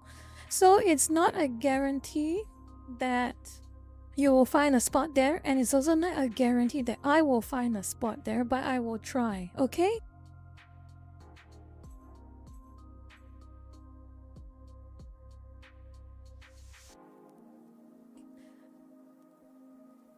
And I will talk to you all about it tomorrow. So what else for today? Watch alongs, yes. And Friday.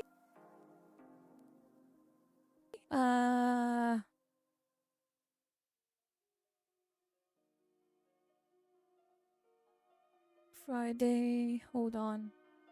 Let me try. Friday, it will be... What's your time? What's American time? 7 a.m.? EST? Well, 5 p.m.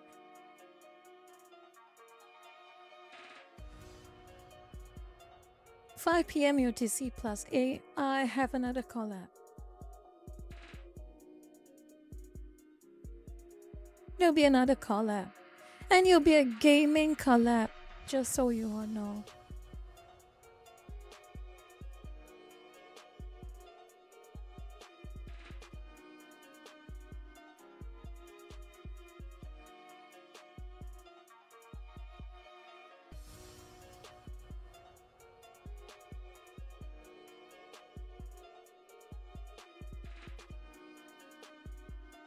I had no idea announced the collab. I announced the collab about a few days in advance actually. Maybe you missed it. But I did make it clear that it would be a collab. So it was on Friday. It was on Friday last week.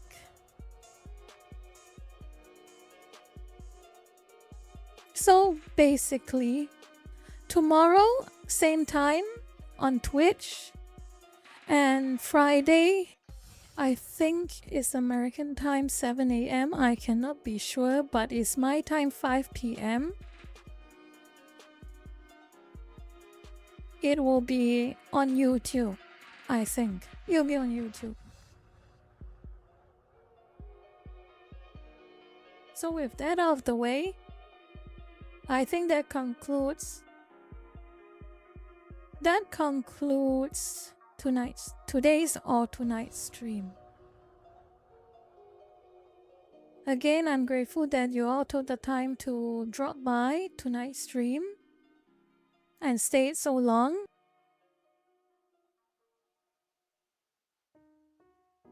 And I will wait, and I will see you all tomorrow, okay? Let me just get up. And I hope this a Discord server thing. Nah, too much work.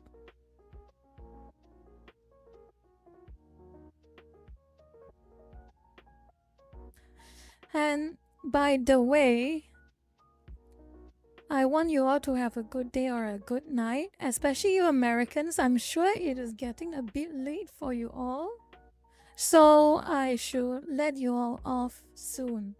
It's about 12, I think. 12? No. Is it 12? Yeah, probably.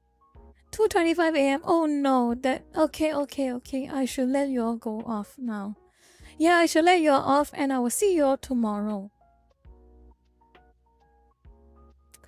I will see you all tomorrow, and I appreciate you all dropping by for today, okay?